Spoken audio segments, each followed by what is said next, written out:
significant parcels. Thank you, Madam Chair and members of the board.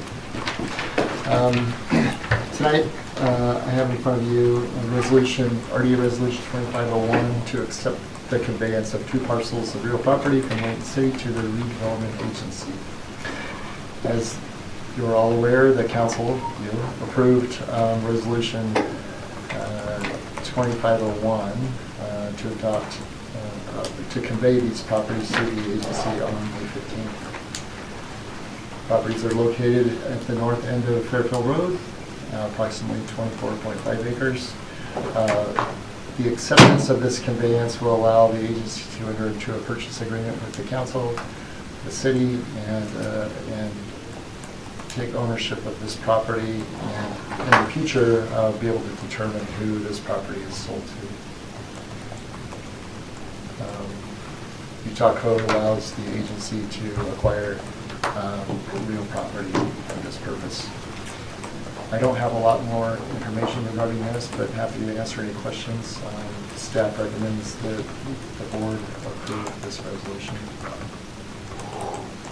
You guys have any question or discussion on it?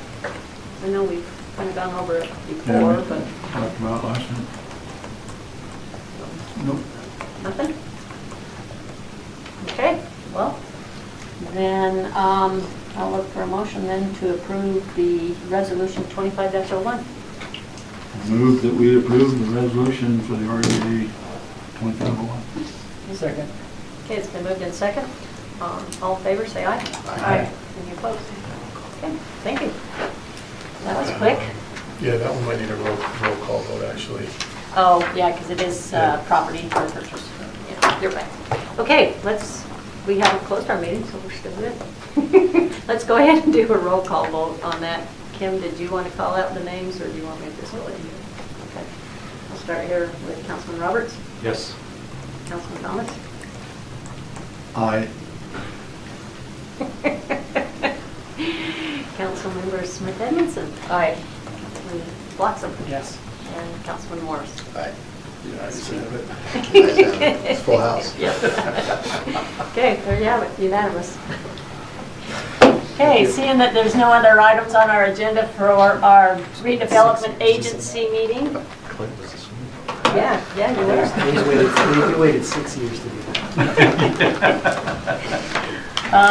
I'll go ahead and... Sorry, do you need a motion? Yeah, I was going to say I'll need a motion to close our redevelopment agency meeting and go into our regular scheduled work meeting. So moved. Okay, all in favor? I saw an odd. I know it by Bettina. I'll second. Yeah. Okay. All right, thank you, everyone. Okay, let's go ahead and go into, well, hang on, I better wait a minute for Kim so that she can properly document her notes. You're good? Nothing.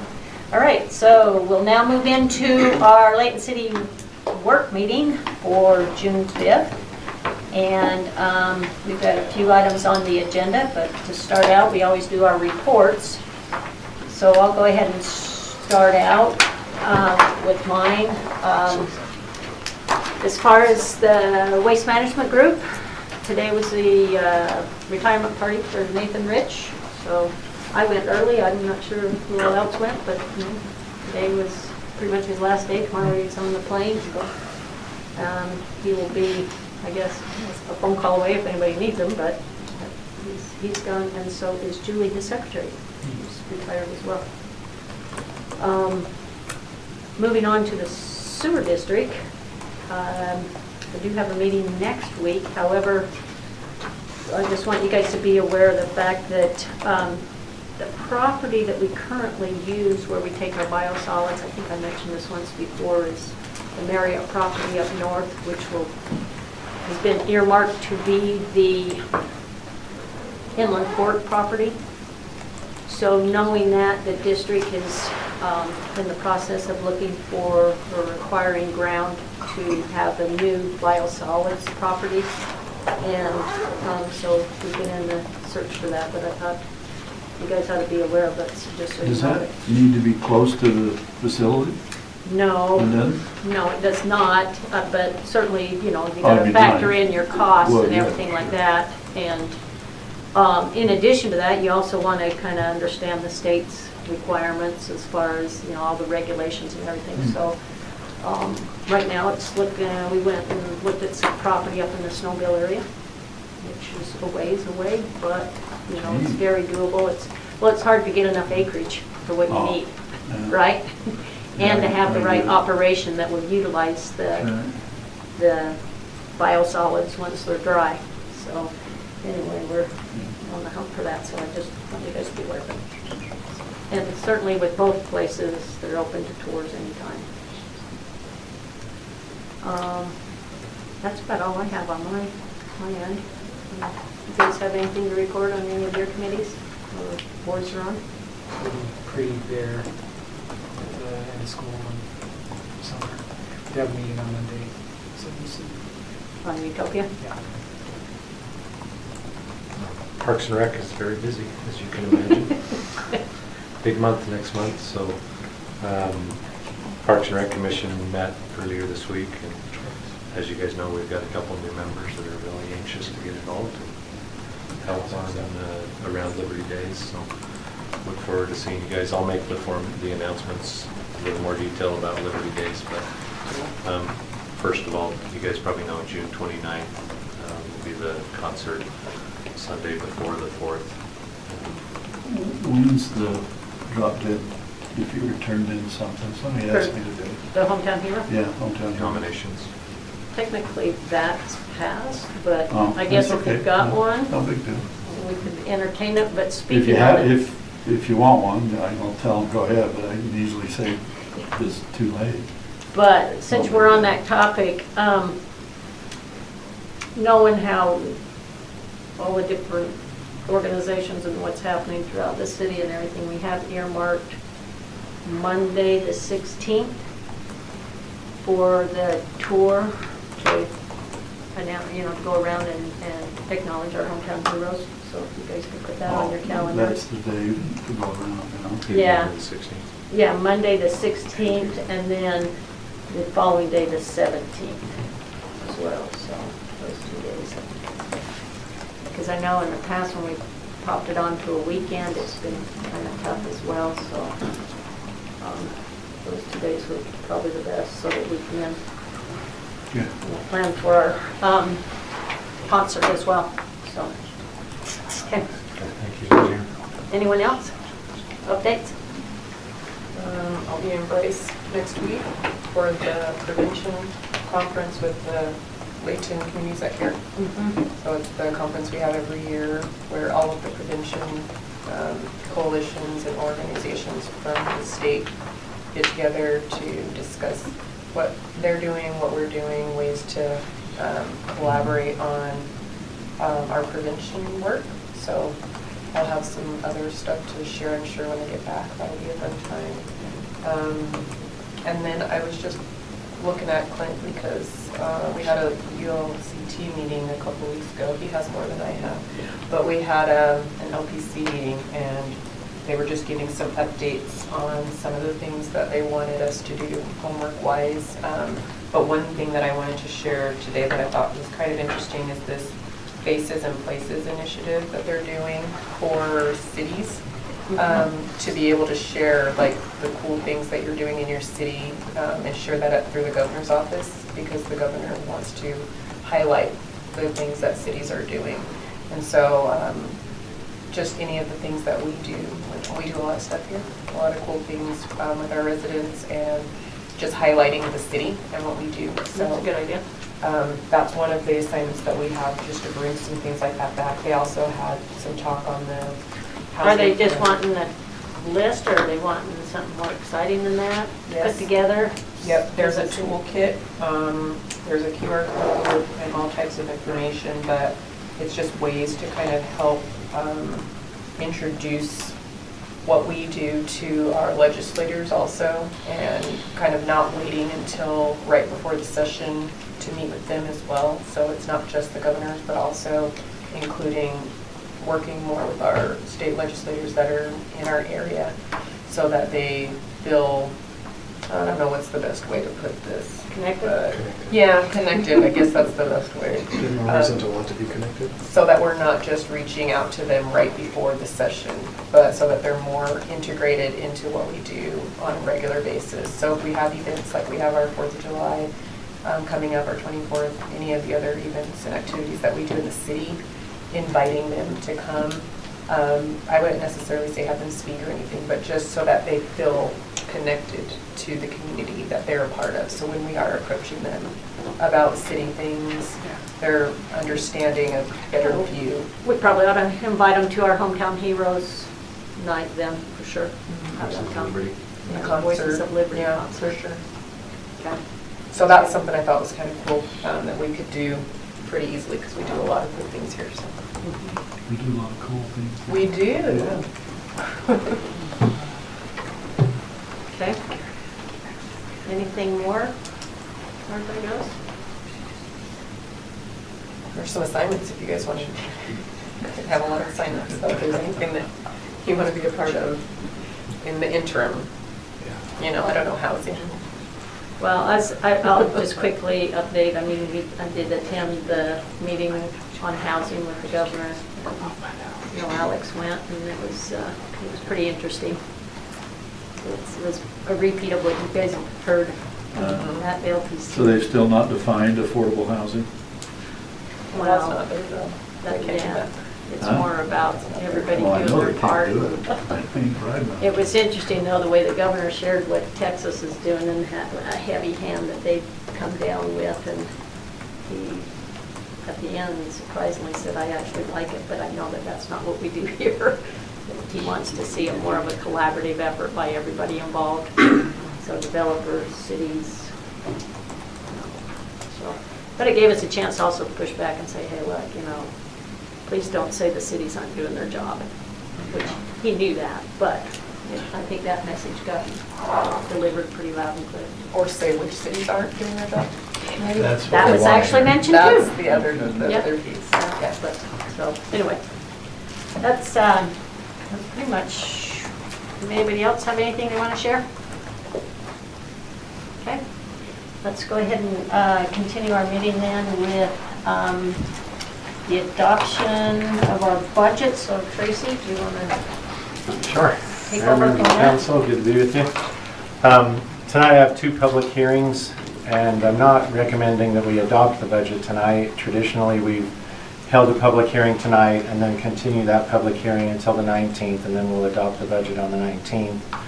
That way we give the public a chance to come in and, you know, say if there's something they have an issue with, and then we can address that. Tonight I do need to, so I do have some highlights, which I've gone over with you previously. I did add, based on a comment that was made, no property tax increase. I don't know what the rate is yet. They haven't published that, the county and the state tax commission, but that'll be in there before the 19th.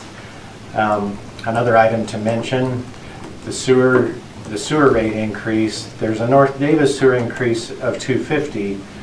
I don't believe I mentioned in the budget meetings, but last year we had approved a 3-year rate increase on sewer, and so the city side of that is $264. So that comes out to a $5.14 sewer rate increase in this current year. Then next year the city will have another increase of about that same amount. The following year, the sewer district will increase again because they're doing $250. Yeah, so every other, Yeah, this only year, two, yeah, but they're this gonna year skip and a then year. the year after next. Yeah. And so that, you know, that is out there. Some of the things that I needed to cover were changes to the tentative budget. So one item these are all the general fund changes. One item that's changed that you are probably not aware of because it was just recent discussions. There's a need to increase the fire department personnel budget for overtime and promotions. Station 54 went in 3 years ago and we hired, I believe it was 18 staff for that station. Well, all of those individuals have now will meet during this coming year the requirements to be promoted from firefighter 2 to firefighter 3. And so instead of doing a budget amendment in the middle of the year or coming to the end of next year and realizing that that happened, we tried to get ahead of that a little bit. Unfortunately, it wasn't during the budget meeting. So that's what this increase in the budget is. Reviewing some more accounts, we moved emergency management funds out of management services and part of those funds into the fire department as they felt would be needed. Election costs, due to a new state law that's out there, the county's going to have to do a bunch of extra work, and so they put out a notice just a week or two ago that stated that there was going to be an additional $15,000 cost. And I think because we may be the only ones that end up with a primary election, we may end up paying most of that. And Clinton. So is that 15,000 is for the entire county and will be split, or is that right now just our portion? Well, it's meant to be split between whoever holds a primary election, but if we're the only ones that hold one, then we end up being the ones that cover it. That's my understanding of it. So I put the whole 15 in, Okay. and we'll pay what our share is when it comes to it. We just don't want to be short. The other item that we discussed recently was moving the pool dome project out of the general fund and into the ramp fund. So that overall, because of that one project, decreased the use of fund balance in the general fund by $945,000. Other funds that are affected, the sewer rate increases will bring in almost $8 million in revenue between our increase and North Davis Sewer's increase. And then the part that we pass through to North Davis Sewer will be estimated at $974,000. In addition to fire, emergency medical has the same situation because they have, similar personnel that operate out of that station. And so there was a need to increase their wage and benefit accounts for overtime and promotion costs, $124,000. We got the final numbers on the CDBG grant, so I've increased that 16.7. And then in the ramp fund, added the project for the dome and took the project for the new wave machine out of the 2026 budget and put it in the 2025 budget. And so that also affected the pool for that same project for the wave machine. And if you'll remember, we discussed that part, they needed to get it ordered, and so we needed to do an amendment in this current year budget. So those are the changes that have happened since the 1st of May to make you aware of. I just have a few other informational slides that I've already gone through with you that I will just do for the public before we do the public hearing.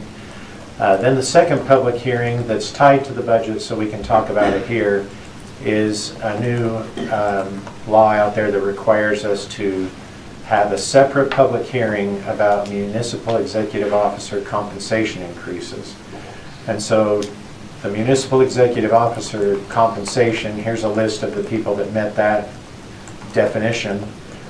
Their compensation is adjusted in the exact same manner as all other city employees based on an annual market analysis that we compare with other cities. We have our comparative cities, I think there's 8 or 9 of them. A cost of living adjustment, and I put if needed because we don't do one necessarily every year. We look at CPI and the economy and all of the, the state to see if we need that or not, and then a merit adjustment. And so the increases that are proposed across the board are a 1.5 cost of living increase and a 3% merit increase. This 3% merit increase could be a little bit lower or higher depending on the employee. It can't be more than 5% for anyone in the city. And most of the time it averages right out to about 3%, particularly with this group of individuals. So there are other employees that may get more than that. With the individuals on this list, it's generally averaged right about this amount. So, Do you look at that as a total and it can't exceed if you got a 5% and then you have a 2% a couple of times? Does that make sense what I'm asking? You can average out? Yeah, does it have to average out to that? Or doesn't matter. That's what I plan on. Oh, When I I budget see. the money, I But act it- like but it- everybody is going to get 3%. Right. And then I have a small, I guess I would call it cushion in there, just in case, in my projection. And every year that I've been here, it's worked out. Okay. So, because there's a few that get below that, Yeah. and there's a few that get above that. That's- And so, that's what we're But at. it's not set in stone. It's all Right, whatever. right now, we're still going through the Yeah. evaluation Right. process, and so I can't give No, I a definite get it. number Yeah. on any of these positions right here as of Right. today, probably not even as of the 19th when we adopt the budget. But this matter will be over with the public hearing today, Right. so. that's- Okay. Are there any questions? Okay, thank you. Okay. Tracy? Okay, let's move on to Mr. Price and Kimberly regarding our ramp. Support for the ramp. And I don't want to say tax for the ramp tax. It is what it is. You what?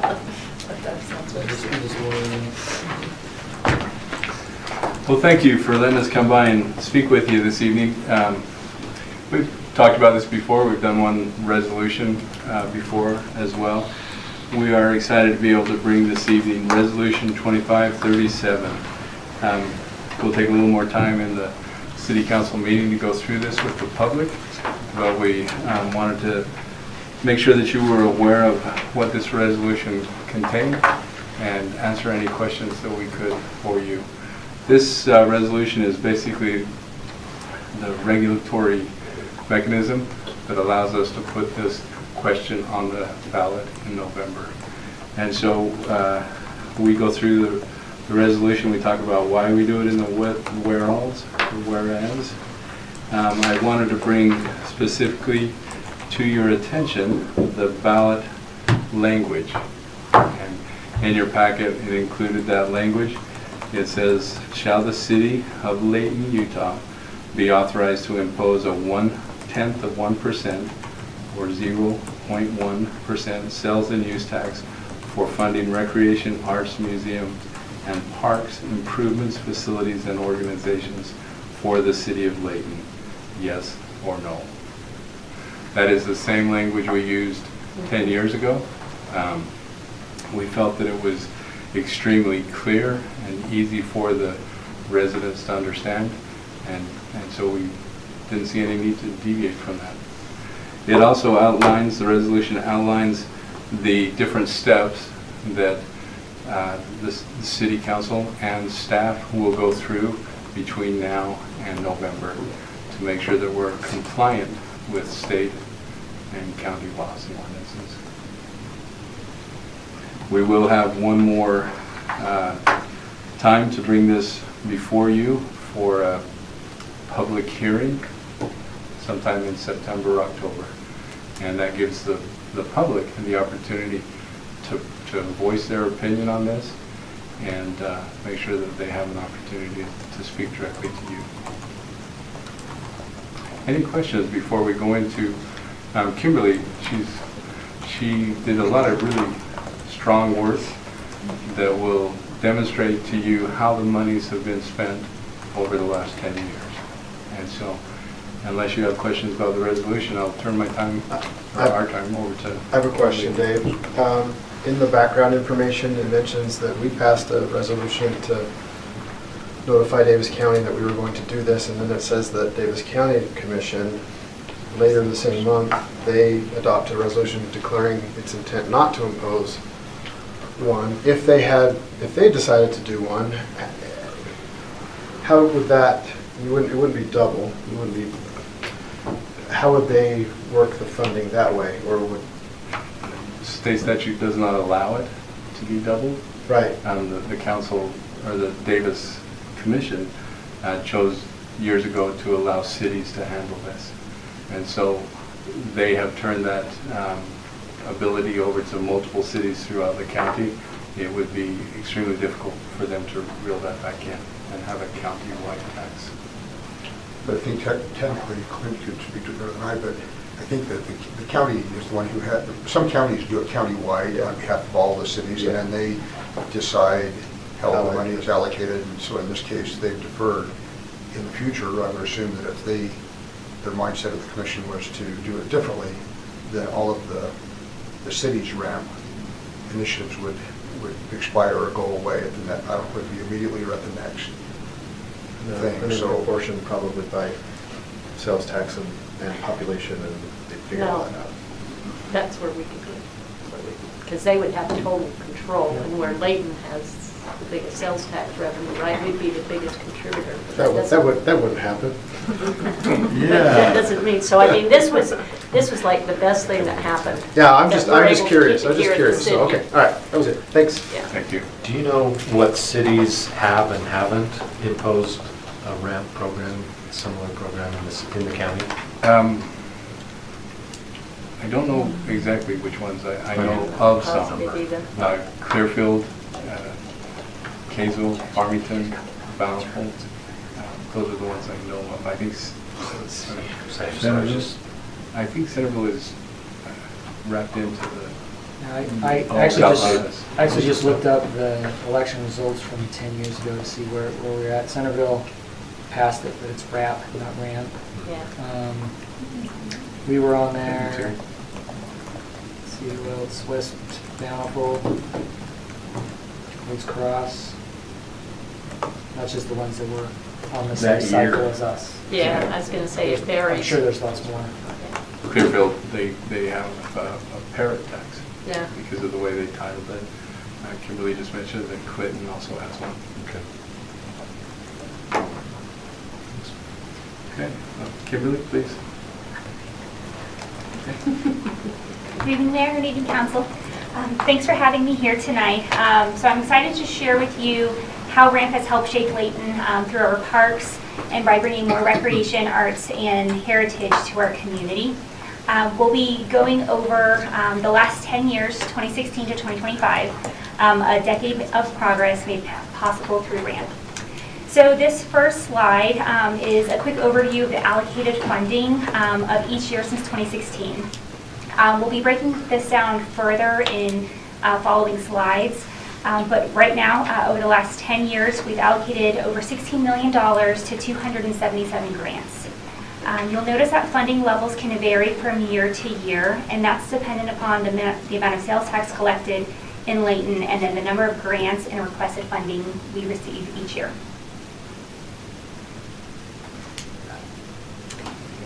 So this slide breaks down the information by category, showing how much total funding was awarded to each area of the Recreation, Arts, Museum, and Parks over the last 10 years. And I'd like to note that rather than sorting by organization, we categorize each grant based on the project's purpose and how it would be used. For example, our Parks Department applied for a grant to install a sculpture in Commons Park, which is our duck sculpture. So that grant falls under arts and not parks. So as you can see, parks receive the largest share of funding overall, which is not surprising when you consider the cost of building public spaces like trails, playgrounds, courts, and other parks amenities. These investments are high impact and highly visible.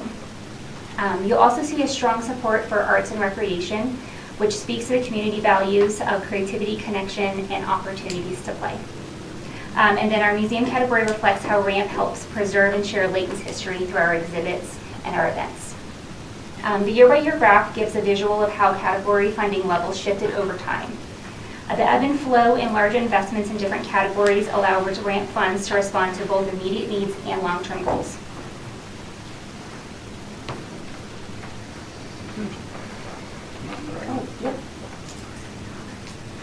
So this slide takes the information and shows it in terms of the number of grants awarded in each category. So one of the takeaways here is just how broad and accessible the arts program category has been. With 113 grants, it shows that even small-scale organizations and projects have been able to benefit from RAMP. On the other hand, parks facilities tend to receive fewer but much larger grants due to the size and cost of those capital projects. They may come in as a higher price tag, but they serve tens of thousands of people each year and last for decades. Together, this balance shows that RAMP isn't just about building big builds or one-time events. It's about investing across the overall community to serve all of the community. So ramp funding can be spent on city-owned facilities, either new facilities or making improvements on existing facilities and programs. You can see a significant portion of the funding has gone to facilities, specifically in parks, which are those long-term assets that benefit the public every single day. But programs have been overlooked. As we just discussed, arts programs alone receive over 100 grants, have received funding for over 100 grants, which is more than any other category. And it helps bring live music, theater, and films to Layton. So while facilities give us physical spaces to gather, programs are what fills those spaces with energy and connection, and grant funding helps us do both.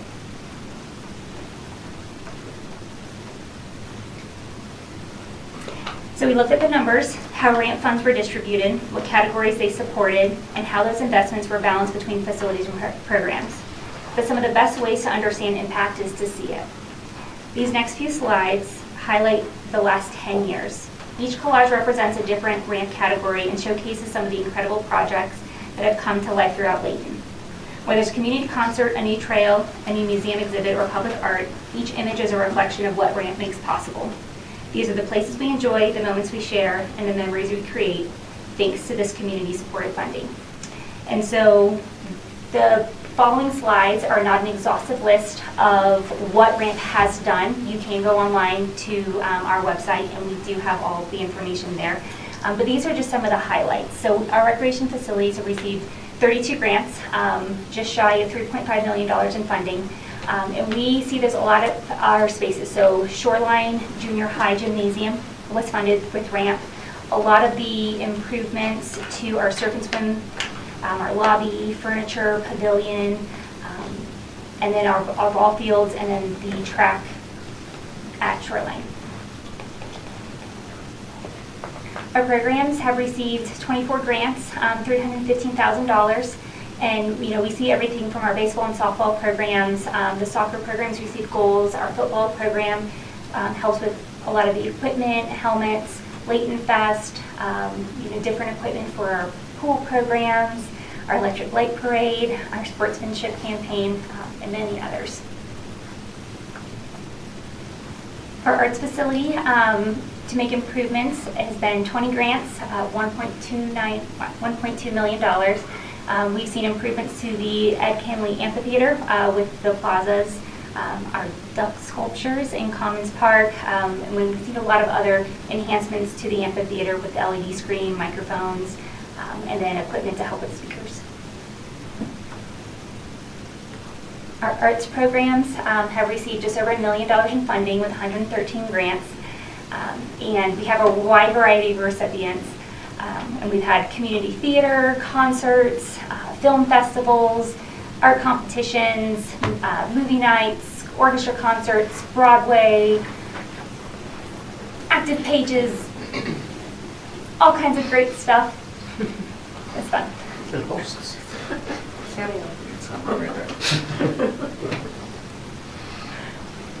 Our museum, we've had 23 grants to improve and build facilities. Just over $760,000 and 17 grants for programming. And our Vietnam veterans, our Vietnam Memorial Wall replica was able to be built with RAMP funds, as well as several of the memorials out there, some permanent exhibits, some display shelving, signs for our centennial and our float have all been able to come from RAMP funding. And our parks facilities, everything from our Christmas light displays to pickleball complexes and courts, trees and parks, shade structures. Safety is always really important, so we've got some great light poles for pedestrian lighting. And then as we wrap up, we just want to say this past decade of REMP has been more than just numbers or projects. It's about building a better Layton together. These successes are only possible because of the support of our city council, our wonderful arts organizations, and the residents who voted to invest in our community. On behalf of everyone who has benefited from a trail, concert, playground, art piece, or program, thank you, RAMP. That was good. Very good. Thank you. You guys have any questions on this, or? No, Just good job. Yeah. one quick clarification. This one right here in the top left, we did not fund the Oh, band geez. that was there. Oh. Yeah, that guy. Oh, that's the stage. Yeah, that's right. We didn't get any money for that. What's the deal? Just fix them out. Any questions? So back to the budget, the year 2020 was $1 million is all? Yeah. Like what? Cancel all the soccer games. They can't, no, You could, because we collect the money, you collect the money the year before, We do. right. and so that's not COVID. So these, they're not, it's not funding received, it's what we allocated out. But Okay. Was the next year higher? Yeah. Yeah, Quite a so bit. 21 would have been 2020's. Was Look there, at the growth. Yeah, so was there 900,000. larger projects that we're looking forward to on 21? Like Safe Room? It just One seems like, thing that you had in 2021 was inflation in sales tax, inflation in prices, because you remember, right, during COVID, instead of everything bottoming out, it exploded, yeah, I can which was see. unexpected, and so then you can see that the sales tax, and so then the amount that was spent in that following year, 21, 22, you notice the numbers are only 1 million, 1.5 million before 2020, and then they go up to almost 2 million every year after that. Just seems like that should be 1.7 or 1.8, not 1 million. And keep in mind, these are dollars allocated. To Layton, only, No, to all the grant To recipients. the grants. okay, so But- I'm still So confused. there was money At left times, there was money left in the ramp fund, Okay. and so Especially early on. it could be. Again, used. but So what does It's the like revenue. revenue show for the year before? I guess would be that 9 for 19. I could get your schedule of that. it just looks like that's out of place. Yeah, 2020 is out of place. And everything that ever happened. I know, but the monies would have been collected in 2019. So, okay. Yeah, we certainly could bring that information to you, the dollars received for each of these years. Yeah. This is. If I'm remembering right, in 2020, I believe we actually cut back the projects, because when we were planning this, is right when COVID hit, when we were planning the budgets. So you would have And had, so we said, hey, what if, Fund balance. what if the bottom falls out of this? Yeah. And it seems like we cut way back in that budget year, so that, to me, that explains why it's down at $1 million. Okay. It's all right around the timing of the budget and Less activity, and so there less could, surety. there could have, then you had balance then. then we had a balance that we could spend going forward, right? Okay. Just add another column to the chart showing income by year. Okay, thank you. All right. Thank you. That Thanks. works. Yeah. Kimberly, thank Thank you. you. Yeah, very good. Okay, let's move on then to a rezone request. And we've got our newest member of the Community and Economic Department that's going to be with us this evening, Brett. Yeah, thank you, Mayor. Yeah. So, Oh, whoops, not this one. Oh, down here. I see what you're saying. Let's see. Yep, there it is. Okay. Well, thank you, Mayor and Council, for having me here tonight. I can say that Weston wasn't intentionally sick today, so I know that like lots of people were joking that like, oh, he got sick today, did he? So anyway, he wished he could be here, and so we want to pass that on. But yeah, this request for the Gordon and 89 Town Center rezone, this has a lot to do with the work that we've done with UDOT over the last year or so, and then also the real reason behind this request is the need that they have and the directive that they've been given to sell those properties. And so we've had negotiations over the last few years with UDOT that they would wait until we had a zone in place to sell the properties. That's changed, and so they've really been directed to sell the properties pretty quickly. And as such, we don't have that zone in place yet. We are working on it, and so as staff, we evaluated what the zoning was there and what potentially could happen, as well as all of the work that we put forth in creating the town center master plan and what's called out in our general plan. Thought that the best route moving forward would be to rezone these properties that you see highlighted in yellow to the same zone that is the big square piece of property. So you've got all of the UDOT properties are all zoned agriculture. And the reason we thought that this was, that we're recommending this rezone is because the amount that UDOT is going to be auctioning these properties off for is not going to be able to be something that will pencil for a developer if they want to develop it under the agricultural standards. The agricultural zone allows the most at 1 acre lot sizes.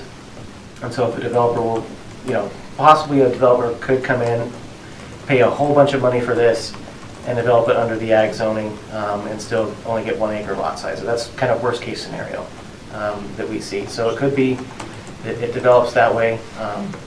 What we are hoping is that it does follow this timeline of events, right? That it follows what our general plan designates as a town center. It also follows the principles of the town center master plan.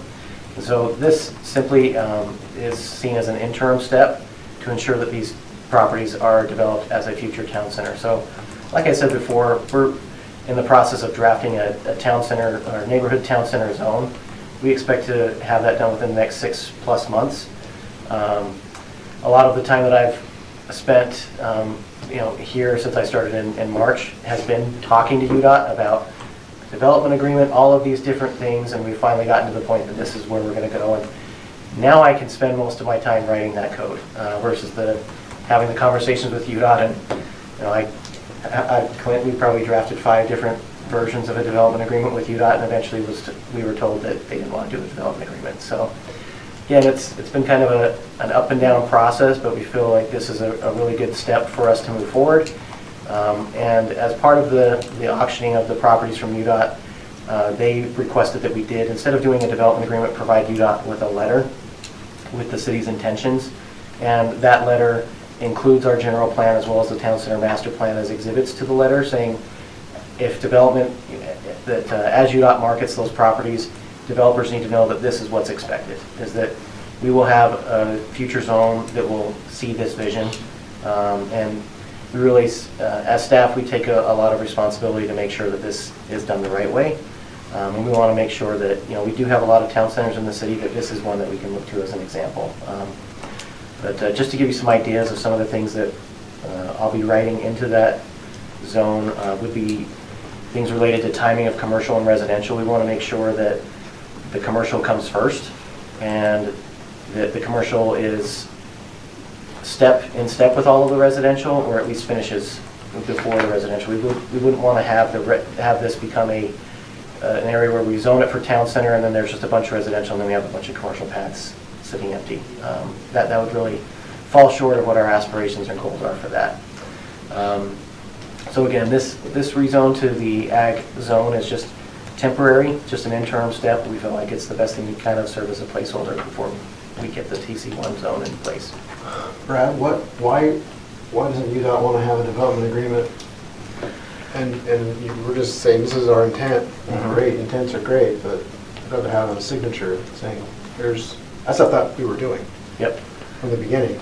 So that's changed, sounds like, and it has, and it's even ebb and flowed since the beginning of March when I got here. And so once we got to the final meeting, the final draft of the development agreement, UDOT had the attorneys from the Attorney General's office get involved and look at it, and they said that, long story short, then to simplify it, UDOT doesn't deal with land development or land use. They don't make land use decisions, and so they're not going to put themselves in a situation where they're obligated to require something.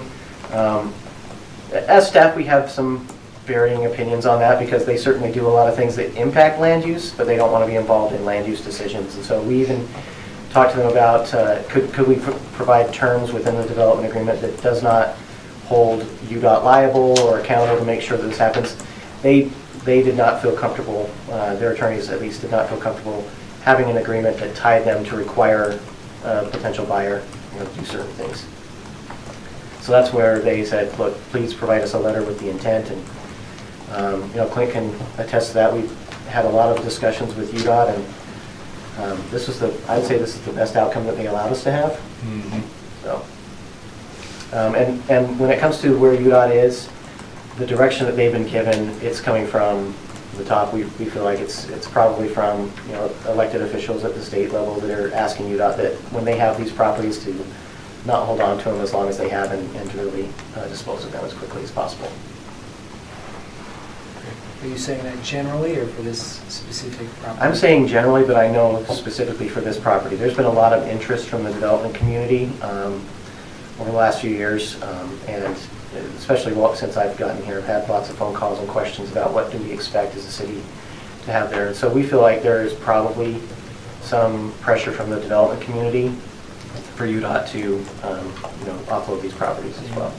So you're saying 6 months to get a zone drafted, and they're saying they want to sell this stuff as quickly as possible. What is that? How does that jive? Yeah. So how that jives is that we first went to them and said, please, let us get a code in place before you sell these properties.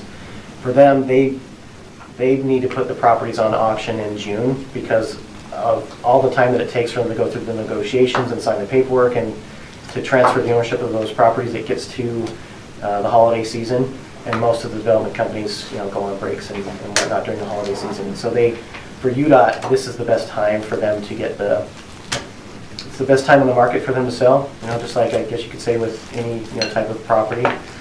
And so that's why there's also that urgency from them to sell it, and they didn't want to wait the 6+ months for us to get that in place. So we are in June. So does that? I think we had a discussion beforehand about there would be some sort of notice on the auction in some way that this was taking place. Exactly, and so UDOT has been gracious enough to hold off they were going, it was about a month ago, I think, but they originally put it out on their auction site, and then they pulled it like the very next day after talking to us. And so they were waiting until the action by the council on this rezone before they would post it on their site. So pending the decision by the council tonight on this rezone, if the rezone is approved, then they would plan to put it on their auction site tomorrow.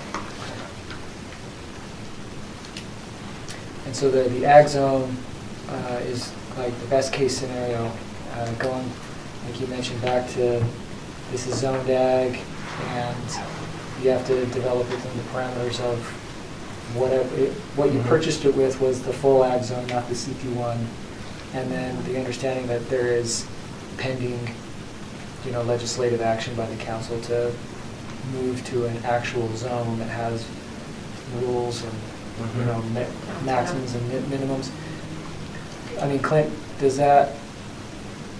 have we had situations like this before where a developer would purchase something and the zone is not actually in place with what might regulate it in the future?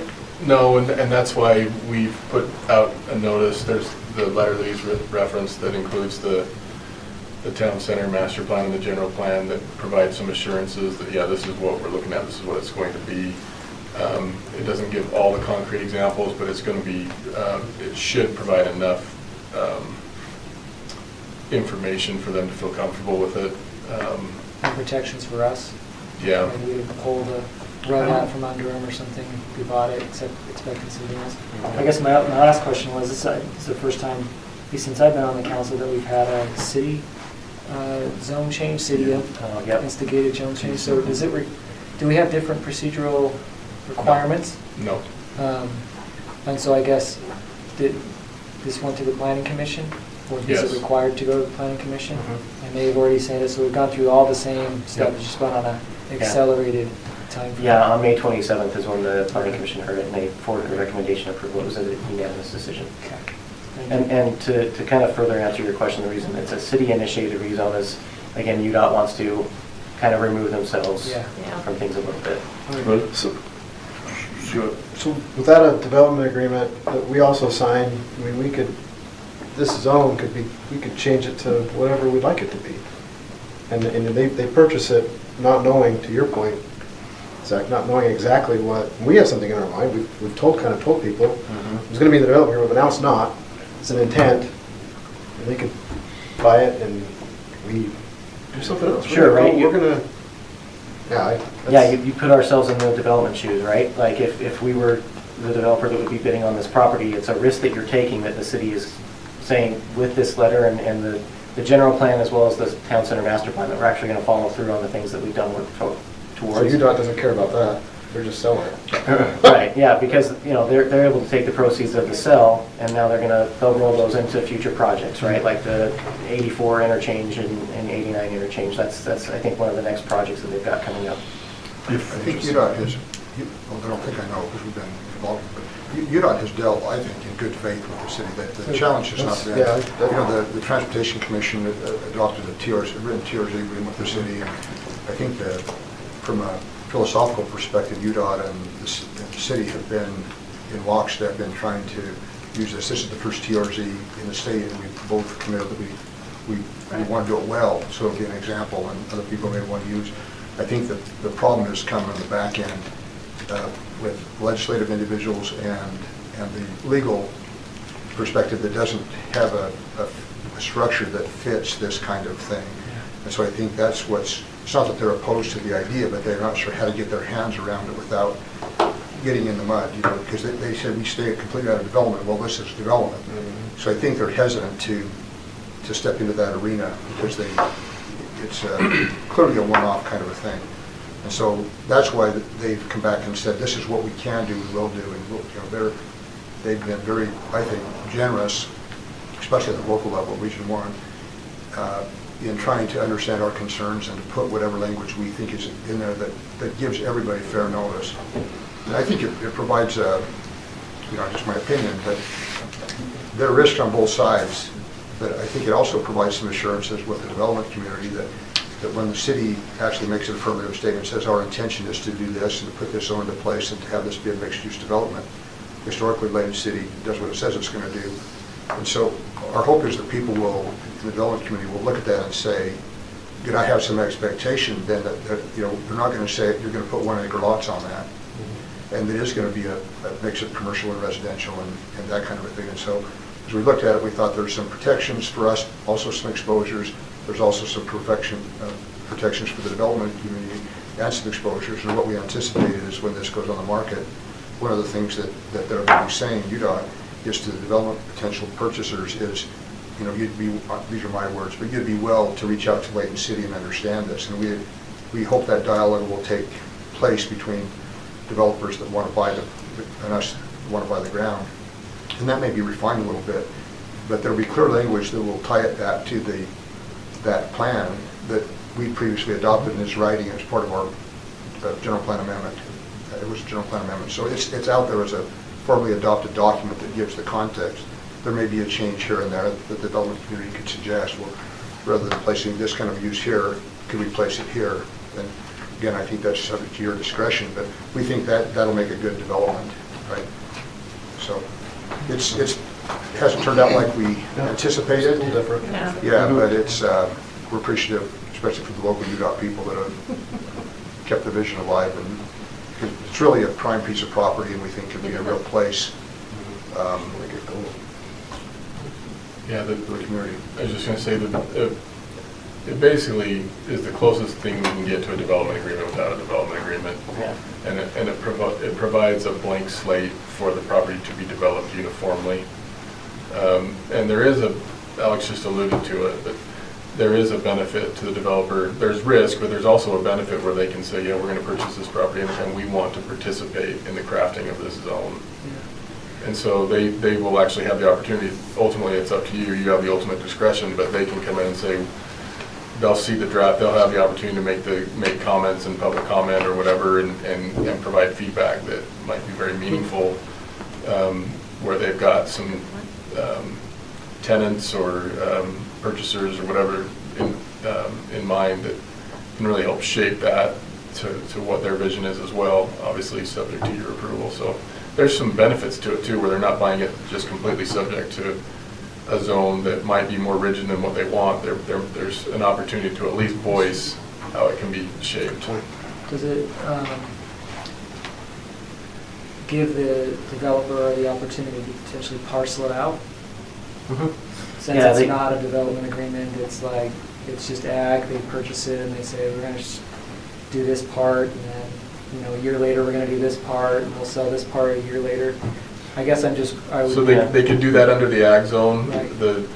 They will have to do a development agreement as part of a rezone, and the rezone will address all that. Okay, because I mean, I know we all have examples in the city of where that happened, and it might be good for one area of the community. It's not a good development in my mind, and so I was just hoping, and I think that was our intention, was this was all supposed to be kind of under one agreement and have kind of one flow, but it seems to me like.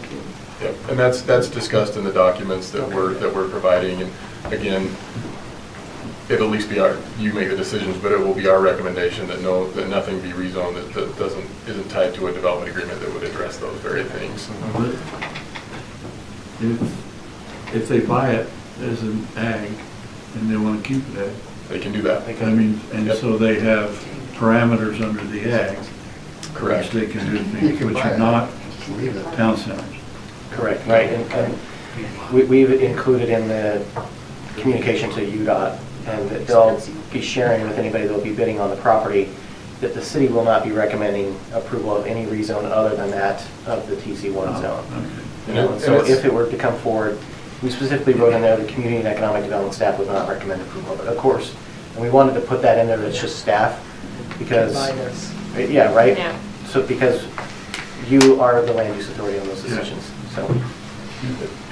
For the type of money that UDOT thinks this will sell for, it would have to be somebody with a lot of money that wanted to just spend it on a couple of homes. Yeah, I get it, but, you know, there's always, if there's an out, you have to kind of. Yeah, I mean, that's a possibility, but they would spend millions and millions of dollars just for the land. Yeah. There are people who don't like neighbors. There are. You put a street around them. Yeah. It would be a waste of all that infrastructure that's already there, but yes. Yeah. I mean, I suppose that could happen. Yeah. It would be somebody with a lot of money. Yeah, and just to give you some insight, you know, some of the development partners that we've already talked to on the site, we made it very clear that the city is interested in having a grocer up there. And all of them have come forward and said that we have somebody that's interested, you know, and sometimes they say who it is and sometimes they don't.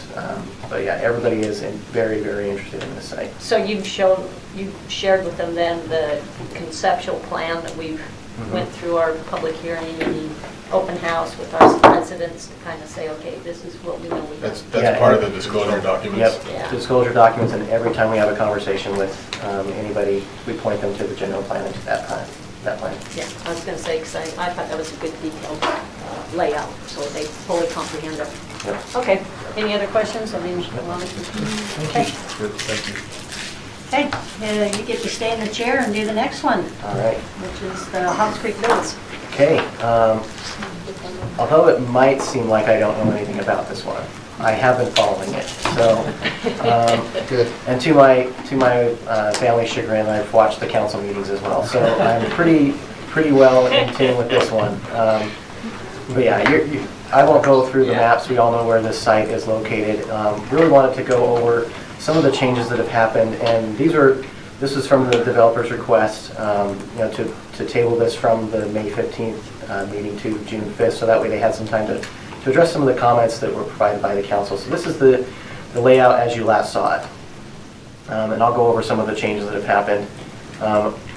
In between the last meeting that we had, staff was able to go out, and some of the corners of these lots were all marked out, so you can see this is actually a corner. This is the northwest corner of this property.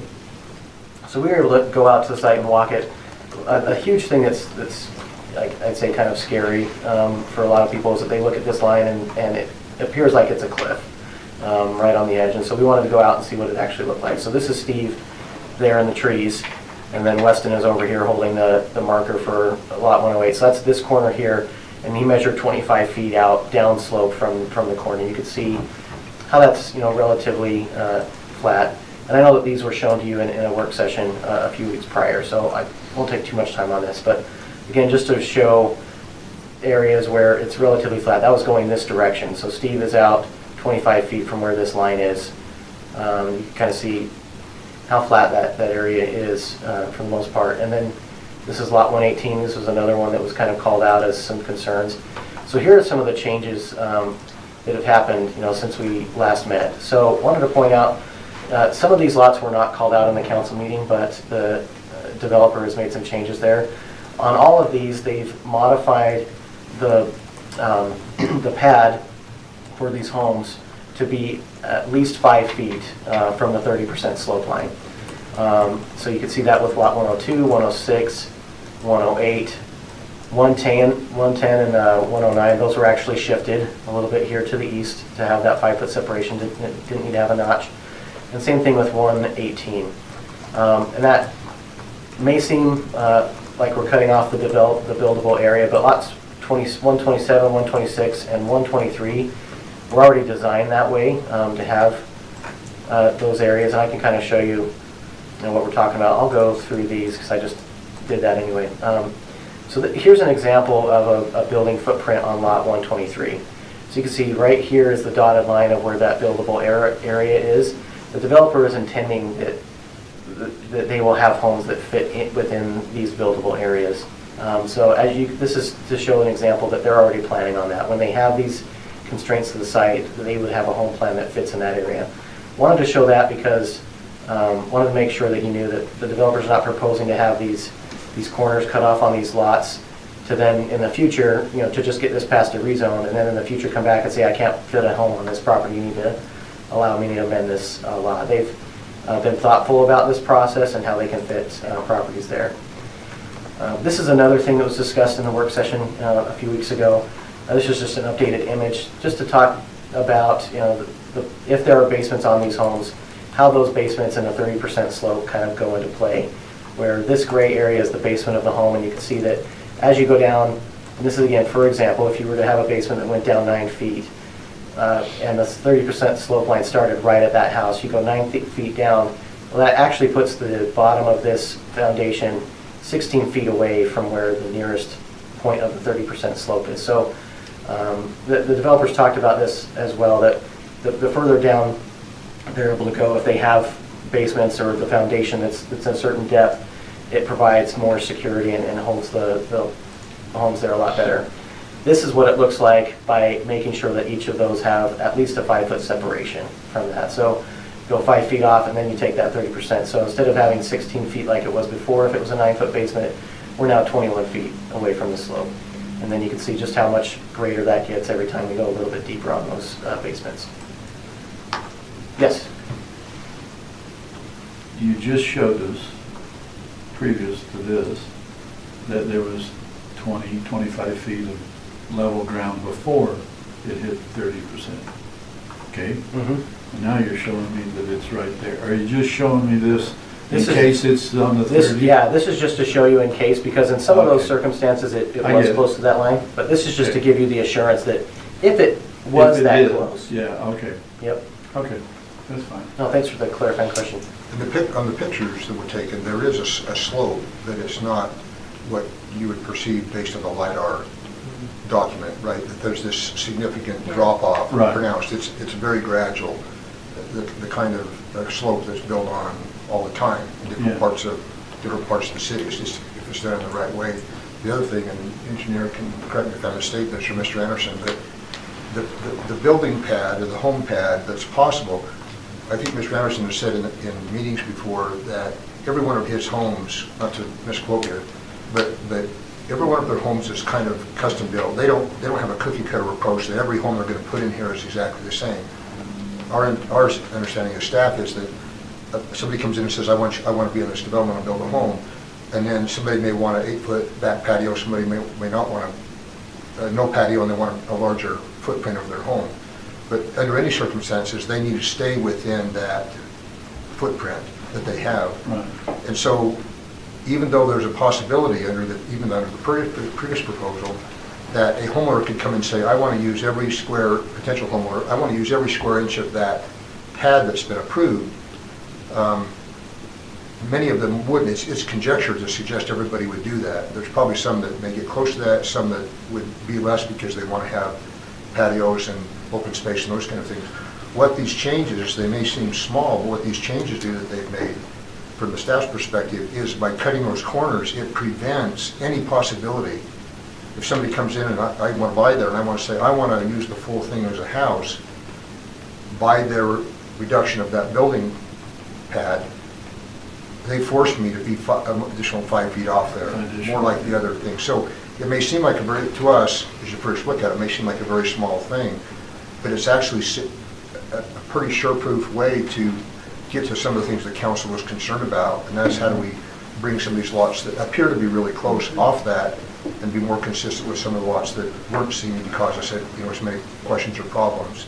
I think they've done it in a way that, we think they've done it in a way that doesn't affect the quality of the subdivision and the cohesiveness in the feel, the look, the aesthetics of it. I'm not trying to speak for the developer.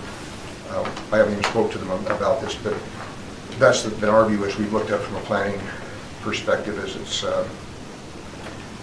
it's a positive change. Yeah, thank you, Alex. So this shows the benefit of a basement. What if potential buyers come to the developer and say, we want this lot, that overlooks this beautiful area. We want a pad home, just on a slab.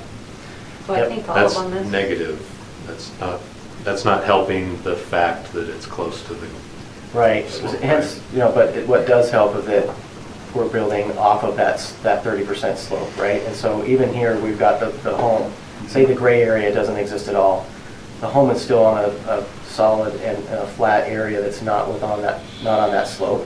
This is just illustrative. These were some of the concerns before, right? Right. And it helps the concern, I think. Yeah, it does help if they're there, but it doesn't mean that a home that's on a slab is any less desirable, to live in, or any less safe than one that's down, that has a basement. I think what this goes to prove is that, and so a little bit from my perspective, is that I may have thought before, if we have a basement, we're digging into the ground, that's probably impacting the stability of that slope, when on the contrary, it actually helps, provide some additional stability. Hopefully that answered. Yeah, go ahead. You were saying, you can correct me, but that it actually may negatively affect someone who wanted to be out on the edge because they're 5 feet further in.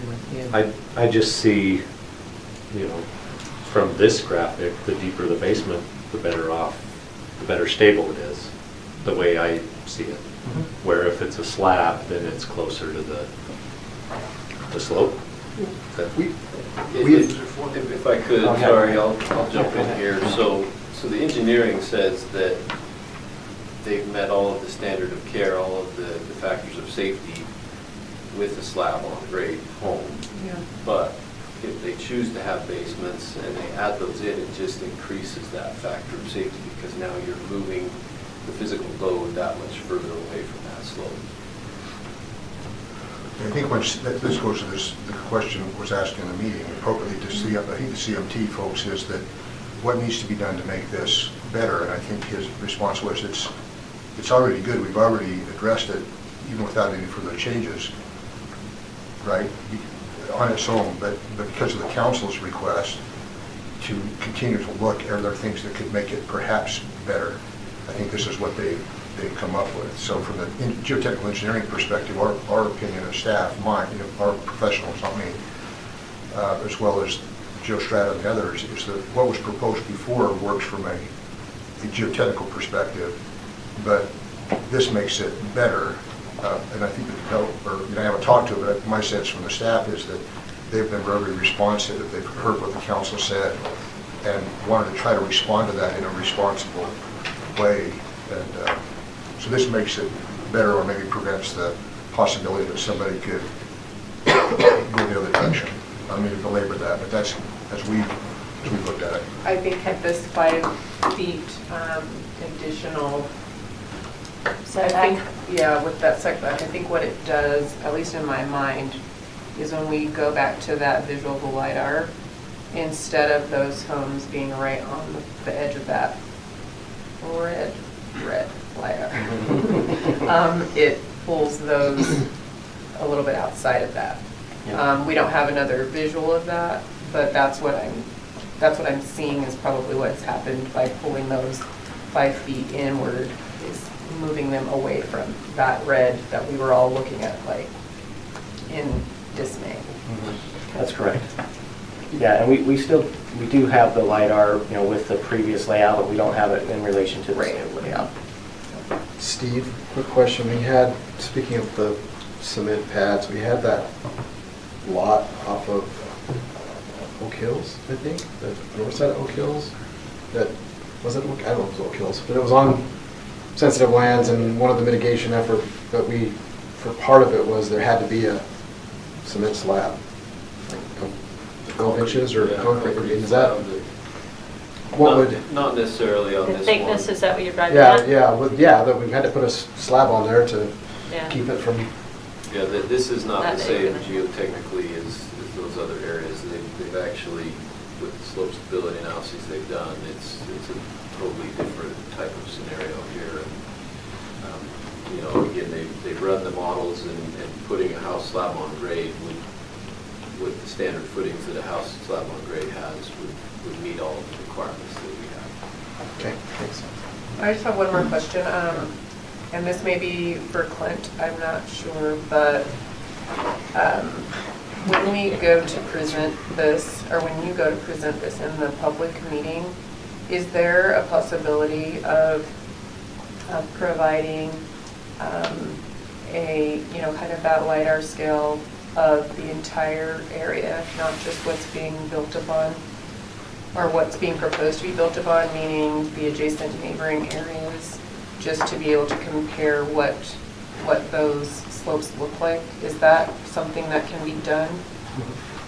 If you want that, yeah, we can do it. Yep, we did include it in here, it's just hidden right now, but it is a slide in case, as a council, you wanted that to be brought up. Talking about the already developed neighborhood. Mhm, Yeah. yeah. I think that's very telling. Side I open. think it's helpful information for the public to see the difference between the area that's being proposed and the area that's already developed, just to be able to see the two together and maybe understanding. I also know, as much as Steve doesn't like to be on display, having that bright red shirt on that day when you took that photo is very helpful as well to the eye, that those visual representations are important. Yeah, so this, I think, being able to explain what is happening or what already has happened in that older neighborhood, and then also comparing with the current development request, I think that's information that needs to be shown to the public. We can provide whatever you want us to. Yeah, Yep, that's what we the only- talked about last time, so. Yeah, the only thing that this is missing is just showing how some of those New pads have pads. moved or, been modified, but other than that, and we wanted to make sure, from the city staff perspective, we only included this one, not the other ones that analyzed Heritage Crest more, because we wanted to show both of them, not to come across like we're picking on the Heritage Crest subdivision. Right. Good move. But I think that's important. Okay. We good on this, how we get out there? Yep. Yeah. I can, as long as I acknowledge it, but we do have another item, so. Okay, I'll be really quick. Okay, thank you. I appreciate you brought up about this slab and whether it had basements. The whole site was designed for 9-foot basements, and that's ultimately it comes down to the infrastructure. So to make pads work, and there is still slope, it's not steep where they're at, but there's still slope. So to make pads work, we'd have to dig or recess where that pad would go down and basically sink the house down to make a pad work. So pads really don't work on this site. It's really flat, you might see it, but looking all along the east bench, you see a lot of heavy foundations and footings just for that reason. And so I couldn't see how you make the infrastructure work with a slab on grade if we wanted to do that. Thanks. Yeah, thank you. Okay, Yep, thank you. all right, thank you. Thanks, Brad. Thanks for your presentation. Brad, yeah. Yeah, thank you. We'll see, we'll look forward to it out in the chambers. Okay, that's, as far as our work meeting, that's our public portion of the work meeting. However, there's one item left, which is a closed door session. So with that, then council, I need to bring it back to you to acknowledge the fact that we need to go into a closed door session for the balance of our time.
To our Layton City Council meeting this evening. The date is June 5th and our start time is 7 p.m. So with that, as many of you know, we like to start all of our meetings with a prayer and a pledge, and we take turns up here on the dais for that. And this month, it will be Councilmember Roberts' turn to be able to conduct the meeting. So, Councilman Robert, I'll turn the time over to you. Thank you, Mayor. For future reference, it's a dangerous thing to call a council member and tell them you're going to be at the meeting when it's their turn to ask for the prayer. So I've asked my friend Karen Smith to come up, longtime resident of Layton and hometown hero of Layton as well. So I'll ask Karen to give the opening prayer, and then I'll lead us in the pledge. Our Father in heaven, we come before Thee on this beautiful summer evening with gratitude in our hearts for the blessings of living in this beautiful community. We're thankful for the peace and prosperity that we enjoy here. We're thankful for those who have such good hearts, who are willing to work for the betterment of this community. We pray that Thou wilt bless us in this meeting tonight, that we will be able to discuss issues in a cordial and reasonable fashion and be able to come to wise decisions that will continue to bless our community. We thank Thee for the freedom to gather and meet together, and ask that Thou wilt help us to go forward from this meeting even more determined to make this community a great place to raise children and a great place to live. We thank Thee again for all these blessings. In the name of Thy Son, Jesus Christ. Amen. Amen. Thank you. If everyone could please stand and join me in the pledge. I pledge allegiance to the flag of the United States of America and to the republic for which it stands, one nation, under God, indivisible, with liberty and justice for all.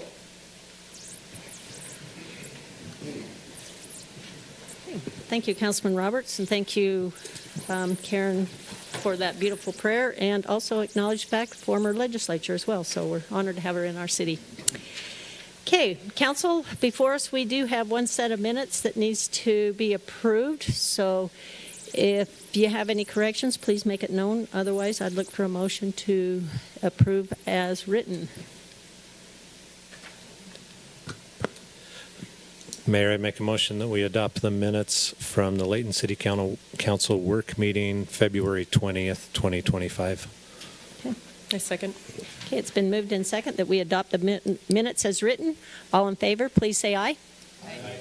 Any opposed? Okay, thank you very much.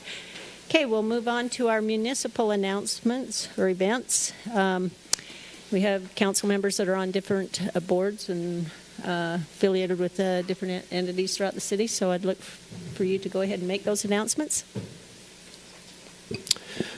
Thank you, Mayor. Coming up next month, big activities going on in Layton. Always a good time to celebrate Independence Day, and a couple dates I wanted to mention specifically. First of all the activities that happen on the 4th of July and previously will be listed on our website at laytoncity.org. Go to the Parks and Rec and look for the Liberty Days tab. Specifically, the Sunday before the 4th, June 29th, annual tradition, we will have our Voices of Liberty patriotic concert. And this is also where we present our hometown heroes for the year. So always a great way to kick off Independence Day celebrations. Invite everyone here at 7 p.m. on Sunday, June 29th. Additionally, want to highlight one item, two things, I guess. We have a great parade, and the Parks Department, Recreation Department have extended the application period for floats. We'd love to have more floats in our great parade. Contact the Parks and Recreation Department to apply there. And as well, kicking off the 4th of July early at 6:30 a.m. Our city's Rotarians will be there cooking breakfast, 6:30 to, do we have an end time? Right before the parade. Till the food's gone? Till the Okay. food's gone, but usually about 9:30, quarter to So, 10. so come to the fun run, come get breakfast afterwards. But $5 a person, French toast, hash browns, sorry. Correction, I think it's 7 due to Is the it- increase of food Is it costs. $7? Okay. Yeah, sorry. Sorry, Mayor. But yeah, come get breakfast, bring the family, support what our Rotarians do for the community. So thank you, Mayor. Okay, thank you. And just as a personal note, as a Rotarian, that this is their major fundraiser for the year, and all those proceeds end up going back into the community one way or another, whether it be through scholarships or assisting with like the Teen Living Center, food banks, a little bit of everything. So it's a good way to just kind of help support your community. Did you want to mention the Father's Day swim? We have the Father's Day program for the swim. I know that's... We do, Mayor. Let me see if I can find the date for you. Okay, well, you're looking... June 14th. That's close. Yeah, I know that that's a special swim with your fathers, and is it a reduced rate? It is. Yeah, a reduced rate, yeah. So that's kind of a good deal, too. That Okay. sounds like an announcement. Thank you. Okay, anyone else have anything they'd like to share? Sure, if you want, Madam Mayor. Sure. This is a interesting time of year. In fact, it kind of comes, and I hear people ask me questions. They're like, "Wait, I didn't know that was even happening," and so I just thought I'd just announce it. We do have an open filing for candidacy. If you wanted to run for the city council or run for mayor, it ends tomorrow at 5 p.m.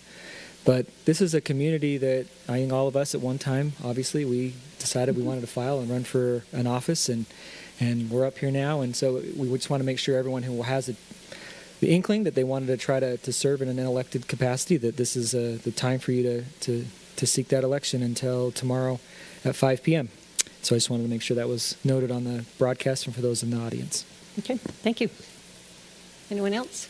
Okay. I just wanted to remind the residents that the Friday films have started, that Davis Arts Council does, and so every Friday you can come watch a free film at 7 p.m. over in the amphitheater, and then Layton Fest starts the week after 4th of July. Yep, the Friday after. Friday after, so lots of fun stuff for the summer.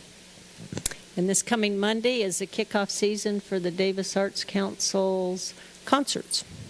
What is it?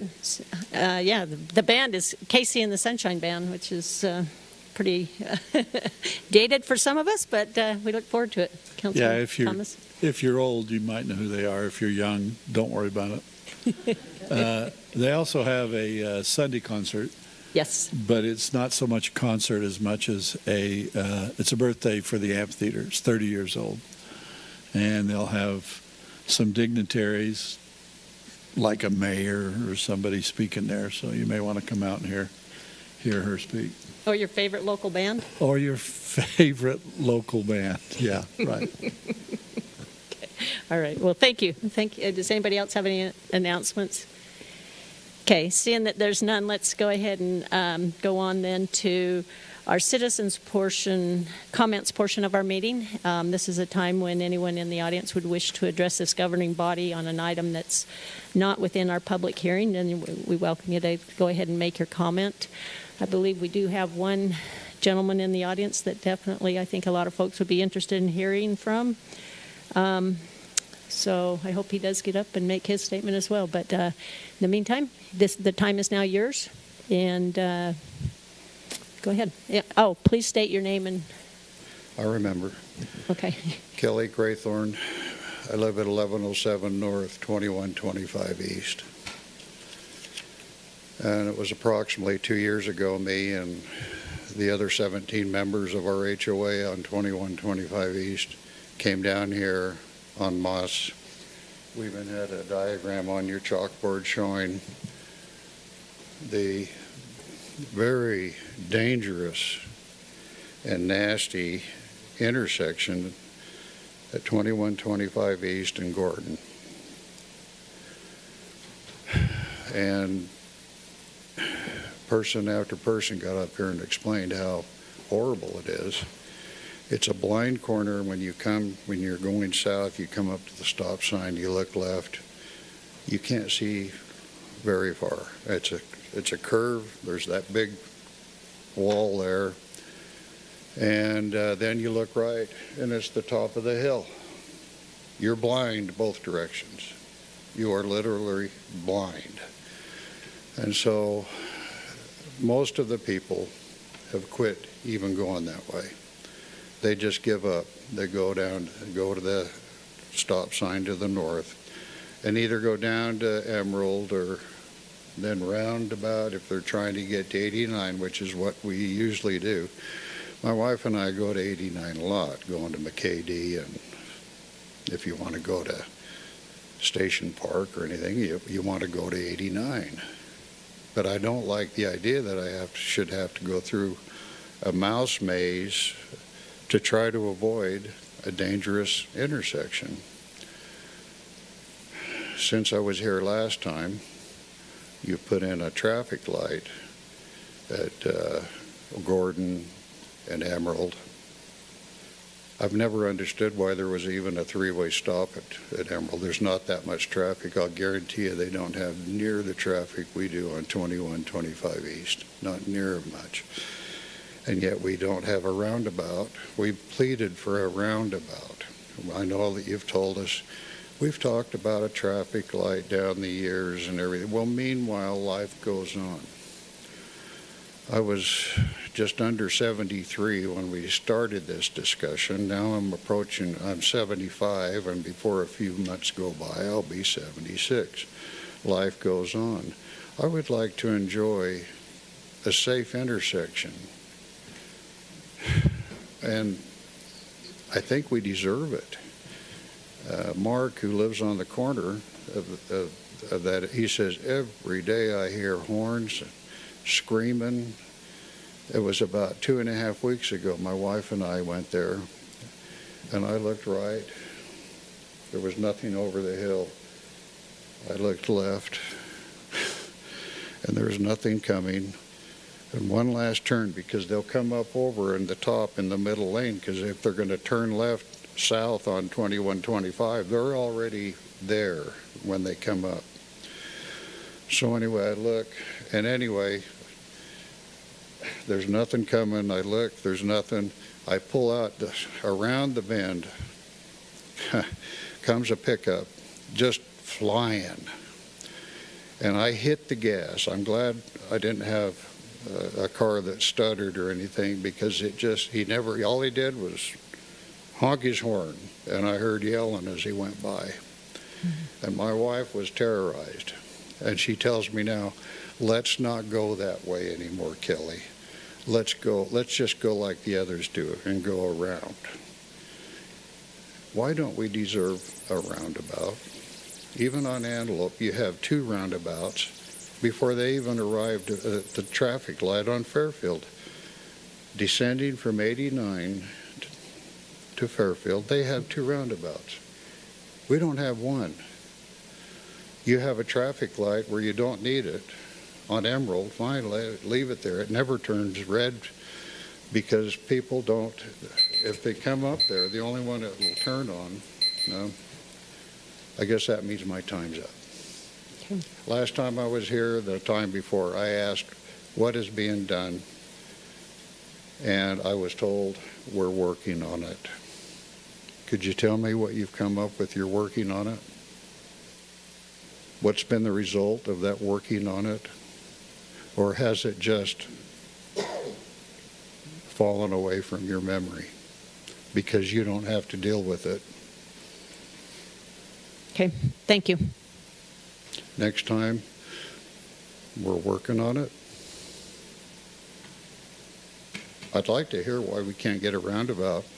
Okay, I failed to mention one thing, that typically in our public comment portion, we do not get in a debate or a dialogue back and forth, but certainly if you wouldn't mind leaving your number with either Kim or our attorney over there, then I will have the staff get back to you on on what we're doing. Obviously, they did take action by putting the light in up above, which is for anticipated growth, and that light was to kind of help with the traffic. Okay, is there anyone else?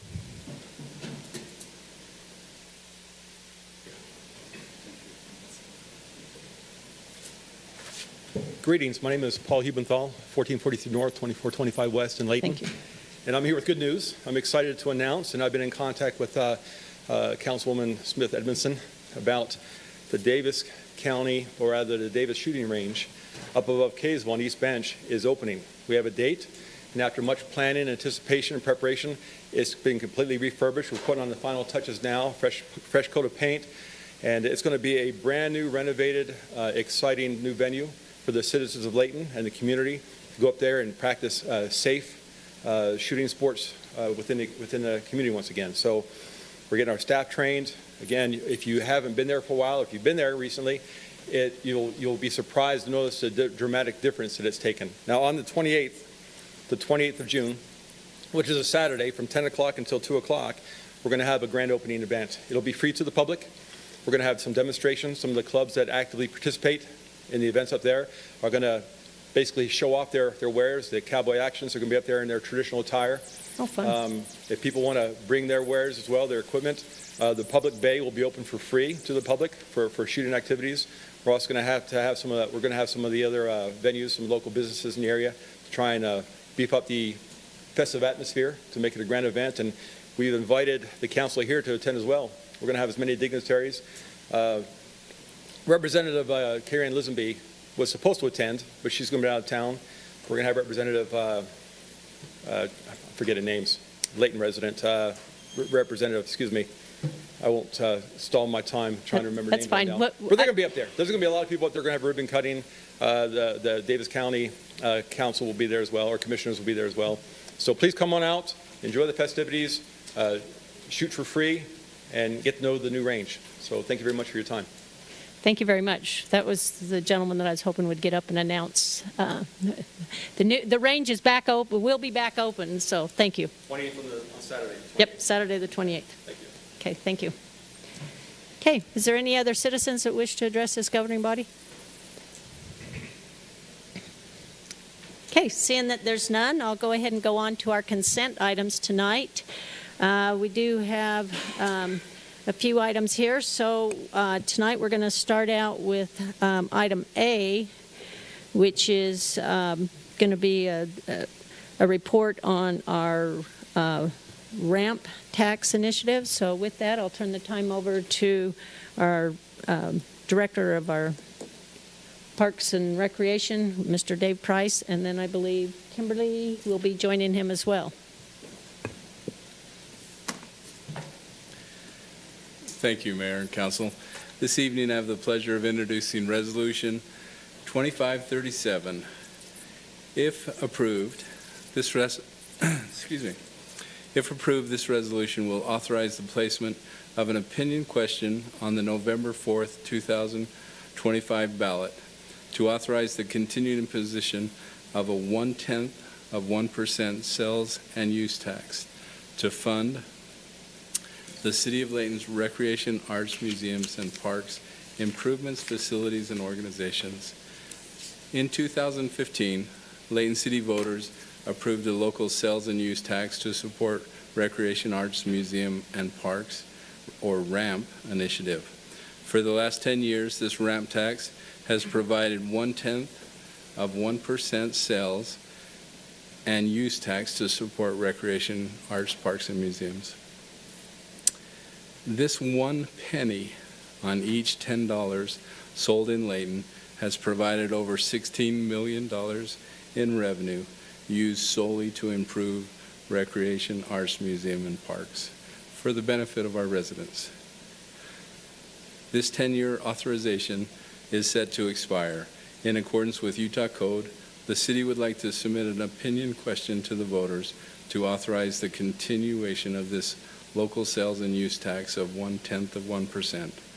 This voter approval or reauthorization will not raise our residents' tax rates.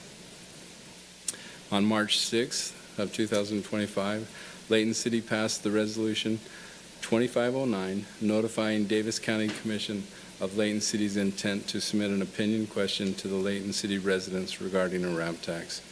On March 27th of 2025, Davis County Commission unanimously adopted Resolution 2025-371, declaring its intent not to impose a tax under Title 59, Chapter 12, Part 7, county option funded for botanical, cultural, and recreation or zoological organizations or facilities.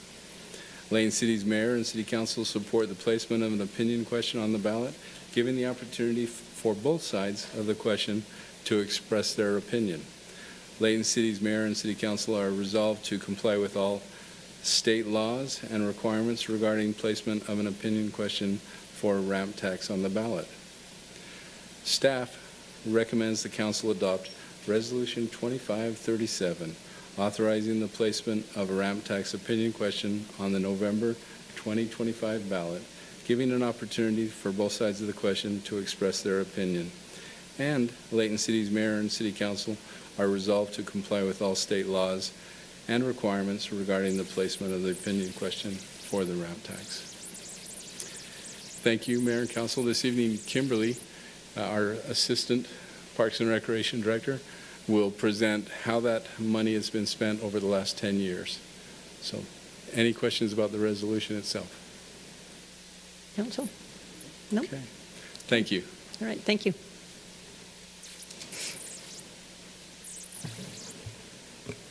Good evening, Mayor. Good evening, Council. Thank you so much for having us again here tonight. We're excited to share how RAMP has helped shape Layton through our parks and by bringing more recreation, arts, and heritage to our community. Tonight we'll be sharing the overview of the last 10 years, 2016 to 2025, a decade of progress made possible through RAMP. So here's a quick overview of the allocated funding we've had each year since 2016. We'll be breaking this down further in upcoming slides, but we want to show you this overview first. So in the past 10 years, we've allocated over $16 million to 277 grants. You'll notice that funding levels can vary from year to year, which is dependent upon the amount of sales tax collected in Layton and on the number of grants and requested funding each year.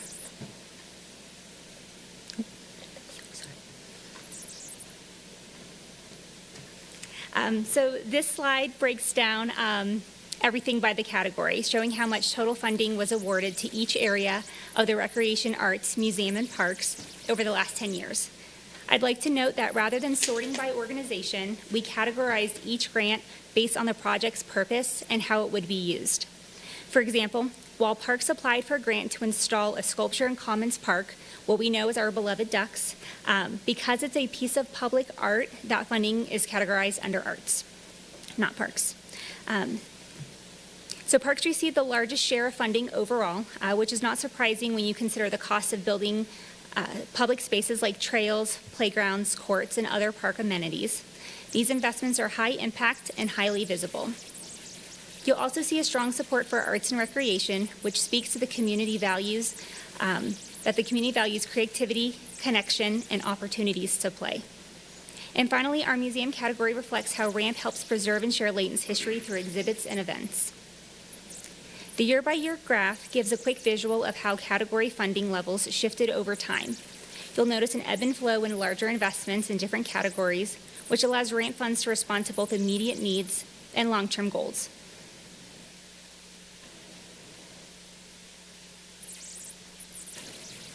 Now we'll take the information and we'll show it in the terms of the number of grants awarded in each category. One of the takeaways here is just how broad and accessible the arts programs have been. With 113 grants, it shows that even small-scale organizations and projects have been able to benefit from RAMP. On the other hand, parks facilities tend to receive fewer but much larger grants due to the size and cost of those capital projects. They may come with a higher price tag, but they serve tens of thousands of people each year and last for decades. Together, this balance shows that RAMP isn't just about big builds or one-time events. It's about investing across the broad to serve all of the corners of our community.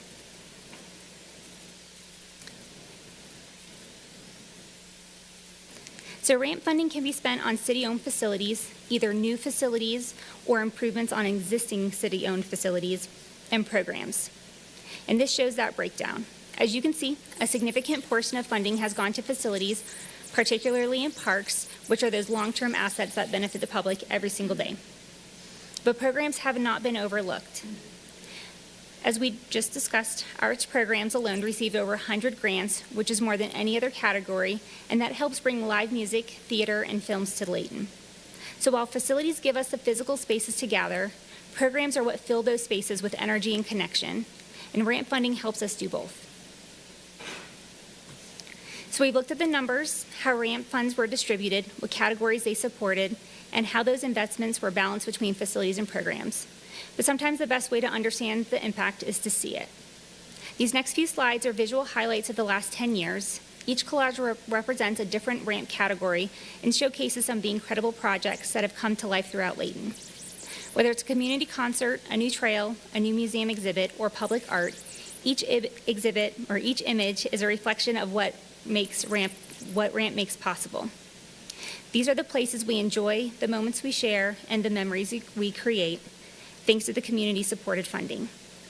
And the upcoming images that you'll see is not an exhaustive list of everything that we've accomplished over the last 10 years. It's just some highlights. A full list can be found on our website, on Layton City's website, under the Recreation tab. There'll be a ramp there. So these are our recreation facilities. We've had 32 grants, about $3.4 million that we've been able to invest into our ball fields, Shoreline Gymnasium with their track, and exercise equipment, and our surf and swim. We've gotten new pool lanes, furniture, a lobby revamp, and new scoreboards, our ball fields. It's been great with our facilities. With our programs, we've been able to see investments in our football programs, more of our baseball and softball programs, our aquatics programs. We've been able to do some really fun events like Layton Fest, Pioneer Day and the Electric Light Parade, as well as have some safety equipment for our pool and do a sportsmanship campaign. Arts facilities, we've been able to expand and enhance the Ed Canley Amphitheater. We now have 2 great plaza areas. We have a great LED screen and new equipment to support the different arts that are brought to our amphitheater. We also have those awesome duck sculptures we were talking about earlier, and invested in our arts program as well. The arts programs, they have been so many. It's great. We have a lot of community theater. We have orchestra, lots of live music. We have our, the Sunday night concerts, the active pages, movie nights, student art competitions. So many things happen. The museum, we've been able to build the Vietnam Memorial Wall replica, as well as have different memorials in Commons Park. We've been able to have some great exhibits, some permanent exhibits in our museum, as well as some new display shelves, and really invest in the centennial that we had a few years back. And our parks facilities. We have investments, everything from our Christmas programs to pedestrian lighting to keep our parks safe, to more trees, pavilions, pickleball courts and complexes, shade structures with our splash pad, and a whole bunch of playgrounds. And our beautiful new pavilion as well. So as we wrap up, I just want to say that this past decade of RAMP has been more than just numbers and projects. It's been about building a better Layton together. These successes are only possible because of the support of our City Council, our wonderful arts organizations, and the residents who voted to invest in our community. On behalf of everyone who's benefited from a trail, concert, playground, art piece, or program, we thank RAMP. Are there any questions? Okay. Council, do you have any questions on this? I mean, that was a great overview. We really appreciate it, and understanding, the history of the ramp and everything that we benefit from it, especially knowing it's only 0.1%, mostly spent by folks outside of our city who have come here to shop in our stores. And keep in mind, this does not include grocery. So, Council? Yeah, I just had a few, and it was to the resolution. Are you okay with that? Or is that more Dave's? I will do my Okay. best. So we had this on the ballot 10 years ago. It passed with 63%, and that was with no history behind it. No, it was just a hope. Yeah, and so the residents put a lot of faith into the RAMP program that they'd be willing to allow for a tax authorization. And I guess my first question is maybe to you, Clint. On the language that we have for the ballot, it just talks about RAMP tax authorization election, and I didn't know if there was any benefit to saying reauthorization. I know members of the community, myself, sometimes if I see something on the ballot that says, here's a new tax, my first instinct is, nope, not a new tax, not interested in that, find no other way to fund it. And so I didn't know if it would be beneficial to have a discussion about whether maybe reauthorization is better language since it's being reauthorized. And I didn't know if that language was required from the state or if it's something that Dave just decided and wanted to use the same language that we did beforehand. That's my first question. We did look at that and talked about it as a group, as an organization, as well as with some of the people in the community. One of the things that we did hear from the community is there was a little tension or nervousness that a reauthorization often comes with some baggage, that people feel that, or they vote against a reauthorization just because it is a continuation. Mm-hmm. And so we tried to, we decided just to keep it as simple as possible. But again, we certainly would be willing to look at any options. Fair enough. And then, great presentation. Thank you again. I saw on our requirements as a city is that we schedule a public meeting at least 4 but not more than 45 days prior to the election, where arguments for and against the imposition of RAMP can be presented and where interested parties may be heard. So I'm guessing that's going to be here, and I'm hoping that the staff will come back and make the same presentation so that we can make sure that when people actually are going to get their ballots, that they can see it's not just a hope anymore. We can show all the projects and all the benefits that the city has had on that. So I just wanted to call it out. Thanks for the presentation. Thank you. And along with the public hearing in September, we will also make a call to the public and allow them to present arguments for and against. And so they'll have ample opportunities to speak their mind. Okay. Questions? Ask you a question. Yeah. Thank you, Mayor. So, Dave, maybe explain the role of the city. The city can't campaign for or against city employees, or can you explain that to us? You have to remain neutral. Yeah, city staff, we're there to provide information. And so this historical information is perfectly within our preview or to be able to present that. We are not to campaign or to be actively involved in that. We do have an active RAMP pick committee that has been set up with the mayor's help and authorization, and they are actively working to get the good news out or to get the information about how well RAMP helps this city. And so that will be their main job. As staff members, we will step back and provide information if we can. Council members and mayors, they can state their opinion as openly and freely as you guys wish to. So. Okay. Councilman Roberts? With that being said, can I take this opportunity to speak openly and freely? Is that okay? Just a story. In my first year as council, a resident reached out to me and asked what the city was doing to prevent crime and say vandalism, different things. And I gave a good political answer, I feel like, politician's answer at the time, supporting our police, But the more I've served here, the more I've seen this is what we do, is we build a community. We create spaces where people can be entertained, can recreate, and families can get together and do this. So, Kimberly, this is a great presentation. I appreciate it. And thank you. I think it's a great program. Okay. Anyone else?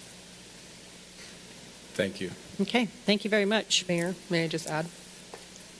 Absolutely. I just want to say also thank you for putting the presentation together. I know I speak for myself and my family that we enjoy and utilize, a lot of what RAMP has provided, as does the rest of the city. But I especially thank you for putting this together visually, because then this does help us as elected officials to be able to support as openly and freely as we might want to. But this just helps to boost our ability to let people know what the RAMP tax has done. And just like Councilmember Bloxham, nobody likes to hear the word tax, unless you're getting a return maybe. But this is a return. So like what RAMP has provided, what we've been able to fund, the services that are provided, the programs, all of the things, this is the return on that really tiny itty-bitty tax. And I call it a tiny itty-bitty tax because that's what it is for us individually. But when we put all that together, then we're able to do all of this. And that's just really cool. So thanks for putting that together. I'll just reemphasize also that all the money that is collected, that it has to go through one, it can only be spent on one of these 4 entities. So even though it might be managed on the city level, we do have a committee, a RAMP commission. Councilman Morris right now is our liaison, but you do have a specialist for each one of those entities. So there's 4 of them, and then there's 5 other commission members that are at large, and they're representatives of the city, they're citizens of the city, and they are the ones that really vet out all of the applications and make sure they meet the requirements, and then go through the process of presenting it to the council as their suggestion for how the funding should be spent. So I have to say thank you to all those folks that have spent time on that commission, as well as our residents for allowing this to take place. Okay, let's go ahead and move on to item B of our consent items, which is a bid award, and Mr. Steve Jackson is going to present that item to us. Thank you, Mayor and Council, for allowing me tonight to present for your consideration Resolution 2538. It's a bid award with Ormond Construction for the Laytona Storm Drain Project number 2211. The resolution authorizes the execution of agreement between Layton City and Ormond Construction for the Laytona Storm Drain Project. It includes the construction of new 12-inch to 48-inch reinforced concrete pipe storm drain with installation of inlet boxes, removal of waterways, and then also updating the ADA ramps throughout the area of the construction and other incidental work associated with the project. 3 bids were received, with Ormond Construction submitting the lowest responsive bid in the amount of $1,598,817.27. The engineer's estimate was $1,575,918.50. Staff recommends the council adopt Resolution 2538 and award the bid to Ormond Construction and authorize the city manager to execute the agreement for the Laytona Storm Drain Project 2211. I will note it's in the location between 1050 North and 1200 North, and then Angel Street is on the right side of your screen, and 1640 West is about where the tracks are. Are there any questions I can answer for you? The red lines are indicating where the storm drain generally will be going in the streets. Are they adding collection boxes? Yes, there's really no storm drain in this area, so this whole project is that's to what fix. I mean. There's like one. Yeah. Yeah. Yeah. Okay. Yeah. All of those are just where the pipes are going, but there will be numerous storm drain boxes along that street. Yeah. Good. Is there curb and gutter in all of this area? Is there some without? No, it's all curb and gutter. Okay, I Yeah. thought there wasn't. Okay. Any other questions? No? Okay, very good. Let's go ahead and move on to item C, which Mr. Jackson is going to also present that item for us. For your consideration is Resolution 2539, which is a approval of a land purchase agreement between Layton City Avocet Management Company, Brentwood Homes, and Halo Management for property purchase for the future expansion of the Public Works Maintenance Facility, approximately 175 East, 1800 North. From the picture you can see on the screen there, the blue property highlighted is the current Public Works Facility property, 10.15 acres. The yellow property highlighted is 7.41 acres. We've been working with the property owners of this parcel to negotiate the purchase of this ground for close to 2 years now. The resolution would authorize the city to purchase this ground and use it for the necessary expansion of the Public Works facility in the future as we master plan for the remaining growth in the city. The purchase price is $3,873,360, and staff recommends the council adopt Resolution 2539, approving the land purchase agreement and authorizing the mayor to sign the necessary documents for this purchase. Are there any questions I can answer for the council or mayor on this one? Okay, council, do you have any questions on this? I know we had a pretty good discussion in the work meeting, but if you have anything more you'd like to bring up, you're welcome to. Okay. Seeing that there's none, thank you, Mr. Jackson, for presenting those two items to us. We'll now go on to our last consent item, which is item D, which is an acceptance of a petition for an annexation, and Brad McElrath is going to present those items to us. Thank you, Mayor and Council.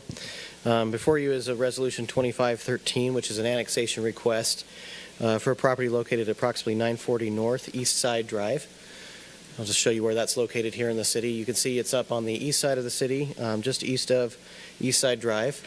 You have the Craythorne gravel pit area that's just located to the east there.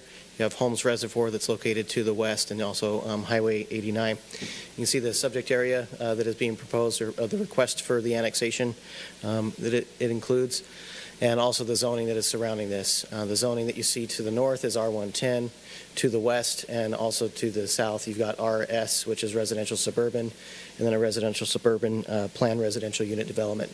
And then you have some more single-family zoning that's also on the west side of this.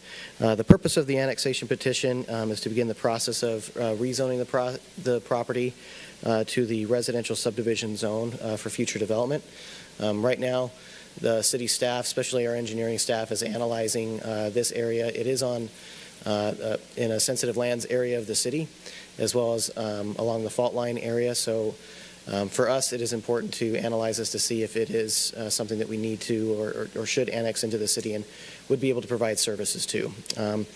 There is a more expedited process nowadays for annexations than before. And so we will, as city staff, provide information as quickly as we can about that and how much information we can gather. But right now, this request and this resolution is just to accept the petition for annexation, and then there will be certification and then the actual decision on the annexation in the coming months.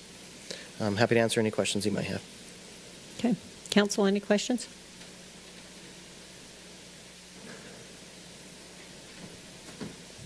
All right, thank you. Okay, seeing that there's none, that concludes our consent items. So I'll bring it back to the council to go ahead and take action on this. Just keep in mind that the council can take a singular action in adopting all of the resolutions that were presented tonight, and also with one vote. So with that, council, I'll bring it back to you for action.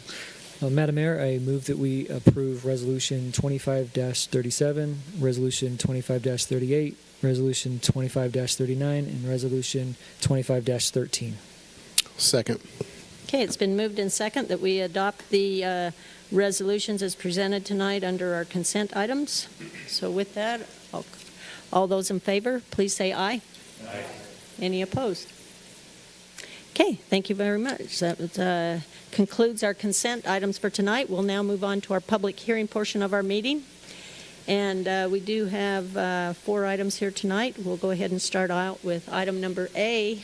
And Mr. Probert, our finance director, will be presenting item A, which is regarding our budget. Mayor, members of the council, we have a public hearing tonight on May 1st the council adopted the tentative budget for fiscal year 2025-2026 and set a public hearing for this evening. I'll mention right here at the front that it's not my intention to recommend that we vote on that budget tonight. That I will recommend that we continue this hearing until the 19th of June. But it is an opportunity tonight for the public, once you open a public hearing, to comment on the budget that's been available for them to review for the last just over a month.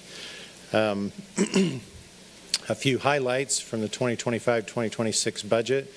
There is not a property tax increase proposed in this budget, although we don't have the final property tax rate as of yet. We will have that by the 19th. The general fund budget is just over almost $49 million. The total citywide budget, including utility funds, $129 million. There is a market cost of living and merit adjustment proposed for officers and employees in the city, and we'll discuss that in a subsequent public hearing that we have here in a minute. $2.9 million in capital equipment, $23.6 million in capital projects, which also includes utility projects. The sewer rate is proposed to be increased $2.50 per month by North Davis Sewer District, which that comes to us and then we pass it to them. And then as per a plan that was approved last year, the city will also increase our portion of the sewer rate, $2.64. So that will be a total of $5.14 in increase in the sanitary sewer rate proposed in this budget. Major projects include Emergency Communication Dispatch Center, which is highly subsidized by federal grant money that needs to be spent in the next little while. Swimming pool, dome, park projects, street maintenance, and other utility projects. Some of the things that I'm required to cover tonight before the public hearing are changes to the tentative budget that was adopted on May 1st. One of those changes is an increase in general fund wages for the fire department.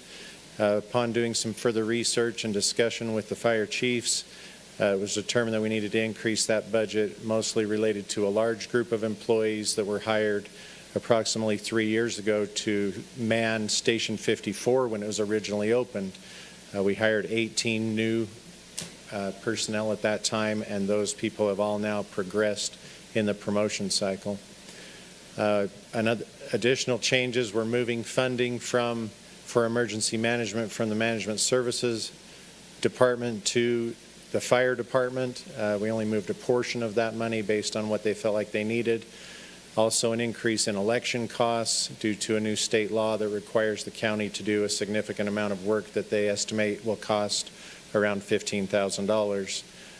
That could be split between other cities, but at this point I determined that we should just put the full amount in, and that way we'll have enough to cover the cost. As per discussions a few weeks ago, it was determined that we should move the pool dome project, which is $1.1 million, from the general fund to the ramp fund. And so the ramp fund will cover the cost of that project in this proposed budget. All of those items combined reduce our use of fund balance in the general fund by $945,000. In other funds, the rate increases, which I just discussed in the sewer fund, will generate just under $1.8 million. That's the combined rate of North Davis Sewer District and the city. Will pass approximately $975,000 of that through to North Davis Sewer District. In addition, it's proposed $124,000 increase for overtime and promotions in the emergency medical fund for the same reason that I described in the fire fund, mostly related to those personnel that are manning Station 54. Since the tentative budget, we also received the final plan for the CDBG grant, so I've increased that $16,000, added the dome project to the ramp fund. We moved the wave machine project from the 2026 budget to the current year budget. That's $220,800, so that equipment can be ordered. I believe it already has been ordered, and or shortly after, or very soon, I should say. And so that also affected the pool budget for 2026 and increased 2025. So those are the changes that are out there. For the public's purposes, just a few highlight slides. City revenue for 2026. We can see that 25.8% of total city revenue comes from sales tax, 42% from charges for services. This is the city in total, not just the general fund. City expenditures, 44% for compensation, 30% for operations, 20% for capital projects, and a couple other smaller categories. In the general fund, 53.8% of the general fund revenue comes from sales tax, 22% from property tax, and then there's a number of other taxes and fees that are allowed to be charged by the city that make up the balance of that revenue. In the general fund for 2026, 35% for police, 13% for fire. Fire's a little lower because the emergency medical fund is an enterprise fund, so it's not part of the general fund. And then you can see the other departments listed there as well. And that's my brief presentation before our public hearing, and I would recommend that we open the public hearing to accept public comment. Are there any questions? Okay, Council, do you have any questions first before we open the public hearing? Yeah, I mind. Thank you, Madam Mayor. Thanks, Tracy. So that a little over 300,000 for Station 54.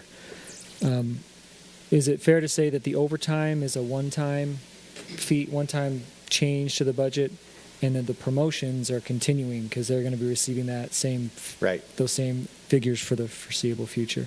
Right. Do you know the overtime is about 90,000 of that. It was 50,000 in the general fund was an estimated increase that we need.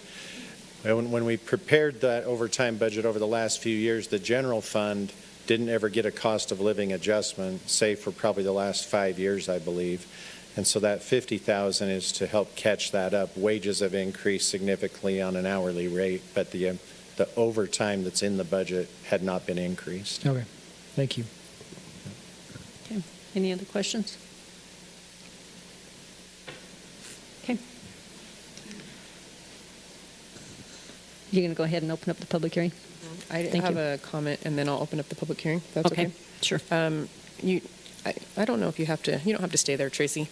I was just going to comment on that, the money that was moved from the general fund to the ramp for the pool dome, and just, again, thankful for the oversight that our staff uses when looking at the funding and the monies that are available that allows us to be able to move things around as needed. And so there was that money in the ramp fund that we were able to move out of the general fund to be able to use that for the pool dome. And that just means that leaves additional funding in the general fund if something else comes up or if there's some other project that needs to be funded. So appreciate your department for providing that information to us so we can help make good decisions for the city. Thanks, Tracy. Okay. With that, I'll open the public hearing to discuss the adoption of the fiscal year budget and property tax rate for 2025-2026. Okay. It's been moved in second. All in favor, say aye. Aye. Any opposed? Okay, thank you very much. Okay, so the public hearing is now open on item number A, our budget for the 2025-2026. If anyone wishes to comment on that, you're more than welcome to step up to the podium here, and once again, make sure you state your name.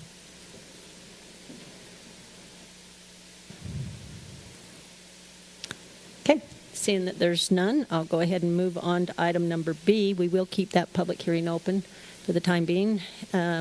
So let's move on to item number B, which is an adjustment to the annual compensation of the executive municipal officers. And Tracy gets to present that item as well.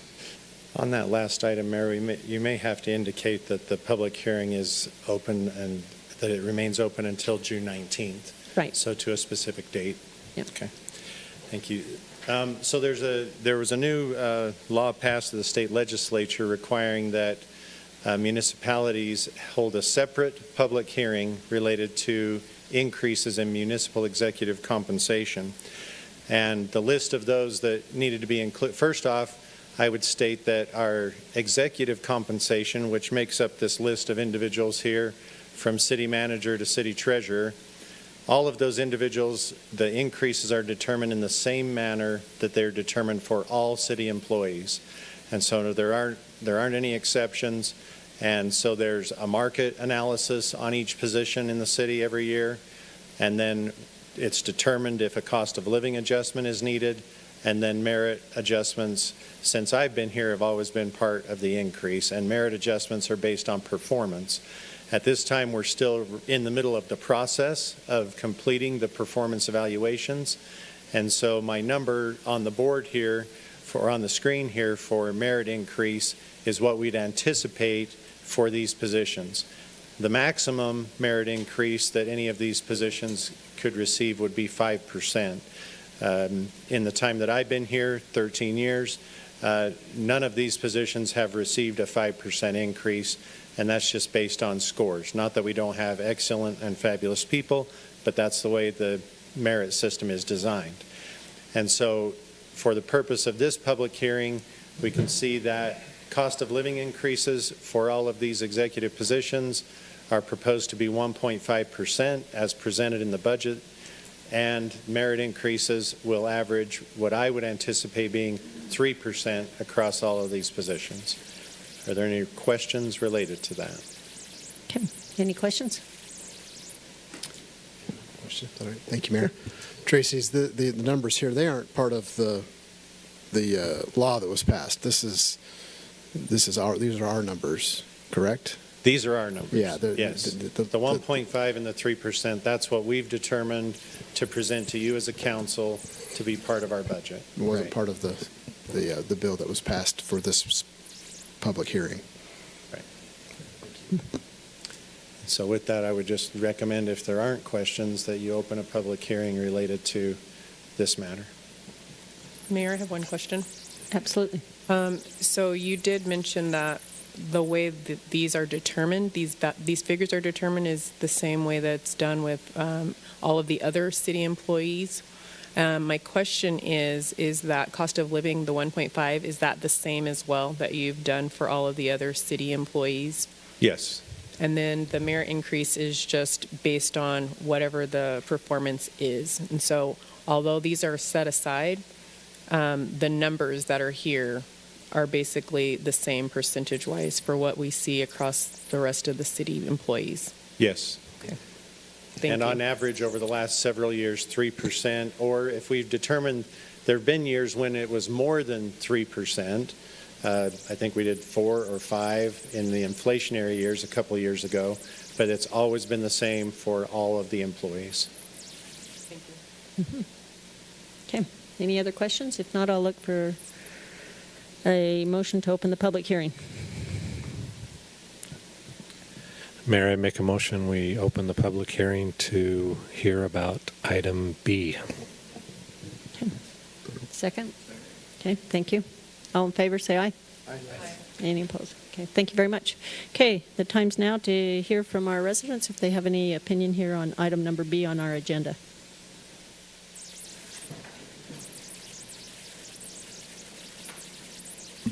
Hi, my name is Daniela Harding. I live at 1506 East, 2050 North. I just have a quick question regarding the merit increase that perhaps Tracy could explain to the residents. When you're looking at increasing a compensation merit-wise, I think what's confusing, at least to me as a resident, what is the process? What do you determine? Is there a group that interviews the employee? And so I'm just trying to understand who determines how they get compensation or they get that merit increase. Okay, great, yes. And so the performance evaluations are done annually on employees by their supervisors. They're reviewed by managers, then they're reviewed by the department director and our human resource department and the city manager. So from an employee getting their performance evaluation all the way to the city manager, they're reviewed several times. And what we have in place is a system where if someone does something outstanding during the year, right, they can get a document in their personnel folder. Managers or supervisors will keep track of those, and then they can take that information into account when they review the individual at the end of the year. They discuss that with them, obviously, during the year. That also goes for things where you've got disciplinary action, right? So you've done something where you've violated some aspect of our personnel code, and so then you get a letter in your file related to that, and that's taken into account. So then employees are scored across various categories, and they can get from a 1 to a 5, with 3 being considered you're a great employee, right? So in order to get a 4 or a 5, which is the reason I mentioned that most people would not get a 5% increase in this scenario, in order to get above that, the supervisor has to take those extra, attaboy documentations and give examples, and then HR will review those and make sure that adequate examples have been given in order to justify something more than a 3. And anyway, it's a whole process, and we have an electronic system that we track it all in, and it's all reviewed again by the city manager at the highest level to make sure that one department isn't just skewing things because they they think their people are better than another. We try to make sure that everybody's being treated uniformly. So if I'm understanding you correctly, it sounds like you're going through multiple levels. It's not one particular person determining the merit increase for a particular employee. Right. It goes through multiple levels. Right. Okay, thank you for your answer. Tracy, I have a question. On the merit increase, you mentioned that it goes from 1 to 5. Are there instances where that merit increase is 0 and an employee would not get a merit increase? Is that ever an instance? Yes, I believe that has happened, and I think in maybe a severe case of disciplinary action that could happen. Most of the time, I would dare say that if you're an employee that had an evaluation score that was that poor, you've probably already been talked to, and you may not be here anymore, right? I mean, we try to only keep top-notch people, and at the point where you actually receive a 2, meaning a 3 is you're doing your job. You're a great employee, right? You're doing what's expected of you. If your score fell to a 2, you would be having meetings with your department director, possibly human resources, to see what kind of a plan can we get in place for you to help improve you as an employee. I mean, Layton City's not in the business of just bringing people in, putting thousands of dollars of training into these individuals and then saying, well, you blew it, we're not going to give you a chance. Unless you violated, some really bad things, broke the law, basically, then yeah, you're dismissed. But if there's just some minor things of personality or just the way you do things that could be changed or some training that could be provided, then we try and work with all the employees to, raise everybody up to a better level, make them a better overall, hopefully help them be a better overall person. Anyway, I'm talking too much now. Sorry. Yeah. Just quickly, Madam Mayor, can you, Tracy, just speak very briefly about the salary survey and that we utilize, outside information to make sure that we're paying our people maybe not what they're worth, but what the rate is, and make sure we're not underpaying and make sure we're not overpaying and that taxpayer funds are being spent wisely? Right. So the Human Resource Department will go out every year, and we have 8 cities that compare with us. We don't try and compare against, say, Salt Lake City or, Brigham City, people that aren't anywhere near our size.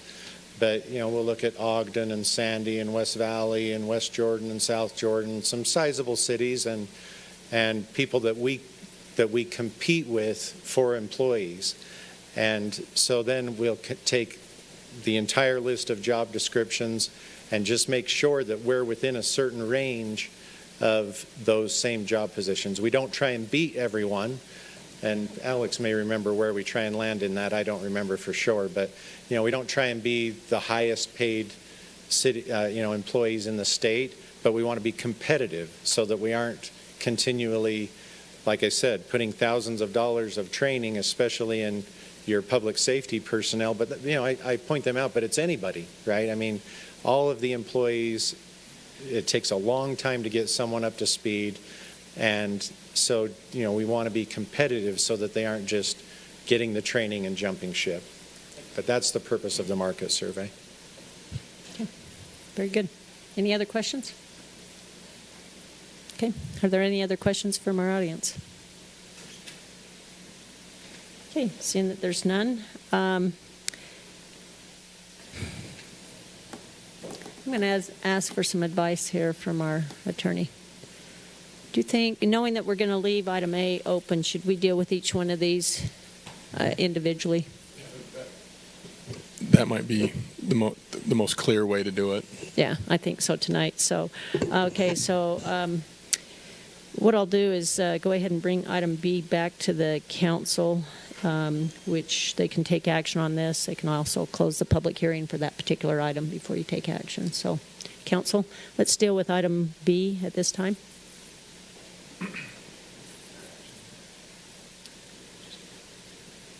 Well, so we could just close the public hearing on item B is what we'd do. Motion to close the public hearing. Okay. It's been moved and seconded. All in favor say aye. Aye. Any opposed? Okay, thank you.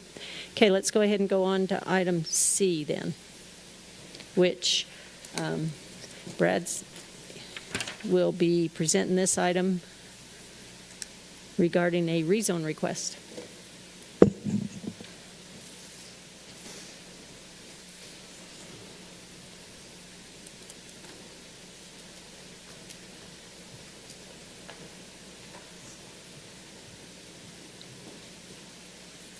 Thank you, Mayor and Council. Thanks for your patience as I got that ready for you.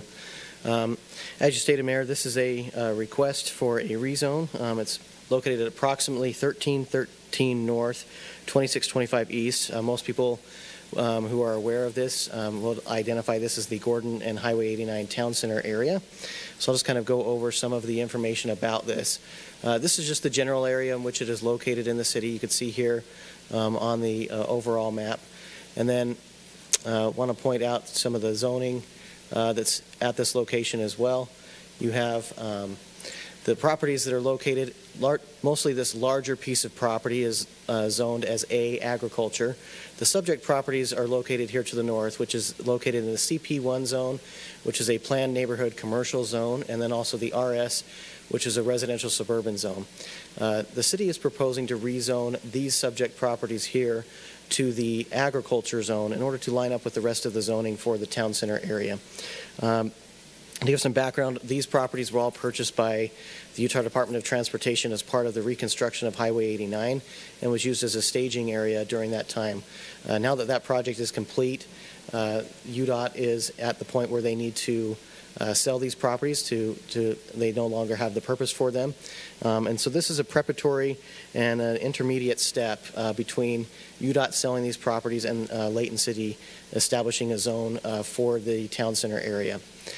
So this, you can just see the aerial image and a little bit more detail of the site. So here's just a general overview for the public. Layton City adopted the Layton Forward General Plan in 2019, which identifies this specific area as a town center. There's a total of 6 town centers that are identified in our general plan, 2 of which are identified as greenfield town centers. Otherwise, areas where there is not any existing development, and so everything that would be happening there is brand new development. And so Gordon and Avenue and Highway 89, that's one of the 2 greenfield town centers. In 2024, the City Council adopted the Town Center Master Plan for this town center. That went through a very robust public outreach process to come up with a shared community vision for this town center to make sure we're meeting the needs of this part of the community, but also the community overall. And as I stated, this next bullet point, we are only requesting the rezone of this property as an interim step, as essentially a placeholder while the city writes and then adopts a zoning ordinance for this area. Right now, city staff is in the process of drafting a TC1, which we'll call it the Neighborhood Town Center Zone, for the future development of a town center here. As we've gone through and identified the needs of the town center because of the master plan and also the specifics of the general plan, recognize we need to be very deliberate and thoughtful as we go about adopting that ordinance to make sure the vision that we've come up with the community is something that we can see as we move forward and as UDOT sells the property to a development party for future development. It is important to note that when the city does draft and move forward with adopting that zoning ordinance, there will be public noticing provided as well as rezone notice when those properties are rezoned to that TC1 zone. So with that, I'm happy to answer any questions that you might have for me. Otherwise, as staff, we recommend that the City Council adopt Ordinance 2510, which would approve the rezone as described in my presentation. With that, happy to answer any questions for you. Okay, Council, do you have any questions before we open up the public hearing on item C, the rezone request? I'll just ask that. Go ahead. Thank you for the presentation. Yeah. Can you maybe just review what will happen to the funds once this property is sold, right? Because it's also another public entity. Can you talk about where those funds were going to be and what they're going to be used for, so the residents can understand kind of the uniqueness of this property? Yeah, Councilmember Bloxham, I'm happy to do that. So UDOT, as they acquire properties for any reconstruction projects, they use those funds when they go to sell those properties. They roll them back into future projects. And so just to give the public some ideas of future projects that UDOT has coming up in this area, I know the interchange at Highway 84 and 89, that's something that's definitely been on their radar. That's a plan. So the funds that they receive from the sale of this property may go towards that, but they definitely roll it back into future capital improvements with our roads. Okay. Good question. Any other questions? I don't think I have a question, more of a comment about this area and how currently, if you can go back to the slide that shows the zoning. So having the CP1 as is and the RS with the agricultural, if we left it this way and UDOT were to sell, then we basically would be at the mercy of whatever the zoning allows for those particular zones, right? So as a developer would purchase, they could put whatever was in the zone or in code for zoning for those types of properties. And so having this zone change and moving that to an ag zone just kind of safeguards it a little bit, not as much as we would like probably, but a little bit, which prevents a developer from just coming in and doing whatever they want. They can only do what a current ag zone allows them to do unless they came back to the council, correct? Yep, that is correct. Yeah, excellent question. And then just to give some more insight on that, there is this one property that will remain in the CP1 zone. It is owned by the Church of Jesus Christ of Latter-day Saints. It's used as a parking lot for this meeting house. And so that if they decided that they wanted to sell that to somebody, then that's a possibility. But right now, we're just focusing on the UDOT-owned properties and in order to advance this and to move this forward before they sell it. We know that they're interested in selling. In conversations that we've had with the church in the development of the Town Center Master Plan, they haven't had any interest in moving away from that as a parking lot. They see that as a vital resource to that meeting house. Okay, very good. Thank you. Okay, if there's no other questions in council, I'd ask for a motion to open the public hearing at this time. I move that we open the public hearing for Ordinance 25-10, the rezone request. Okay, thank you. Is there a second? Okay. All in favor, say aye. Yes. Okay, any opposed? Okay, thank you. I know this is a lot of extra steps tonight, but again, we just want to make sure we treat the items as needed. So with that, I'll turn the time over to our audience if anyone wishes to comment on item C, this rezone request.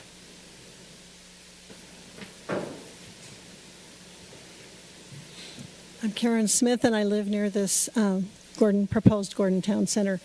And I really want to thank Brad and Weston for being so open and sharing the the information that you've shared, council for providing an opportunity to speak tonight.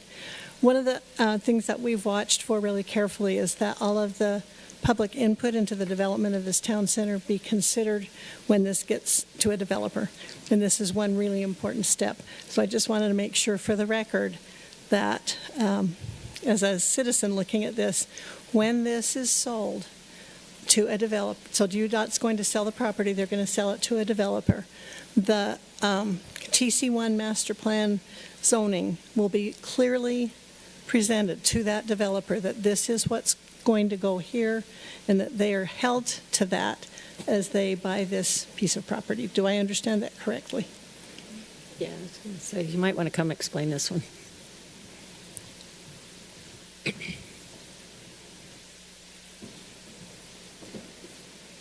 Yeah, thank you, Karen, for the question. I appreciate your help also through the whole process. So as the city, we have provided information to UDOT that they've agreed to include as part of the auctioning of the property.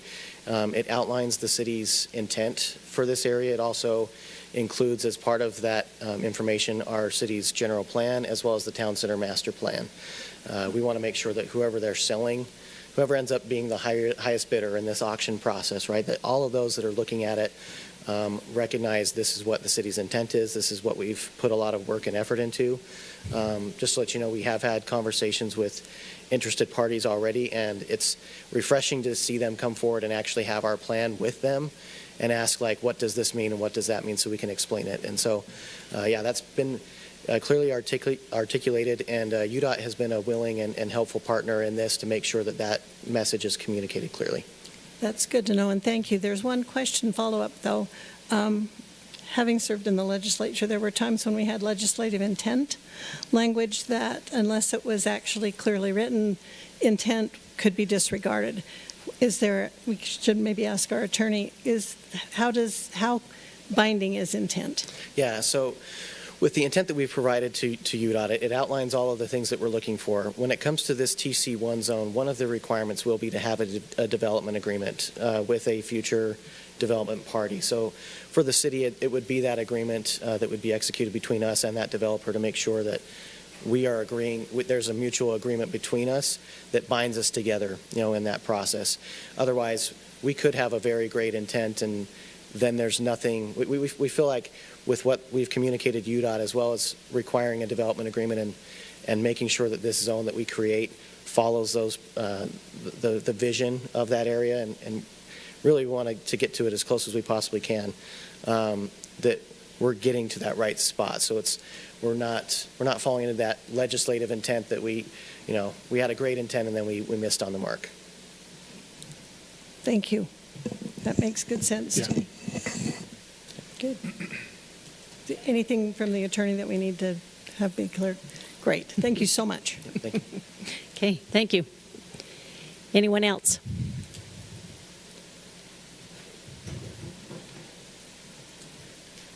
Michael Christensen, I have nothing against the rezoning here. I guess want to speak for a moment on the TC1 zoning. I'll just put a comment from the public out there that probably the worst thing you could do in building your TC1 zoning is to allow all the parking to be surface level.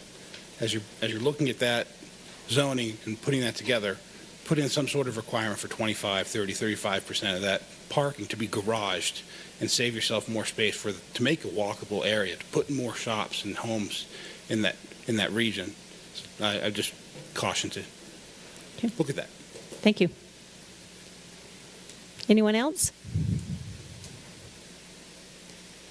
Okay, seeing that there's none, Council, I'll bring it back to you then for action regarding item C of our public hearing. So once again, we'd need to close the public hearing on the rezone request and then take action on the ordinance. Madam Mayor, I move that we close the public hearing on the rezone request and adopt ordinance 25-10. Okay, it's been moved in second. So all in favor, please say aye. Aye. Any opposed? Excuse me, yes. Do a roll call on this? Yes, we do. Okay, so on ordinance 25-10, the rezone request, we will take a roll call vote on this one. I'll start down here with Councilmember Thomas. Aye. Okay. Councilmember Smith Edmondson? Aye. Councilman Morris? Aye. Councilman Bloxham? and Councilman Roberts. Yes. Okay, there you have it. It's unanimous on item number C. We'll now move on to item number D, which is a rezone request for the Hobbs Creek Villas. And Brad McElrath gets to present that item as well. You're getting your exercise in up and down those Yeah, stairs. thank you, Mayor. Well, and thank you for pronouncing my name correctly. It's a difficult one, so excellent job there. So yeah, Mayor and Council, tonight we have a continuation of an item, the Hobbs Creek Villas PRUD rezone concept plan and development agreement. There's Resolution 2516 as well as Ordinance 2508.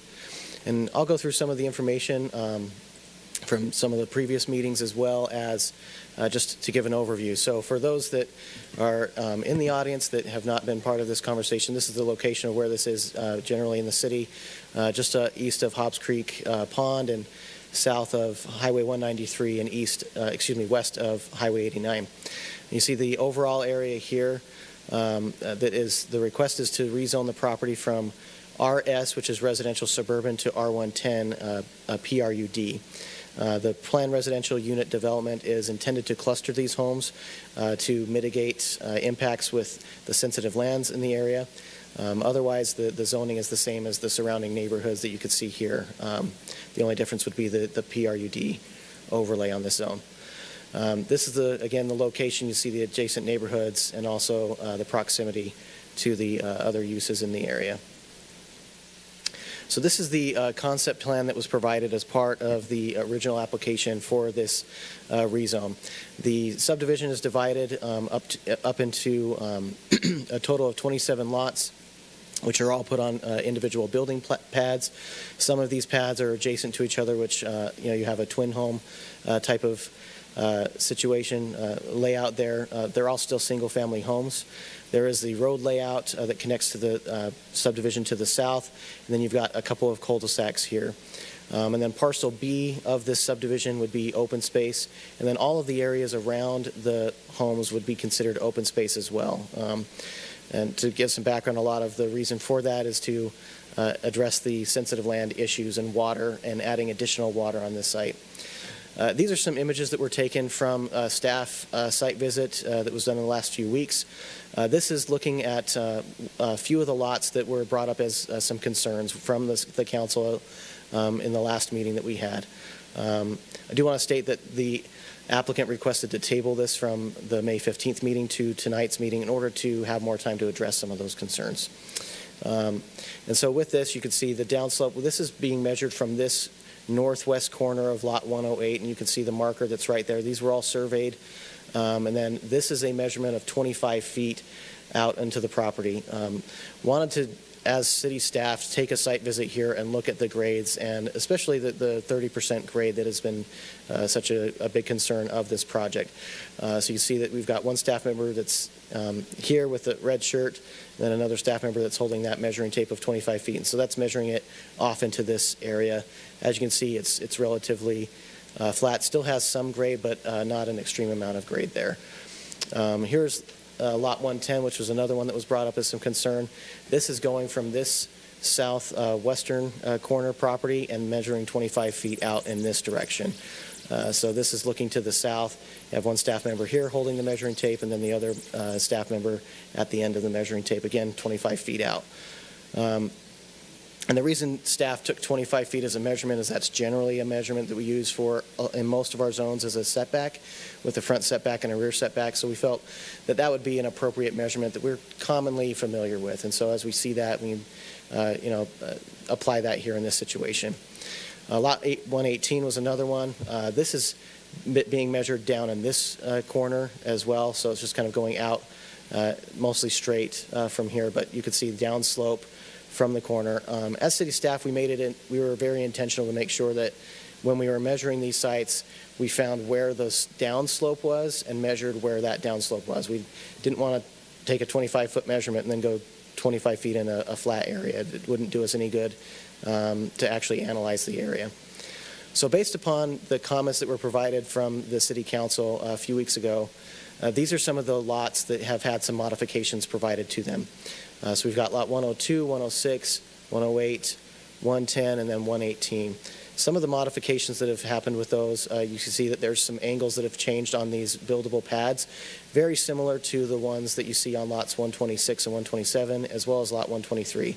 Those all have some angles on those properties due to the fault scarp that's located in this area, and again, addressing the geotechnical concerns. So to point out lot 102 first, all of these lots, the modifications that were made by them, and they were all done by the developer with trying to address the concerns by the public and the council. So this was a 5-foot separation that they added to this building pad. So lot 102 did used to go right to that 30% line. They've now added that 5-foot separation. As you can see here, the same thing happens with lot 106, as well as lot 108. And then on lot 110, both lot 109 and 110 did shift to the east a little bit. There was enough room that they could shift these and not impact the depth of the driveways, and so they made that attempt there. So you can see also 5 feet from the 30% slope. And then also lot 118, that was one that was able to be shifted without cutting off any of the corner. Wanted to show this example of a home footprint.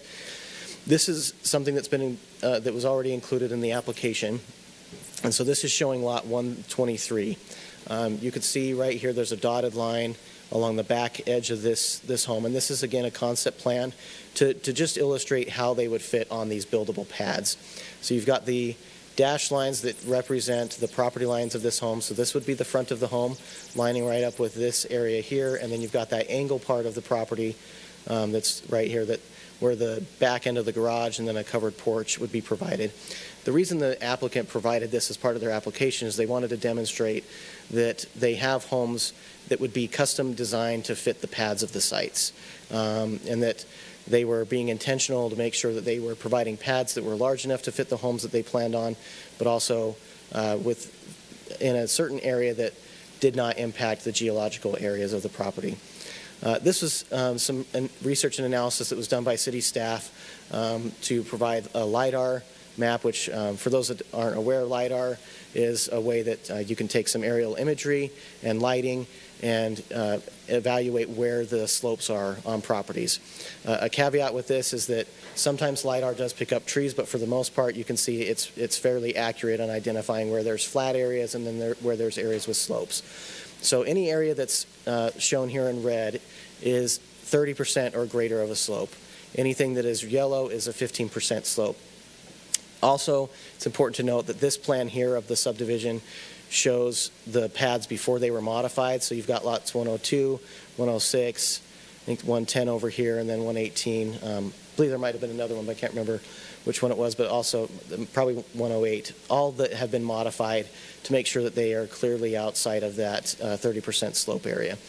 Know that this was something that was valuable to see, just to show in relation to this overall area around Hobbs Pond how this is a sensitive lands area of the city and where we have 30% slopes and the impacts that they have. And so it's also important to note, you can see the intentionality of this subdivision and the reason for clustering the single-family homes. The PRUD zone allows for the clustering of the homes.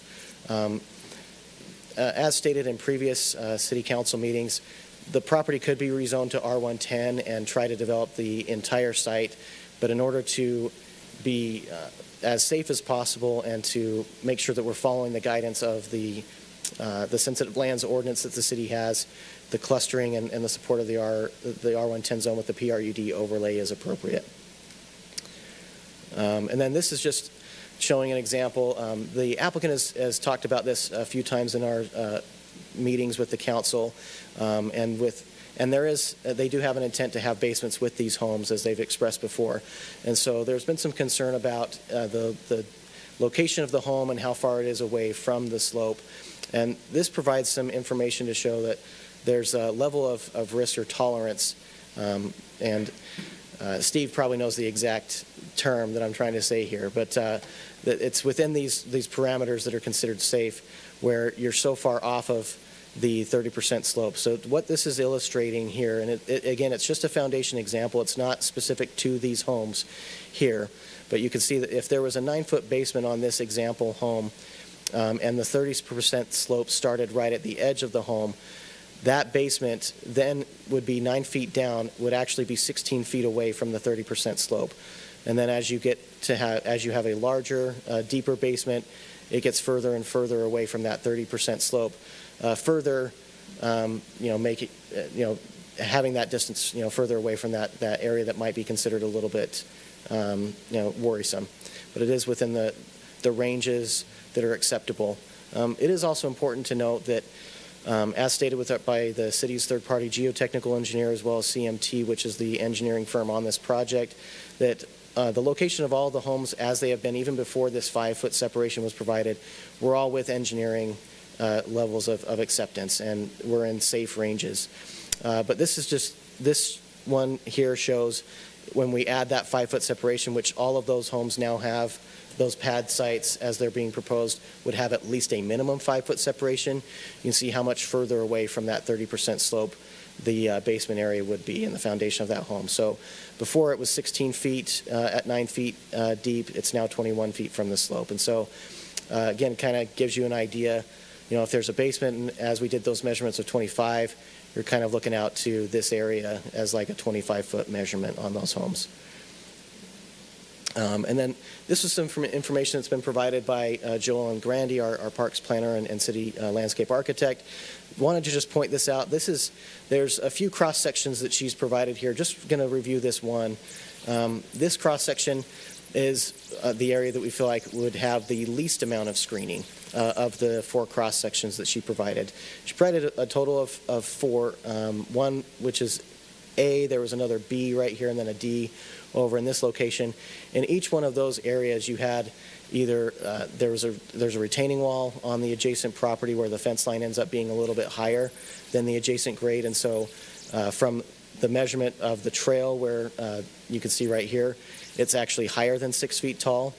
At B, it gets a little bit lower, and then right here is where you'd have the trail, and then the trail would be essentially right at grade with the adjacent property. You can also see that there would be a landscape screen here of 8 feet, and you can see how that would be applied in this situation to further buffer the trail, and mostly to buffer the residential homes and provide privacy from the trail location. And then the D location over here, there's a shed on the property that is also able to provide some screening, from this. So let's see here.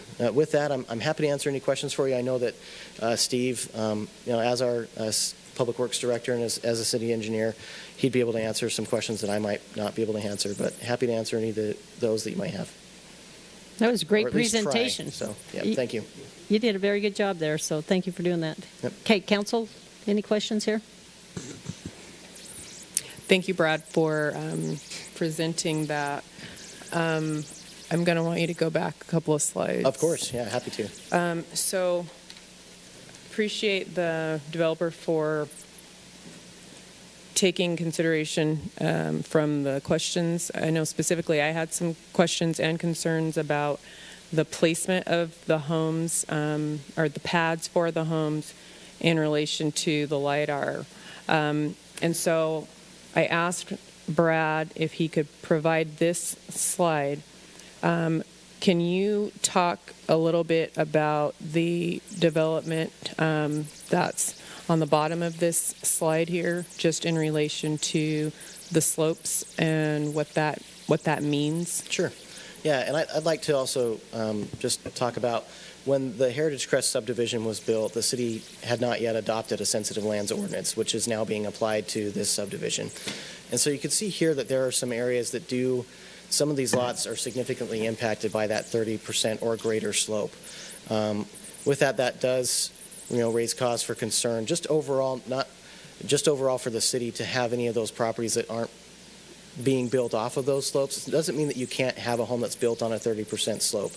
The city has looked at the geotechnical report and the analysis at the time that the Heritage Crest subdivision was built, and there were things that were provided with those homes that provided some additional shoring up of the foundations.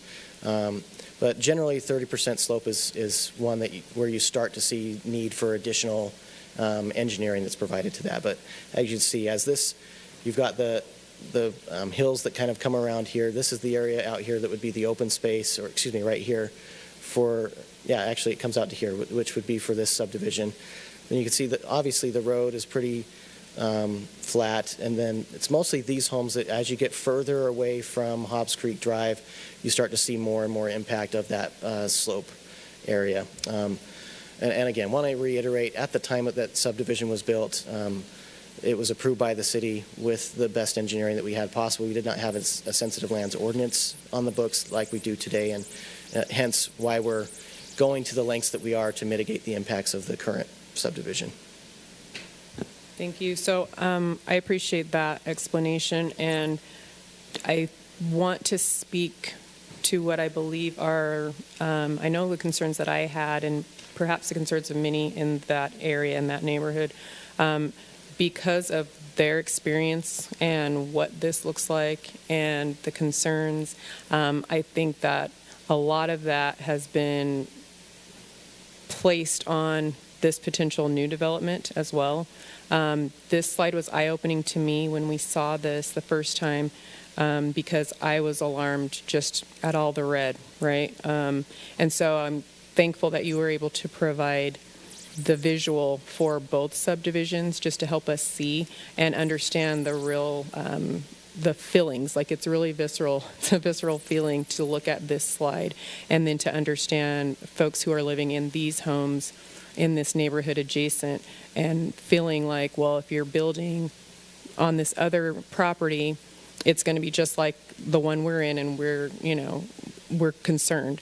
So I appreciate seeing this and being able to look at the differences between the two, but also knowing that those homes are supposed to have basements or have to have basements according to what the developer said, and also that they have been shifted at least 5 feet away from that 30% is, it helps me feel a lot better about what this potential development could look like. Thank you. Yeah, and sorry, I just wanted to clarify one thing, that the geotechnical report doesn't require the homes to have the basements, but that is something that the developer is intending to do. If they were to build homes that are just on a pad, a slab that's there, those would be designed, so that way the homes would still be safe. And so it's still within that level of tolerance when it comes to engineering, that whether it has a basement or not, it would still be safe within these buildable pad sites. So, yep. Okay. Any other questions, council? Okay. So I'll bring it back to the council then to, you have two choices here. I mean, we did have a public hearing already on this, but certainly it is under our public hearing. You can reopen the public hearing again and hear from the residents on this, or you can take action. But at this point, I'll turn it over to you for your choice. I make a motion we reopen the public hearing. Okay, very good. It's been moved in second. All in favor, please say aye. Aye. Any opposed? Okay, thank you. Okay, the time is now yours, so anyone in the audience who wishes to speak to this rezone request, you're welcome to do so. Please keep in mind that that certainly, as I've stated before, that anyone's welcome to comment on it. If you have a spokesperson for the group, then I'll allow more time. Otherwise, we'll probably keep track of the time. And if something has been mentioned, we'd appreciate it if you don't re-emphasize the same thing. You could say you agree with it, but we definitely want to hear your concerns and your thoughts as far as this reapplication now and the adjustments that's been presented tonight. So the time's now yours.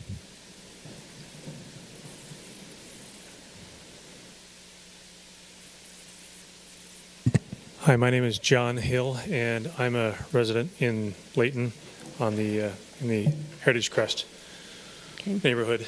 And so I've missed the last couple of meetings due to other conflicts, but so if some of the comments I make tonight are redundant, I apologize. So hopefully you'll... no, I didn't mean from the other meeting. I just meant for tonight. So okay, right. So perception is reality is a phrase that we've often heard, I think. I was sitting in a work meeting, and I had a scowl on my face during the whole meeting, and so my boss gave me a hard time because she thought I did not approve of the message, but I did. But her perception became her reality. And so we, as some of the residents, have this perception that there's still some things that have not been addressed adequately. And so I'm hoping that this council can help us understand the reality of things. So I'll read a few of my comments here. There is the perception among myself and my neighbors that the city and the developer are more concerned with three things. Number one, getting the trail system connected in a particular way without full regard to the impact of the parties most directly affected. Number two, the developer's costs and their ability to turn a profit seems to be of greater importance than the financial considerations and impact to the existing residents and future residents. Three, the impact to traffic, the impact to the Andersons, specifically the property that was highlighted tonight, and the risk of future settlement seems to be somewhat take a backseat to getting the trail done in a particular way and getting the developer an ROI. That's the perception. So whether that's reality or not, that's how we're viewing it. Okay. So let me address the trail. Why is the city intent on developing the trail according to the outline plan? I don't think that's been adequately addressed because the first city council hearing on this, afterwards I talked to the developer and asked why the trail was developed in that way. And he said, in order to get his development approved, the city required him to develop it in that manner. So that seems, by perception, reality or perception, I don't know, that there's some coercion or collusion in some regard. And at that time, that outline didn't seem to fully take into account the impact to the area and what was really needed. So that's our perception. Does seem like somewhat of a conflict of interest. Now, with regard to the Andersons property, the Fifth Amendment of the United States Constitution allows the government to take a property by use of eminent domain for the good of the public. However, it does require just compensation. Now, with regard to the Andersons property, with it being potentially surrounded by 4 public access roads or trails, that will have a direct negative impact to their home value. If no compensation is provided to them, this could open up the city to a lawsuit due to a violation of the Fifth Amendment. According to Jordan Cullimore, who is the attorney for the State Ombudsman's Property Rights Office, it states in his remarks, it says, before property can be taken, it must appear that the taking is necessary for the use authorized by law. Courts will defer to the agency in charge of the public use on the question of necessity as long as the agency's decision is reasonable. Agencies have a statutory duty, and this is kind of the important point, to locate public uses in the manner which will be most compatible with the greatest public good and the least private injury. This would be of significant injury to the Andersons without proper compensation. So, and then finally, my final point. My property, as I mentioned last time that I spoke, 30 years ago was approved to be developed on when it was unsuitable. It had geotechnical surveys done, engineers from the city approved it, but my home, which is right in that neighborhood, right on Hobbs Creek and 3025, it was built on an old riverbed. Okay, so they all the surveys and everything said it could be done, but those who actually understood development said it shouldn't be done. The guy who helped the developer develop the property told him, don't develop on that property, even though you can, it's going to have problems. 25 years later, it did, and I'm spending hundreds of thousands, this is no joke, I can show you the receipts, to shore up my property. So, does the city council today, in the interest of short-term profit and convenience, are they willing to have their legacy be that, where they're going to allow future risk, future cost, future lawsuits, and angst for future residents to be their legacy? And you guys won't be on the council 25 years from now or 5 years from now, who knows, when these problems materialize. But is that what is in the best interest of the public good?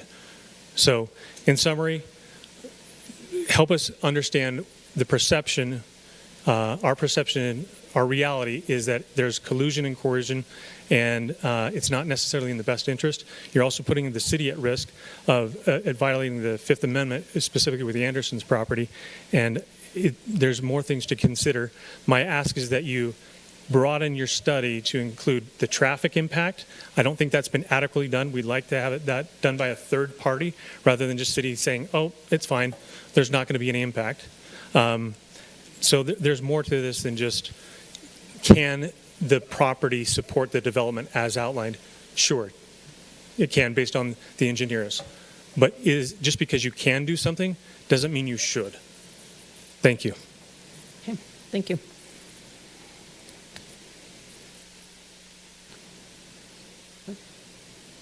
Do you want to address them now, or do you want to do them all at the end, you guys?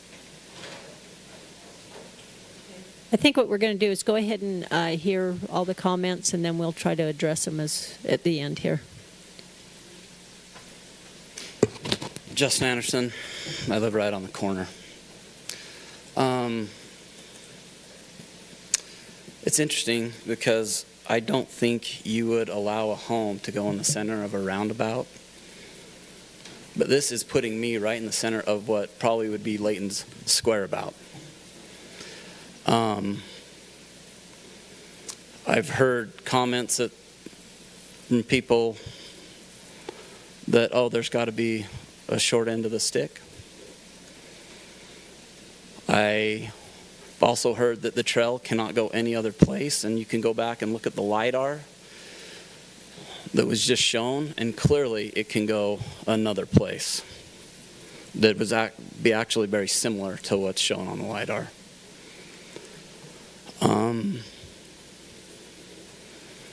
That trail dead ends at a property that, as I think of right now, I don't think the city owns. I think UDOT owns it. I don't know if the city has actually gotten approval from UDOT to buy it, to do it, because in the Planning Commission it said they're going to throw a parking lot in there. So I'd probably put 2 more accesses right there. But it does leave my house completely surrounded by public access. And I will fight for it.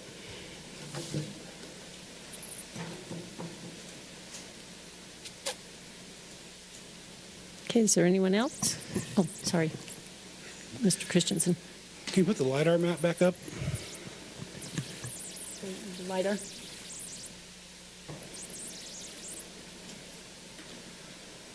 I find it interesting as I look at this map. I'm not a geotechnical engineer, I'm a safety engineer, but so I think about stuff like this every day of my life. And I look at this map, and I wish this could come out sooner. And this is the original layout, right? This is not the revised squares, this is the original plan for the development, right? We look at this map, or I look at this map, and I look at the very worst, highest risk parcel on that development.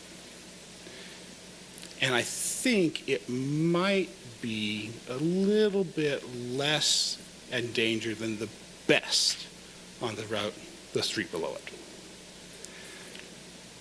This development was always fine. It was always fine. And I worry at the precedent that this council is setting by taking a plan that was perfectly fine and putting a developer through 3 months of delays, at least $100,000 in redesign and redevelopment for something that was fine. I find it kind of interesting also that we just approved an annexation for another sensitive area map, what you said, Loves Valley view, coming up here. You gonna do that again? Because what you're doing is you're setting a precedent where you're gonna ask every developer to shoot for Mars because you're gonna ask for 5 feet and give them the moon instead of just doing it right the first time. That's a very dangerous precedent to set. That everything's fine, but we want more. This is dangerous. That's where your lawsuit's going to come from. On that note, I wish with all my heart that zoning was a Fifth Amendment taking, but it's not. since I think Euclid in 1923. It would be perfectly wonderful to me if we had to compensate everyone by taking away their right to use the land as they wish. Because you, Councilman Thomas, mentioned in the meeting back there an hour and a half ago, has anyone defined what affordable housing is yet? I'll tell you what it isn't. It's mandating people put large lots with large buildings with huge setbacks. That's how you make expensive housing. That's how you don't make affordable housing. It's by doing things like this. I also looked at the lot there. You see I think it was called the Anderson property there. I thought that was interesting when it was brought up in a few hearings ago that it was going to be surrounded by pavement on 3 sides, because my brother's house in Tooele County is actually in a weird spot where it's a 1/8 of an acre lot that is surrounded on 3 sides by concrete, because there wasn't enough space to put a row of homes behind his row of homes. So he's on the end of the U. Now, he's on the end of the U because there was no other way to do it. That property's on a U because they bought a double lot, which is fine. Do whatever you want on your double lot. But it's a double lot.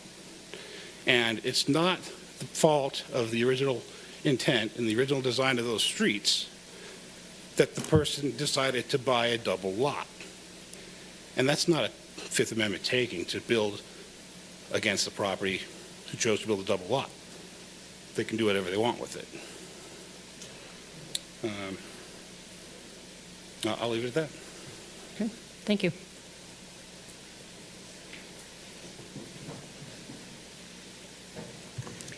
Hi, I'm Elaine Smith, and I used to live on 3025 North. I live at 2501 East, 1950 North right now.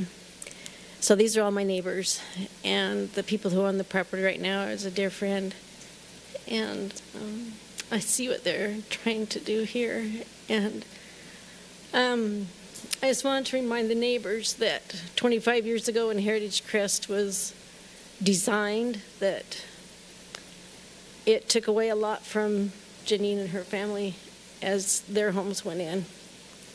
And now these homes are going to go in, and they've been working on this for 6 years.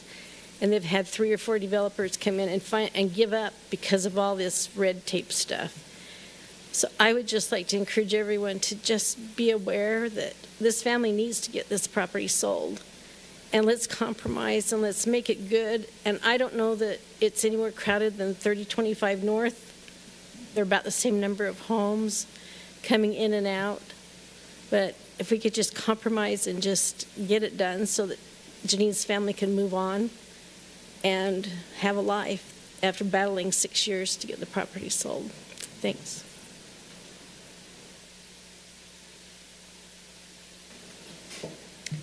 I'm Claudette Matthey. I am not a resident of Layton City. I'm from Stansbury Park, Utah, but I am speaking on behalf of the sellers. And I appreciate, again, the opportunity to address you, Madam Mayor, and the council tonight. I've sat through 3 Excuse of me, these meetings. do you mind restating your name? Our recorder didn't quite catch it. Claudette Matthey. Thank you. I've sat through 3 of these meetings now and have really listened to the concerns / complaints that have been voiced. In my opinion, these so-called concerns have only one thing to do with the sale and development of this property. The neighbors do not want this property sold or developed. Let me spell it out for just a minute.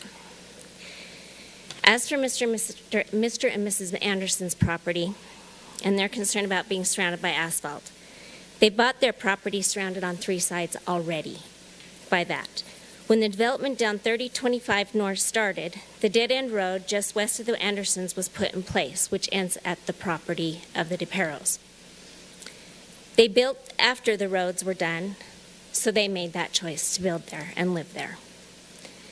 The concern for traffic, as for the traffic trying to turn west on 193 from Hobbs Creek, that's always going to increase. Hill Air Force Base is expanding.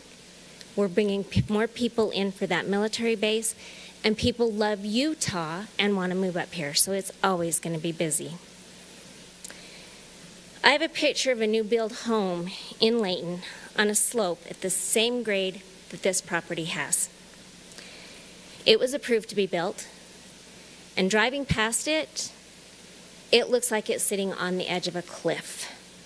There's no additional slope down to the road. It is the house, you have a flat level, and you have a road. It was approved to be built on. If we're concerned about sensitive land, take a look at the world. It's all sensitive land. This seems to have turned a little bit political, and I've watched it do so. Every meeting before commencing, I agree with the perception of what the council is setting forth. Every meeting before we start, the neighbors are coming up and talking and shaking hands with all the councilmen. To me, it's reaffirm votes. This should not have anything to do with politics. I'm not a resident, but I feel like every word that I have said positive about this has fallen on deaf ears. This should be honest and fair. I don't feel that way or see it that way. One excuse after another has been raised to finalize the rezoning and the sale of this property. Sonny, Carol, and Janine have the right to sell this property. The developers have a right to develop it, just like the people around the neighborhoods have the right to sell and do what they want with their property. Two of you personally told us, Sonny, Carol, and Janine and I, that this was the perfect property, an ideal property for the Prude zoning. Now it's taken a turn. And a lot of it comes up to because of the slope. A lot of it comes up to the trail. All we're asking for is honesty and fairness in this situation. The people most involved have jumped through hoops to comply and meet Layton City's requirements. We will never be able to please everyone, especially the neighbors in the area. I really don't think they will be satisfied or happy or pleased unless this property does not sell. The delay of rezoning appears to be both biased and prejudiced against the family and the developer, which raises questions. It is based on is it on their age, their race, their gender, their religion, ability, disability? Doesn't every property owner in Layton City and Davis County have the right to sell their personal property when and to whom they want? The DePero family has owned the land much longer than the other families in the area, and those neighbors should not be able to dictate what is done with this property. Last but not least, allowing this development and approving the application will increase income to Layton City and allow the community to grow. Thank you. Okay. My name is Daniela Harding.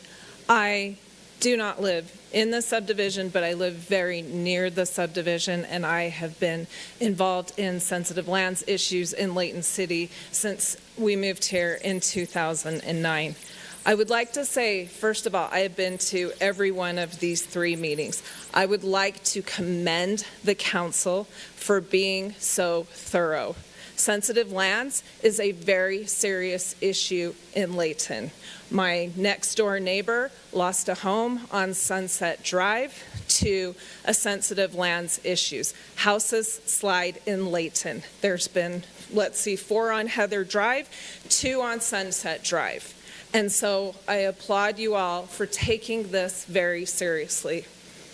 I truly believe, and I'm not speaking for the residents of this particular subdivision, I truly believe that they are doing their best to work with the developer and come to a conceptual plan that everyone can agree on. I think we're past the point of this not being developed or denied. Councilman Bloxham in the last meeting said as much. We're not here to deny this property. We understand, and I understand, private property rights. I have a couple of questions that I would like to bring to the council's mind before we move forward. Number one, in those pictures that were shown where they had the tape measure and they were showing the grade, the one thing is there was a lot of foliage on those hills. The foliage will keep the hill stability. Is all that going to be scraped away? And that is a question I have in this, because then that destabilizes the hill. How much of that foliage would be kept on that 30% grade?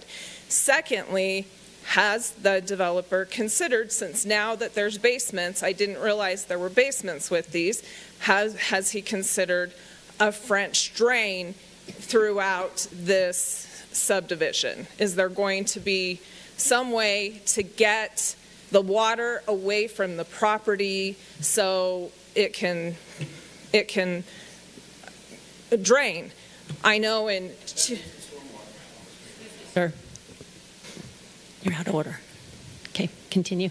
So it was a question. If I missed it, then please let me know. And so I'm trying to see if every single property has that. I know in some other subdivisions it doesn't have that. And finally, I think that it is a fair statement to have a further conversation about the trail. And if the trail needs to stay put where it is, sit down with the residents that are involved and, figure out, is that the best place? Could it be shifted to the north? I think the trail is a very small piece of this that we could work around. But ultimately, in the end, the reason I wanted to get up is I've been so impressed with how much due diligence that the council and the city has done with this, because I really felt when Eastridge was going in down by me, that it was definitely not this thorough. So thank you to the council. Okay, thank you.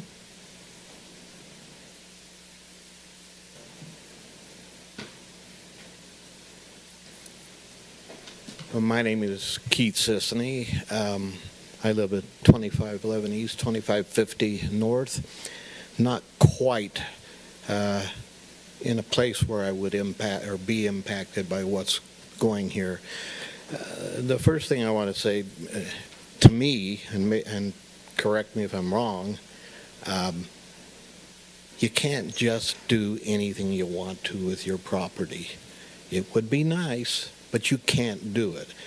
You've got to take a look at what the city ordinances require.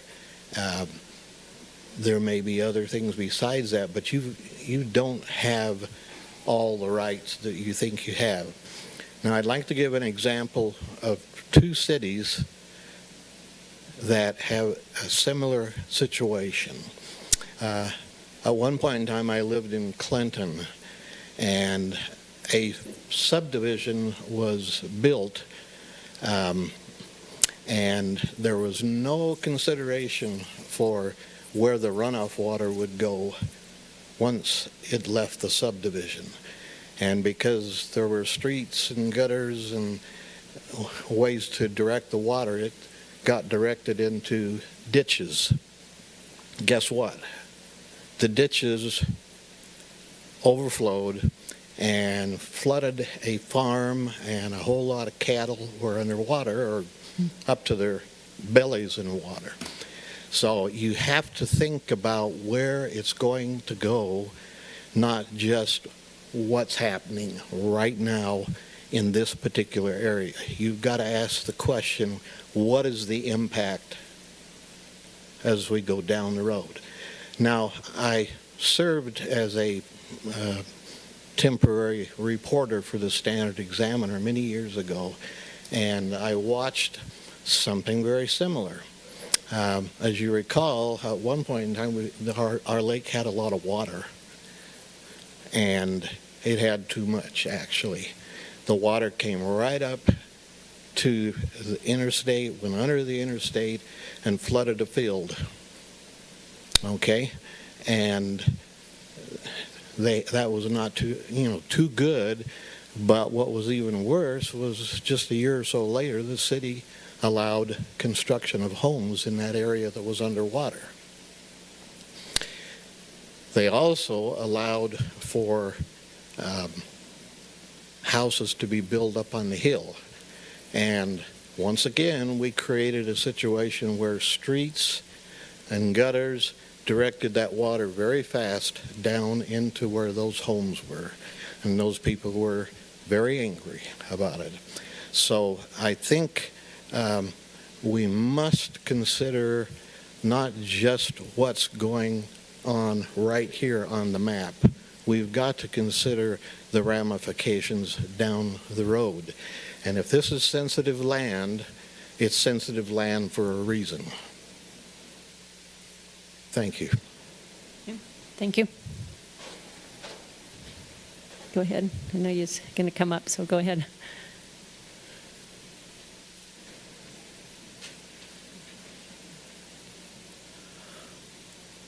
Good evening, Mayor. Good evening, Council. My name is John Wright. I have lived in Layton City for 48 years. I was one of the first homes in Oak Forest when it was being built. And at that time, the trail that led to Hobbs was just a little dirt path. And there was a fence there that had a no trespassing sign. And my home is similar to the Andersons, where my home is on a corner and it's directly adjacent to the trailhead that has been opened up to the public. Before that trailhead was opened and it was closed to the public, it was nice and quiet. I had not a lot of traffic around my home. I felt safe having my kids play in the yard. And now that the trailhead is open and it's adjacent to my home, I'm constantly getting beer cans thrown in my backyard over the fence. I'm getting empty chips bags thrown in my backyard.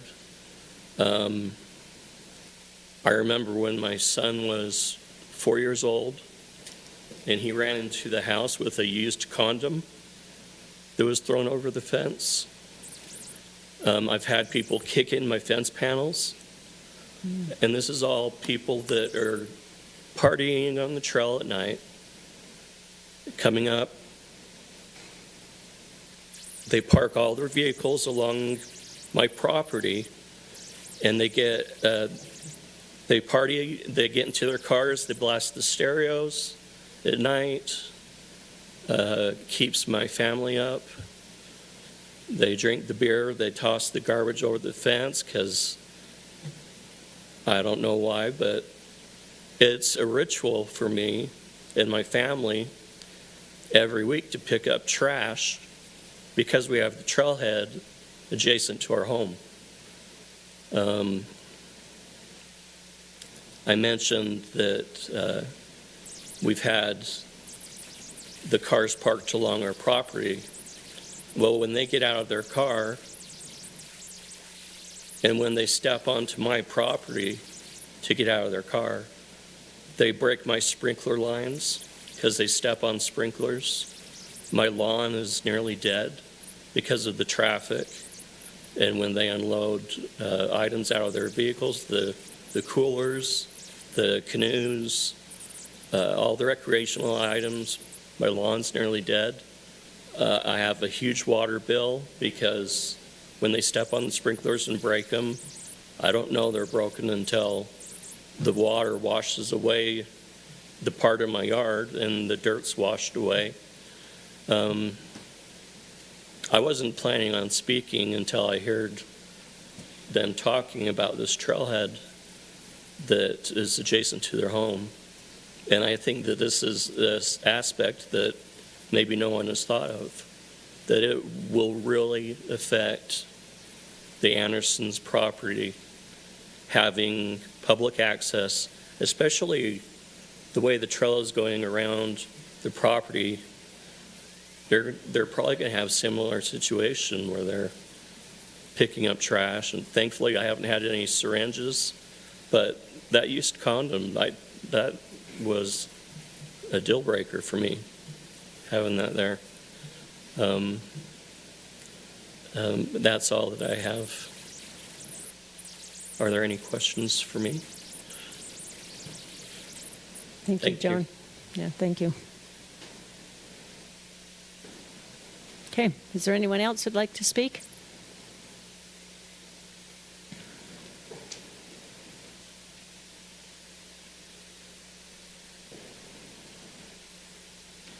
My name is David Tensmeyer, and I live on one of the houses that's right by that interesting LiDAR with the red edge. And I wanted to, first of all, thank Mayor Petro and members of the City Council for all of your interest, your patience with all of us, and all of these meetings. I really appreciate what you're doing. I wanted to address a couple of things. One thing was the last meeting we had, an insurance agent came up who none of us knew. I don't know how he heard about the meeting, but he mentioned that as built, these homes would be uninsurable for homeowners insurance. That startled me, because part of my reason for being up here, really, a major part, is for the people that would buy homes that would not retain their value because they would slip and move. And I think it's pretty well established that homes in our area, this whole general area, do move. The second thing was the trail, and I used to run across from another home. I've lived in the general area for over 40 years. I used to run across Highway 89 to run up to the castle up there, and that underpass is much safer. It doesn't connect to anything, though, except for the frontage road, which doesn't have room for the traffic. And I think it's about a quarter mile. I haven't measured it, but I would guess from having been a runner, it's about a quarter mile from where this trailhead is proposed to be. It would be interesting for me to see the LiDAR of that area going down right below where that connects to, underneath Highway 89 and around to the trail that the city has already built. It's a dirt trail around Hobbs Pond.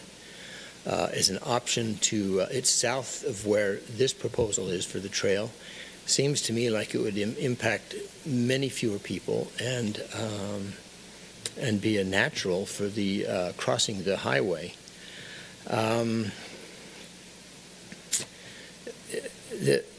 Couple other brief things. Mr. Christensen mentioned that there's higher risk of the homes, of which mine is one of them. That's right on that edge.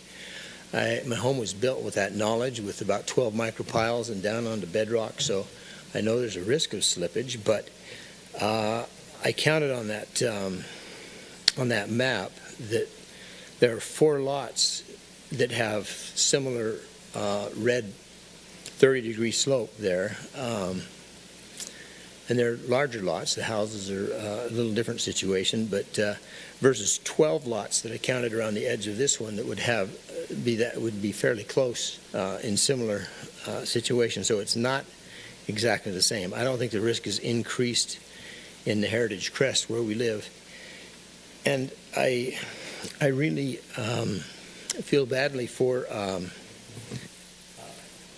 Janine and her family, that they have a right to sell the property.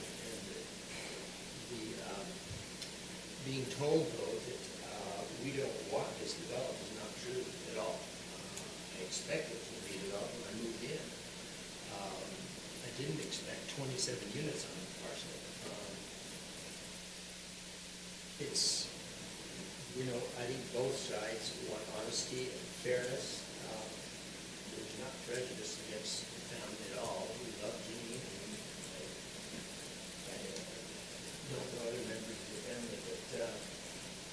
I don't think we are dictating as neighbors. We're just expressing our opinions about what we know about the area and about the proposed building. And a lot of my concern is for future homeowners. Can we get the microphone turned back on? It's on. We can't hear. No, do you want to just lean forward a little bit and see if that helps? It still doesn't. Someone to turn it off. Oh, maybe I knocked it off. I'm sorry. I don't want to repeat everything. I think the voting members are heard that. I apologize to anyone else that may have wanted or happy to not have heard me. But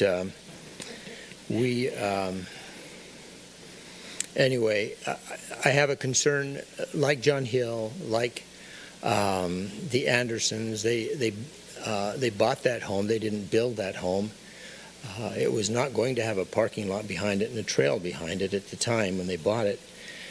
So I feel for them, and I feel for future when none of us may be here, but people that buy these homes, when they start to move, if a small PRUD becomes really an eyesore if it fails, and small PRUDs have a higher rate of failure. And I just wanted to bring up those things, ending with what I started with, that those homeowners would not be able to get homeowners insurance, according to this completely impartial spokesman we had last week. But thank you again so much for your time and your effort. Okay, thank you.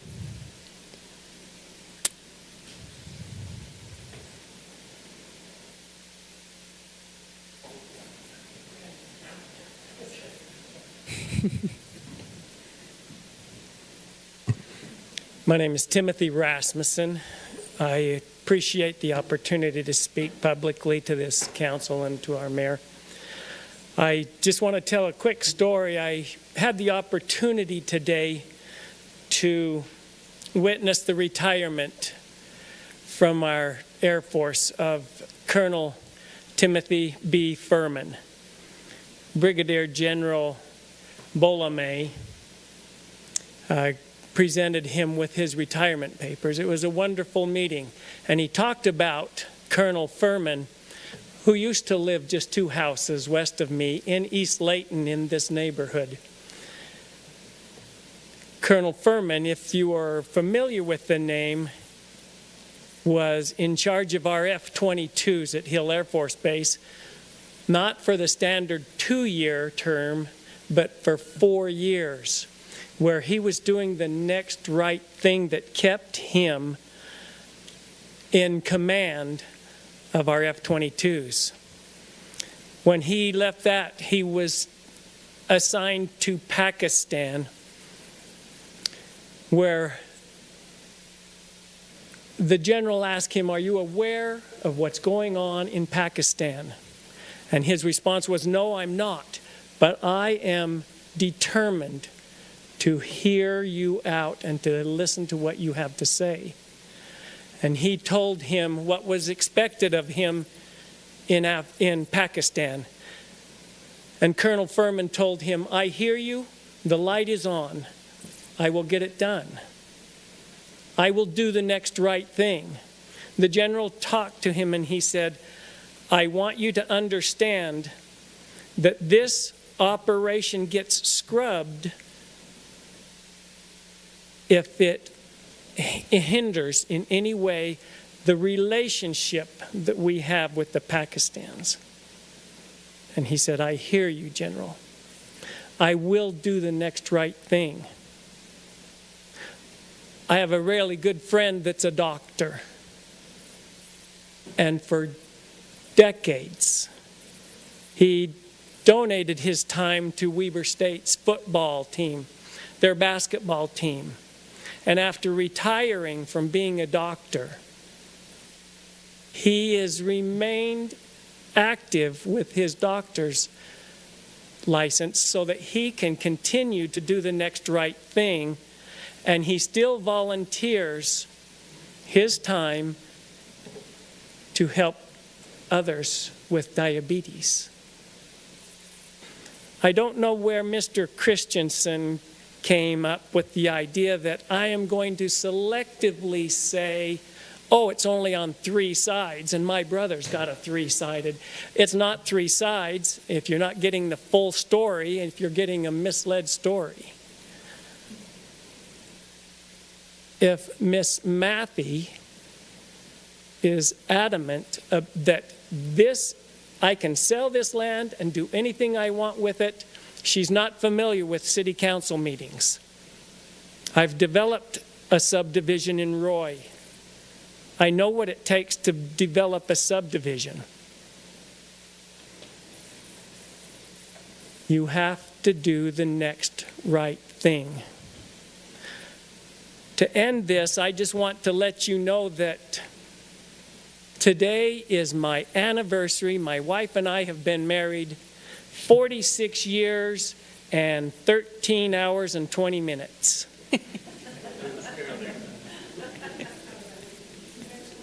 And this is where we chose to spend our anniversary because we need to do the next right thing. What has been brought about by this 27-lot subdivision, if somebody has a Christmas party, I don't know where they're going to park, but very well could be all up and down 3025, because there's not going to be any other place to park in a 27-lot subdivision, PRUD, that has been presented to this council. Thank you for your time. Thank you.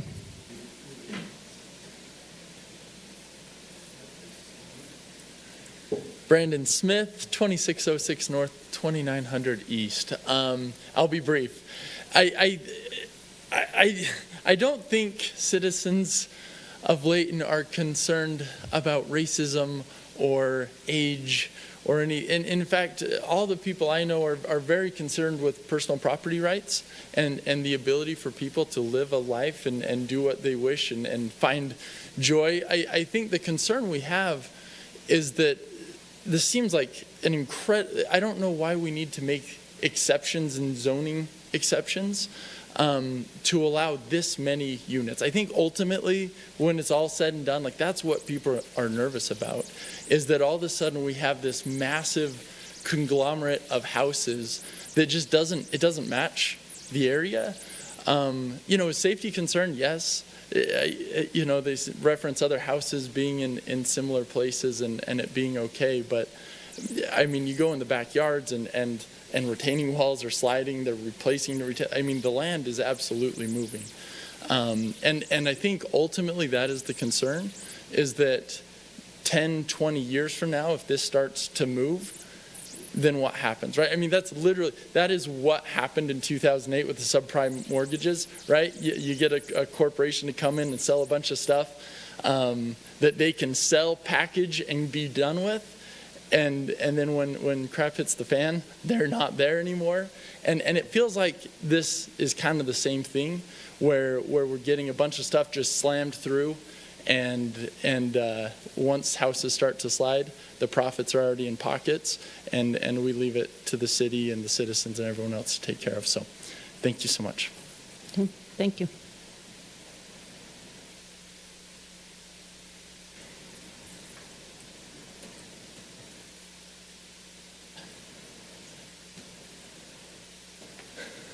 Mayor and Council, my name is Derek Johnson, and I live on Joni Drive in the Oak Forest subdivision, which is just a little bit south of this proposed development. And as neighbors to this community, we're just concerned about really the density that others have spoken about here that's kind of in this general area, and also the trails. I will say I have 4 kids between 2 and 12 years old, and we spend a lot of time on our bikes. We love the trail that the city partnered with UDOT to put under Highway 89, so thank you so much for that. But as people who use those, we really wouldn't want this to impact negatively our neighbors like this trail as proposed will for our neighbors here in this area. So that's what I wanted to say. Thank you. Okay, thank you very much.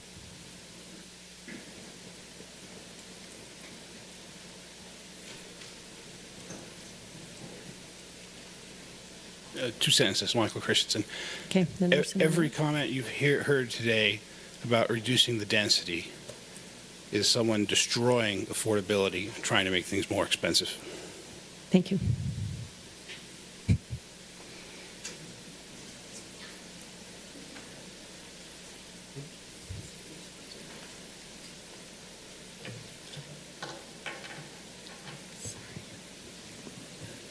My name is Cindy Rasmussen. I live at 2589 East, 2700 North.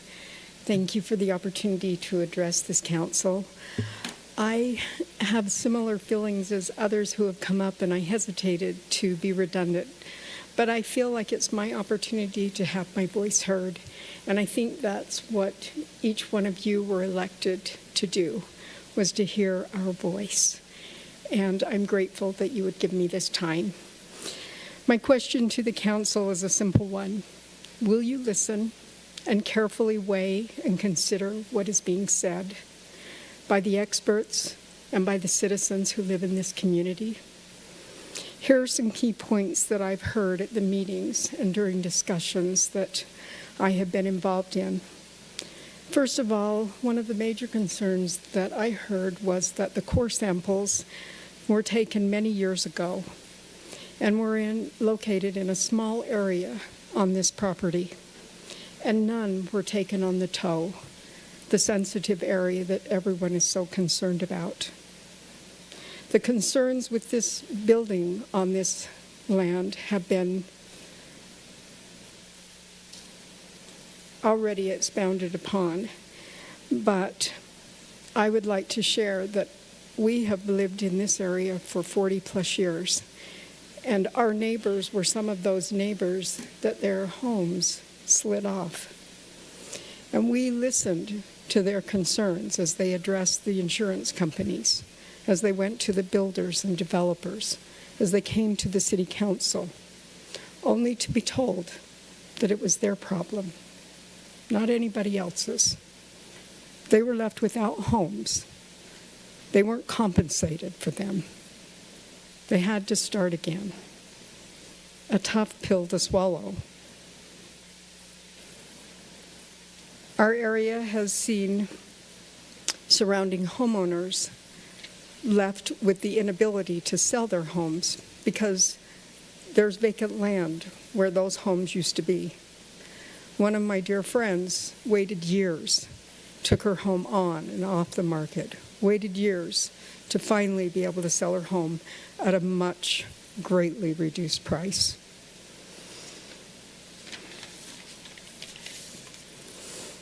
I know that Bettina referred to this briefly when she raised her concerns during the last meeting or the meeting prior to that. Is it really safe to build these homes close to the edge? I was thrilled tonight to hear that people have actually listened, that they did studies, and they feel that there was need for movement. Is it enough? I don't know, because John Hill is one of my neighbors, and I know that he's being honest with you when he says that he's spending hundreds of thousands of dollars now to shore up his property.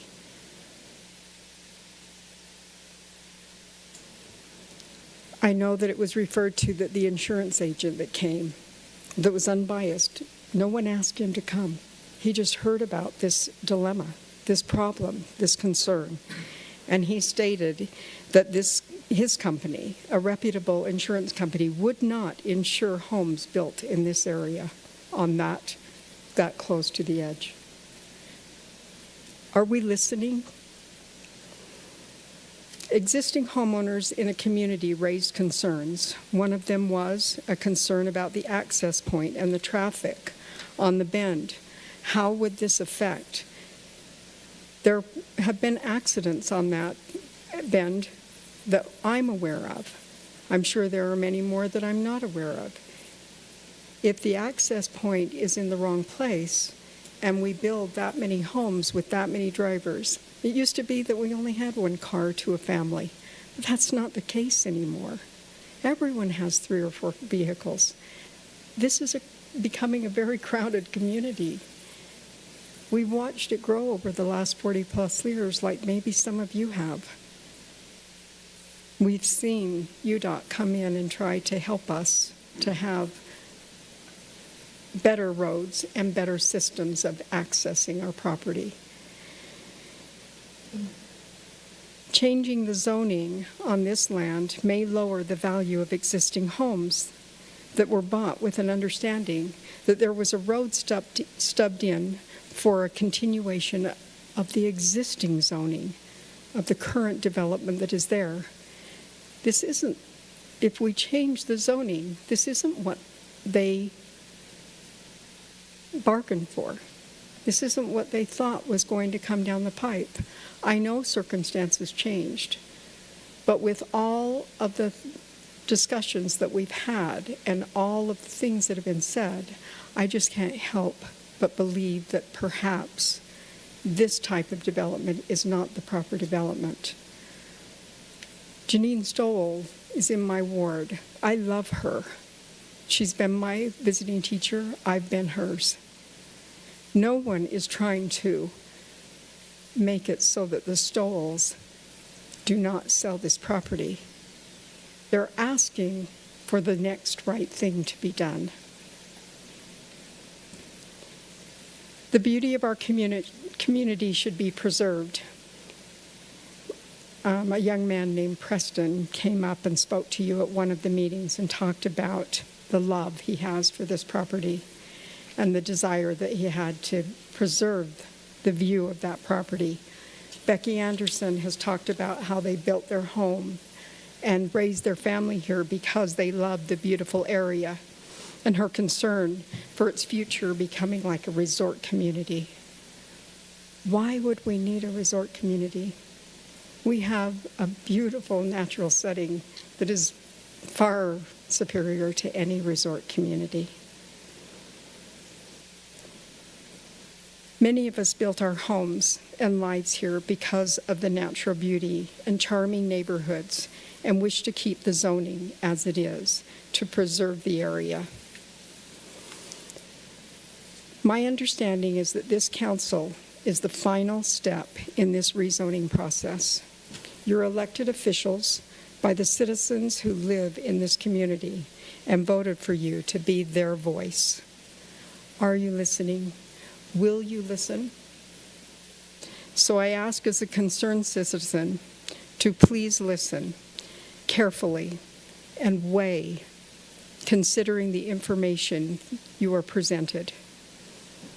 Further, I ask that you recognize that the authority that you have been given and make an unbiased, well-researched, well-informed decision.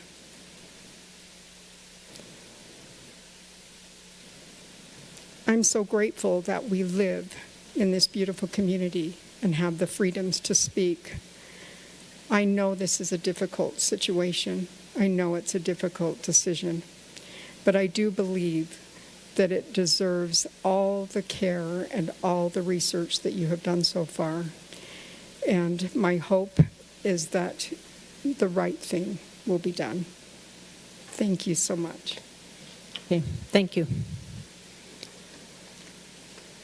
Okay, was there any last comments? Otherwise, I think we've heard from most of them. Okay, sir, you're welcome to come up.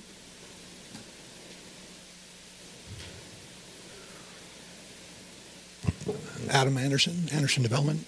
Mayor, City Council, thank you for your time. I know this has been an ongoing challenge, but I think you've given it the due diligence it really needs for your consideration. I appreciate the feedback, and we've taken that to heart, and I think we've applied what we thought was helpful to make the project a little better. We thought it was good.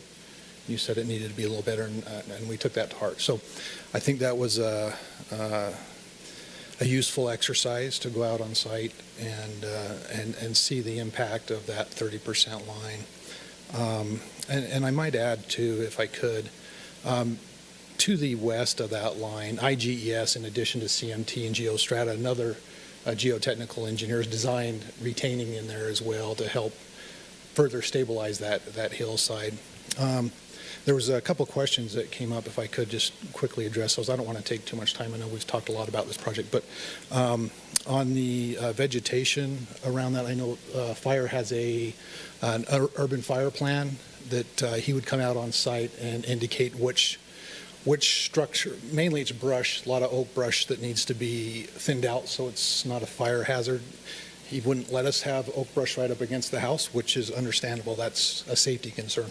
And so, but the intent is to keep every bit of natural vegetation we can. In fact, as you look at the site plan, the only place there's any grass at all is on the far east side near the pickleball courts. Everything else is meant to be natural vegetation just for that purpose of preserving the slope.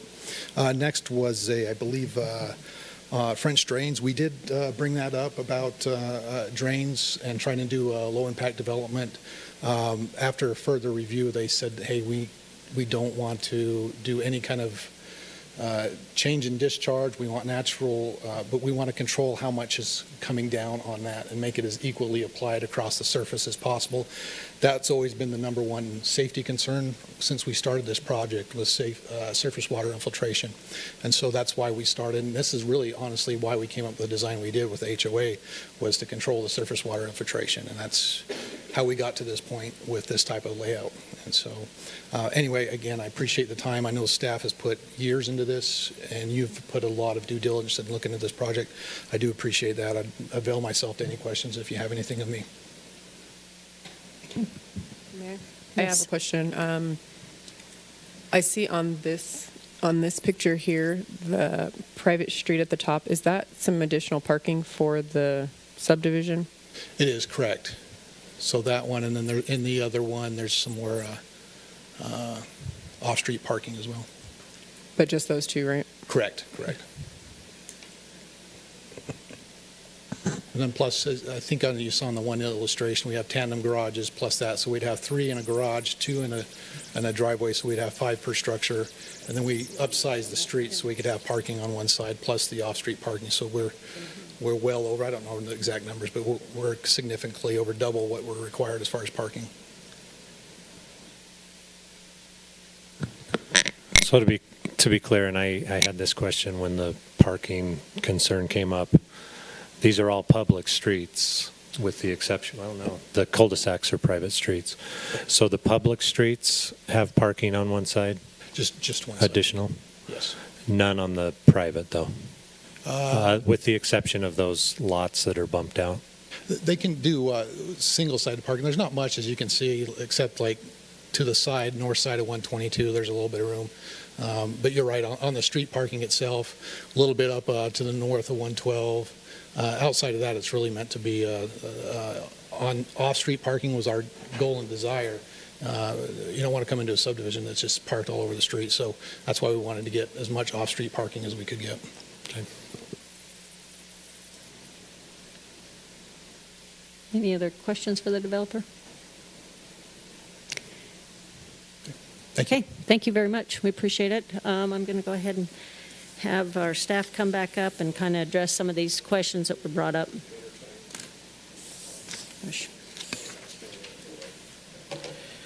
Thank you, Mayor and Council. I want to thank the public for their comments and also their questions. Try to do my best to answer them and be respectful of the comments that have been provided tonight. So some of the comments that were brought up, and that seem to be pretty common, some concerns about the location of the trail. We've talked about this before in the other meetings, but let me see if I can go back and kind of show an overall larger picture of the subdivision that shows the trail location a little bit better. So this shows the general location of how the trail will come up and around this location here. The reason it was designed this way, and the city did take multiple stabs on how to have a more direct route and not have it come up and around, or also to not have it in this exact location. The main reasons behind the exact location, and also the Caves Creek Trail, we tout it a lot as it's a recreational trail and it serves only that purpose. A big purpose for the Caves Creek Trail is that because this area of the city is in an urban wildland interface, and we have the dangers of forest fires and those types of things. The need to have a wide enough trail and to have it in a location also with the grades on the hillsides here, that you could have a brush truck that gets down to that area. Now, to do it's their very best, to fight any type of a fire or any emergency that might happen along the trail.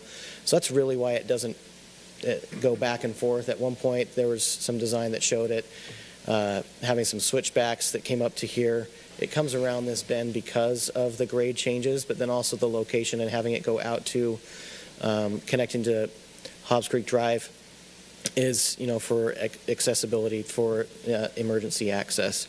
And that's a lot of why the city, identified this area, and also, the connection to the existing trail that it is there. There are some concerns. I think the developer did a good job at addressing questions about the French drains and having, any of the brush that's taken away from this area. I thought that was a good question. As a city planner, we try to make sure that we're addressing those things and providing vegetation in areas where it can support the hillside and make sure that things don't fall off there. I know that there's some concerns about the PRUD and the size of that, and feeling that that's an exception to the zoning that's there. The zoning, does match the same zoning in this area. It's R110. The PRUD is the only thing that is different, and as stated before, the usage of the PRUD is to cluster the homes because of the sensitive lands issues. Otherwise, this property and city staff, we wouldn't recommend anything other than going with a zone that is similar to the existing zoning to match the existing neighborhood and be compatible with that. There are some concerns about the long-term viability or what might happen 10 to 20 years down the road. Again, that's the whole purpose of why we have a sensitive lands ordinance, because there's been lessons that have been learned. And I think that the city has done its best over the years, recognizing that there have been situations where we've had hillsides, fall off, or, that there have been homeowners that have lost their homes, and it's been a really awful thing for them to happen. And it would be really sad if the city didn't learn or take any lessons from that and try to have ordinances that help prevent those things from happening. And so that's what we're trying to do here, is with that ordinance apply those regulations to make sure that things are being addressed well. And I know Steve also took some notes. Steve, is there anything that I'm missing that you took notes on? Any of the comments? I try to take copious notes, and sometimes when you take copious notes, you get lost in your notes. So, because I just wanted to make sure that I was recognizing all of the questions and concerns from the residents. But, yeah, Steve, if there's anything else that you might have taken note of. Councilor, Mayor, is there anything that you feel like I missed in answering those questions? I followed through my notes pretty well. I think you covered a lot of them. The only thing that I think that we didn't discuss that was brought up is regarding the trail as far as the rerouting. Did we take a look at it as far as coming out closer to the tunnel? No, that's a good point. And yeah, I remember going and checking out the trailhead and also that tunnel location and looking down into that area and recognizing that it had a pretty significant slope as well. Yeah, it does. Based upon my site visit here and also seeing that trail location, it seems to probably be a similar slope and would probably have similar challenges to that and having to have switchbacks there. Me personally, I have not reviewed that. I don't know if our Parks and Rec staff have or if our Public Works engineering staff have evaluated that specific location. But based upon my initial analysis of that, I think we would run into the same challenges here or there as we do here, and why we have this routed the way it is.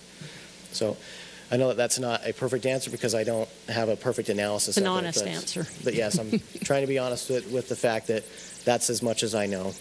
Steve, do you know anything more about that other than? Sorry, I'm throwing him on the spot here because no, that's okay. This is what tonight's all about. I mean, we got to be able to get everything out so that we can make the right decision going forward. Thank you, and thanks, Steve, for letting me throw you in. Oh yeah, no problem.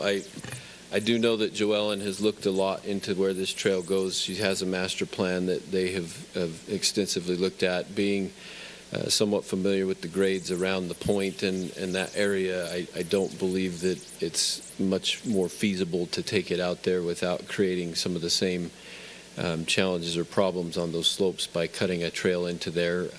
As we've looked at this and worked with Joellen over the years, we've explored a lot of different alignments, trying to minimize how many places a pedestrian would need to cross the roads or cross driveways or other things that kind of make the trail less desirable to use. And so from my perspective, as we've looked into this, the other alignment trying to come out down at the bottom was fully vetted when they built that underpass, and then the trail connections that they did just complete to bring it up to where it is based on the master plan.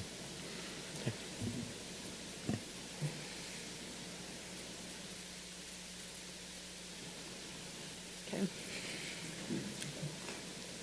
I'm going to go ahead. I think one comment that came up that probably would be directed to our attorney about the Anderson property being surrounded by the public access. And I think the comment was some type of legal. I can't find my comment now. Compensation because they're surrounded by 4 public accesses, and that being against the Fifth Amendment and any other legal issues. Can you speak to that, please? Yeah, I'm not sure that I completely understand what he was saying, because he's talking about taking property, and this proposal doesn't take any property. So I'm not sure what he's referencing.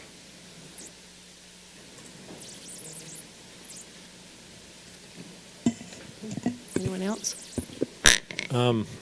This talked about the PRUD in, I think, 3 meetings ago.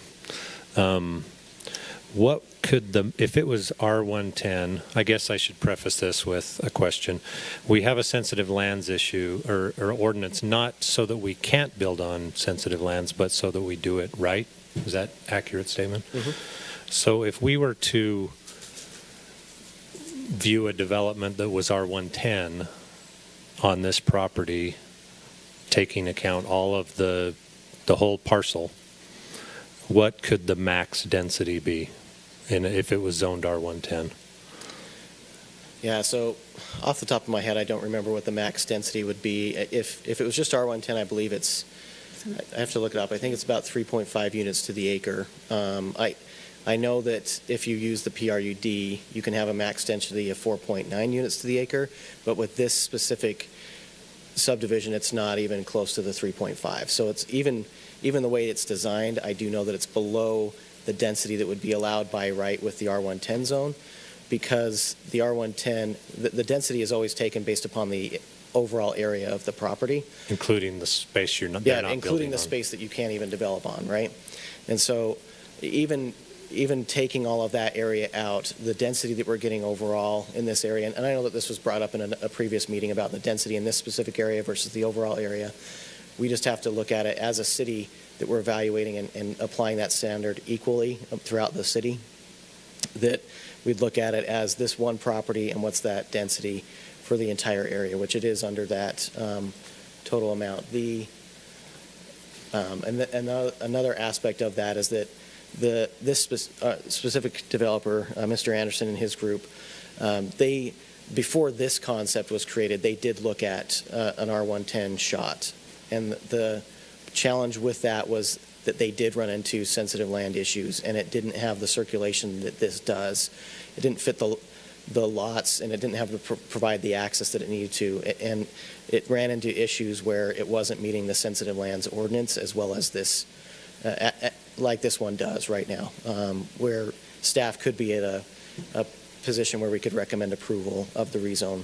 So with that, they walked away from that design because there was too many things that they had to do that would not make it comply with the sensitive lands ordinance. So that's why they've made it here. Mr.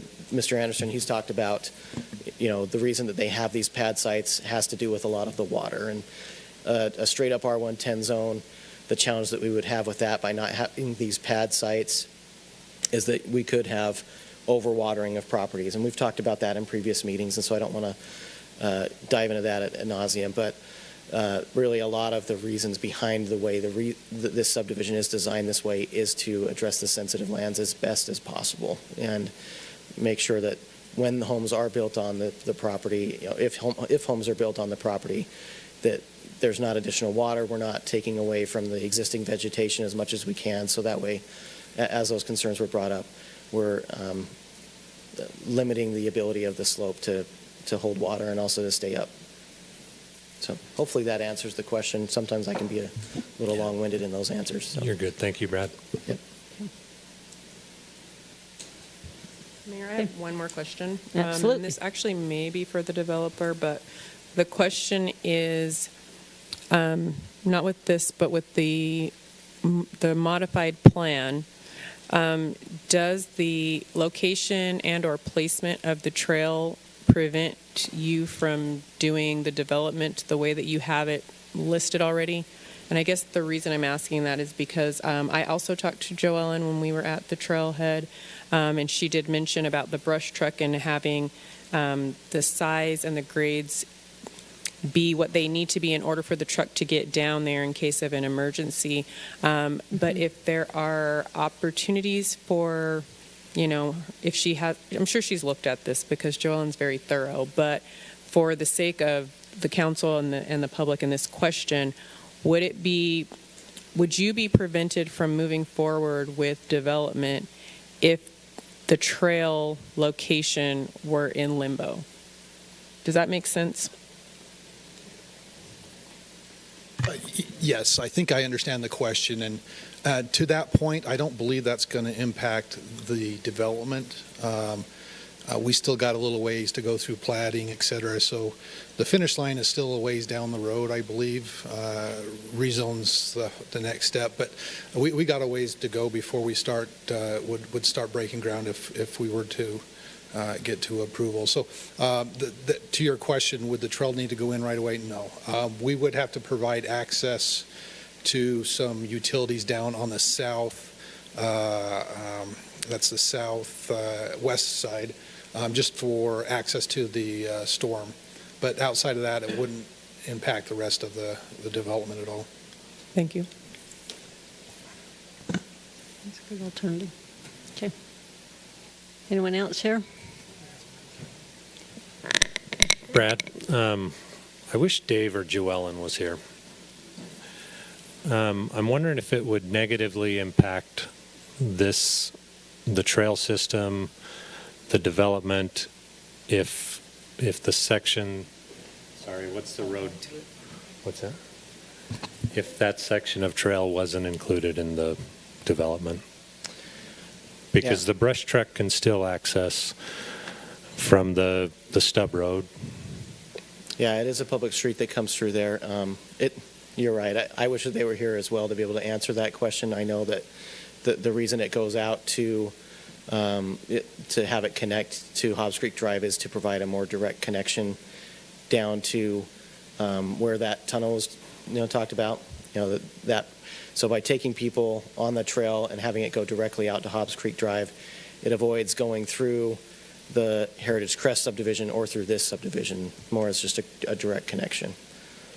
That's my understanding, but again, they're the experts on that. So you're just talking If I could clarify real quick also, that trail is going to be a utility access for the sewer and the storm drain that drains the Heritage Crest subdivision that we've had extreme difficulties accessing with the public works vehicles. So it's not just a brush truck, it's fairly decent sized utility maintenance vehicles that we need to get down there as well. Okay.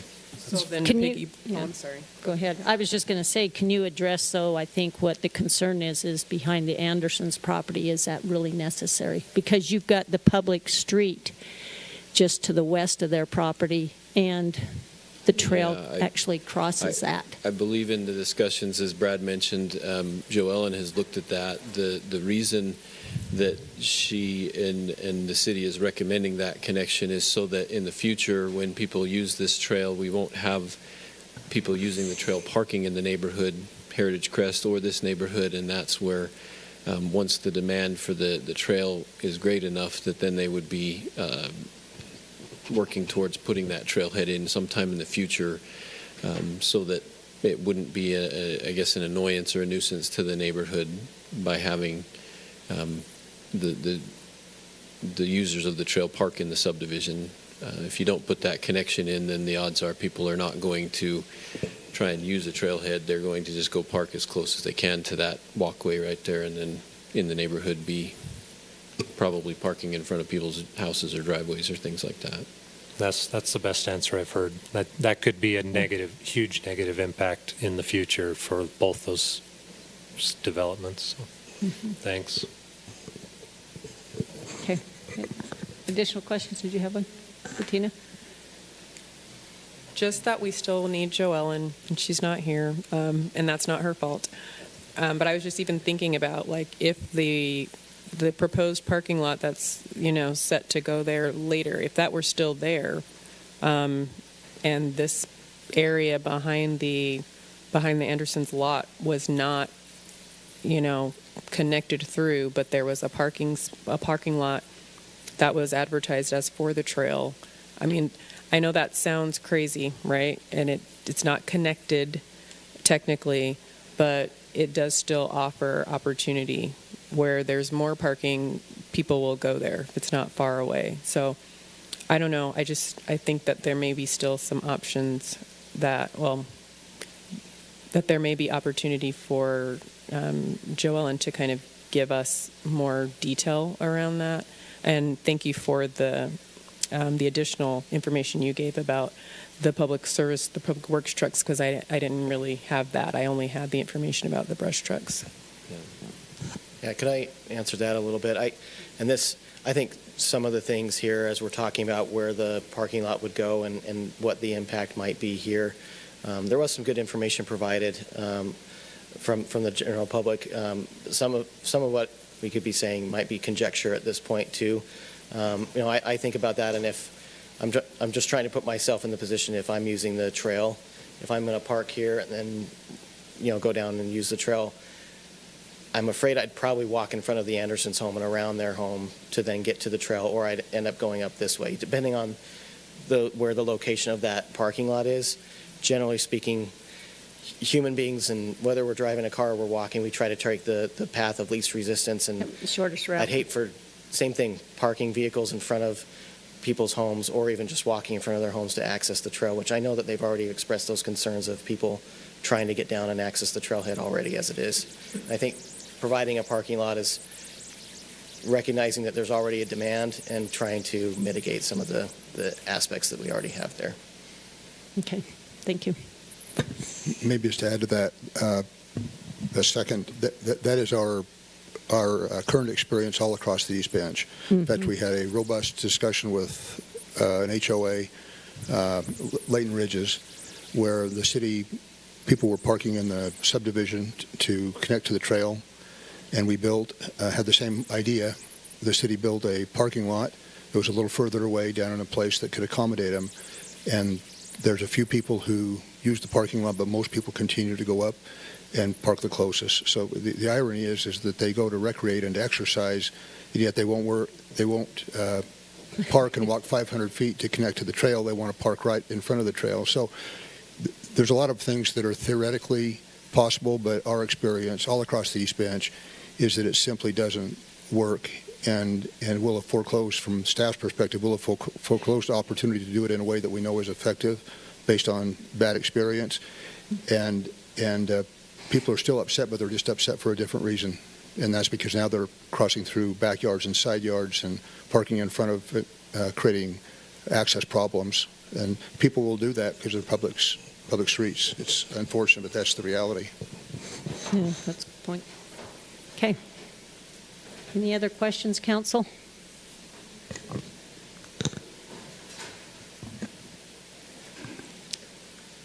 Okay, if you don't have any other questions, then I'm going to bring this item back around for action. So what I'll ask for is that you close the public hearing and take action on the rezone request and the concept development agreement for the Hobbs Creek Villa PRUD.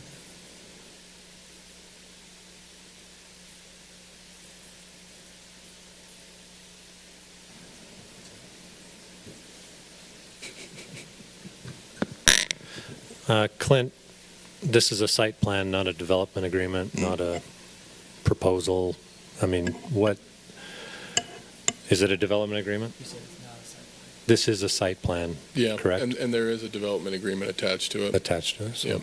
okay, so this is what we expect. Yeah, there could be some, if approved, there could be some general slight modifications, but it would have to remain substantially the way it is as approved.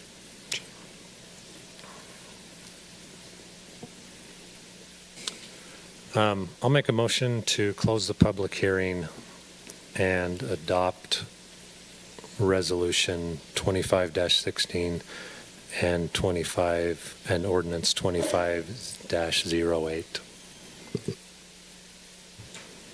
Okay. Is there a second on this? Second. Okay, it's been moved in second that we adopt the rezone request. I will take a roll call vote on this.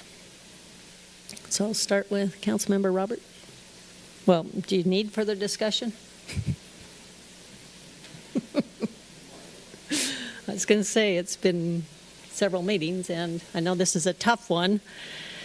And I just hope that you realize that we're really, truly trying to vet all information and allow this council to come up with the right decision here. So with that, I'll call for a vote. I'll call it out with Councilmember Roberts. Thank you, Mayor. Can I explain my vote? Absolutely, you can, Please. as you state it. This is a difficult one, and I've been on both sides of this vote, as it's shown in the past meetings. But the reality is I said a little bit ago, we have a sensitive lands issue, not so that we cannot build on a property, but so that we can do it right. We also have other ordinances so that we can do it right, and I think the PRUD is I believe it is a good place for this. We could have the same density in an R110 if we put a lot more, if we built on those hillsides and we took out all the brush. However, the PRUD allows us to secure or save all of that wild land, all of that open space. That's a great view out of backyards, I'm imagining. And it's a great thing to look at from the west either also. So I believe my concerns have been addressed that I've had, and with that I vote yes, please, or yes, Ms. Mayor.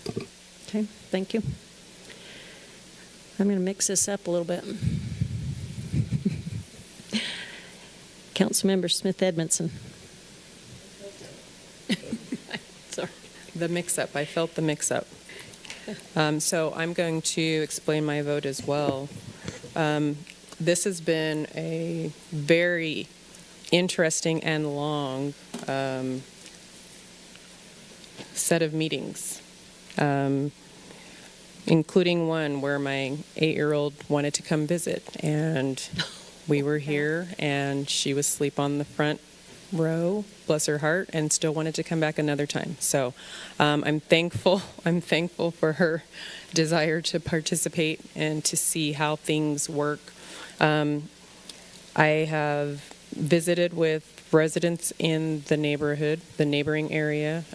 Prior to that, I went and walked around, probably trespassing on my own, just to kind of see the lay of things, and have had discussions and others and been able to walk out and see.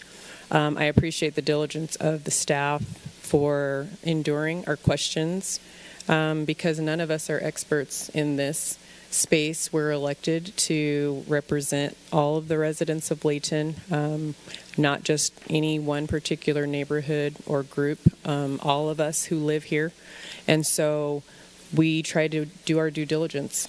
We ask the tough questions, and sometimes staff gives us a side eye, and we're like, sorry, we just need to know these things. But they go back and they find the answers that we ask them for. So thank you for your patience with us.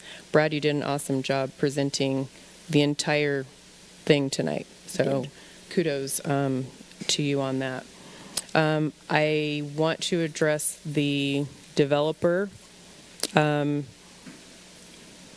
I was ticked at the last meeting by the way the discussion went after we had our questions.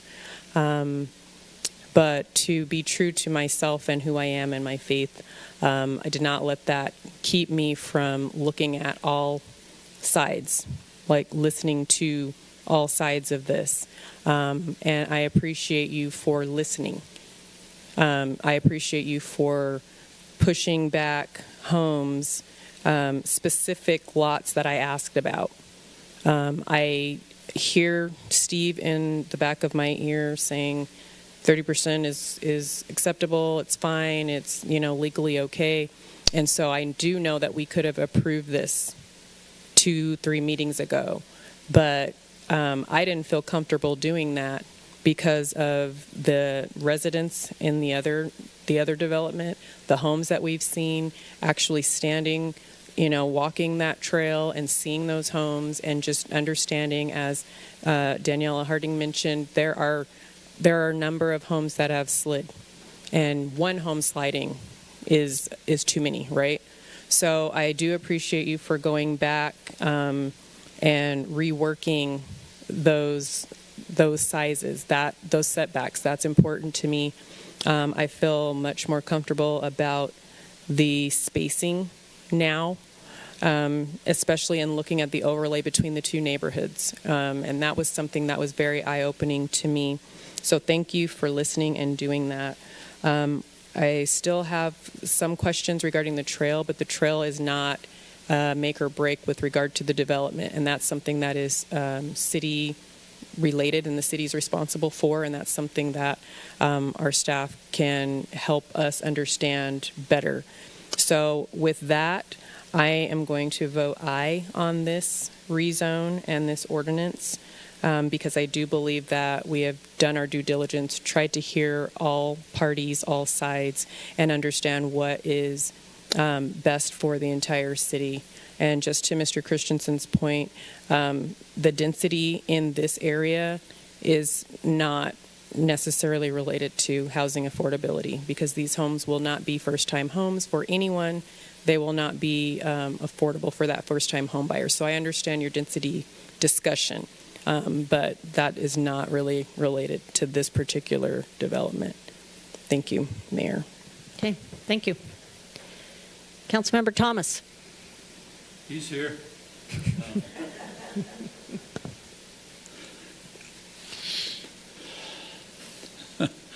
This is when I have to refer to my wife's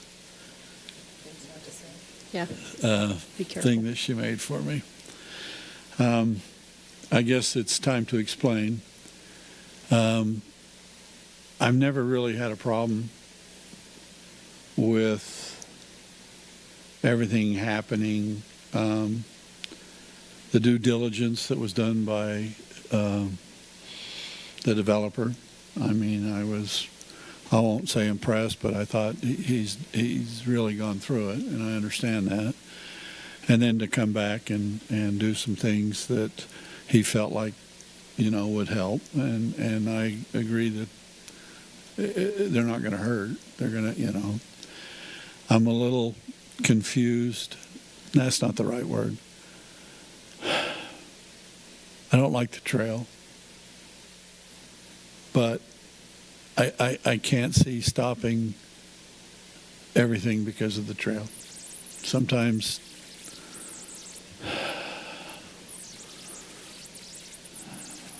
life just sucks. And I'm sorry. That was my word, not my wife's. But I would have said aye, and I am saying aye But it would be nice if the developer and get with, I forgot her name already. Joe Ellen. Joe Ellen. I mean, see what can be done. I mean, I don't know the answer. I know what Woody would do. For those that know him, Woody would plant pyracantha everywhere he didn't want people to walk. And he was our old parks superintendent. But, you know, and I guess I need to just leave it at that or I'll bury myself. Okay, thank you. Councilmember Morris? Thank you, Mayor. I'll add this has been a robust process. We've been on the council, some of us, for 6 years almost, and we just adopted, we kept the public hearing open for the next, we're going to adopt a budget of $130 million, and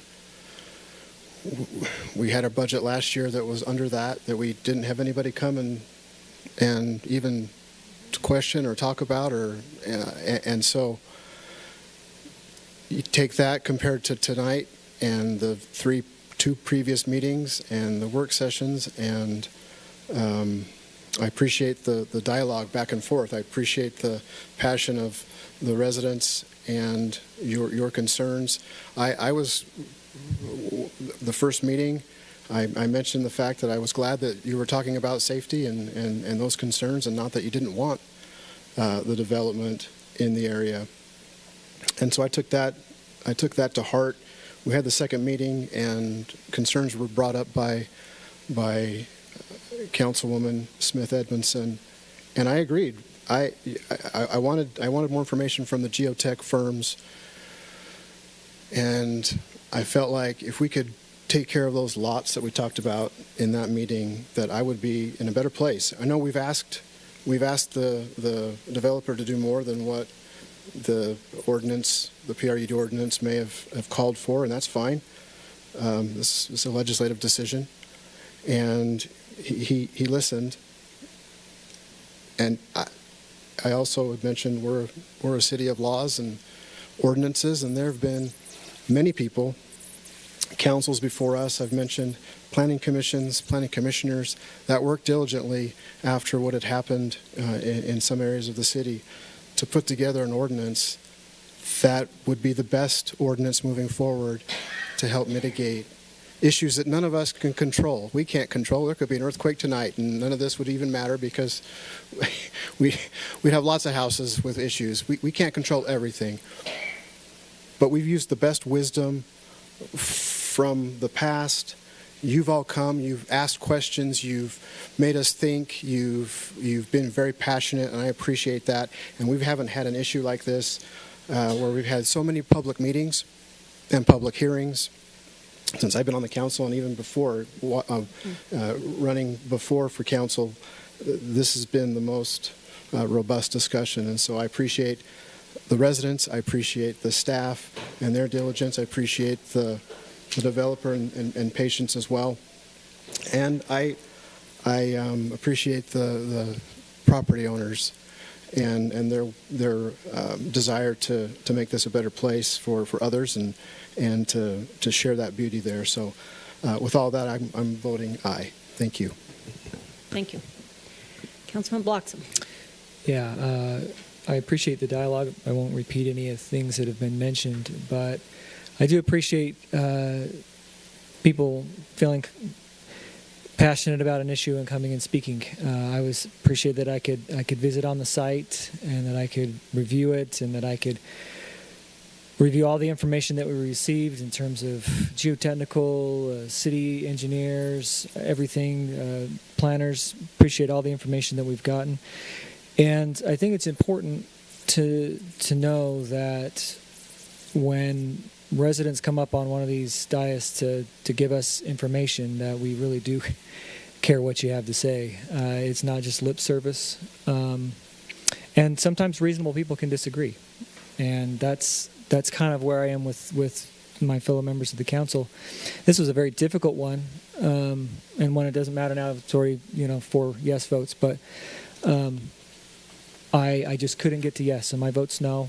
And it's not because I didn't think that it was a well-conceived plan and that the developer tried to do the best they could, but I just couldn't get to yes.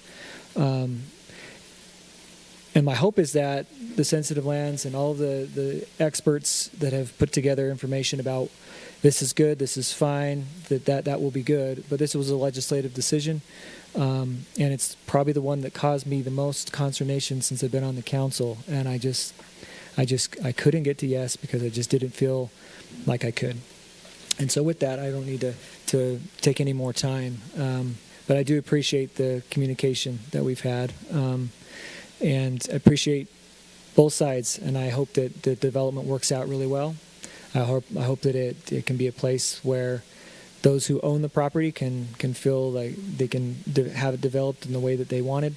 And I hope that the people who move in will feel neighborly with the people who live on the other street. I know some of those people.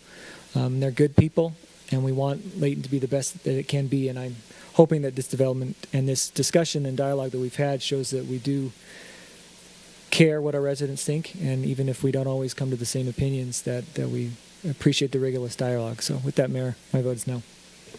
Okay, thank you, Council. So it's a 4-1 vote in favor. I'm not going to repeat either. I'm just going to say thank you for your participation. Thank you for the numerous hours that have been put into this. In the time that I've served, I can say that this has probably been the again, probably the most thought out, well discussed piece of legislation that's been brought before this governing body, and it's tough. And I mean, the election season is upon us. You can see that these decisions are tough. It really puts you in a hard position, but I support this council in their conclusion, and I hope that you will do as mentioned before. Let's just part knowing that we've all done our due diligence and really trying to come up with what was the honest and most ethical decision tonight. So with that, I'll look for a motion to close our meeting, and once again, may you all travel safely home, and thank you for being here. I make a motion, we close this meeting. Okay, it's been moved in second. I'm going to acknowledge that. So with that, thank you again, and God bless you all. Thank you.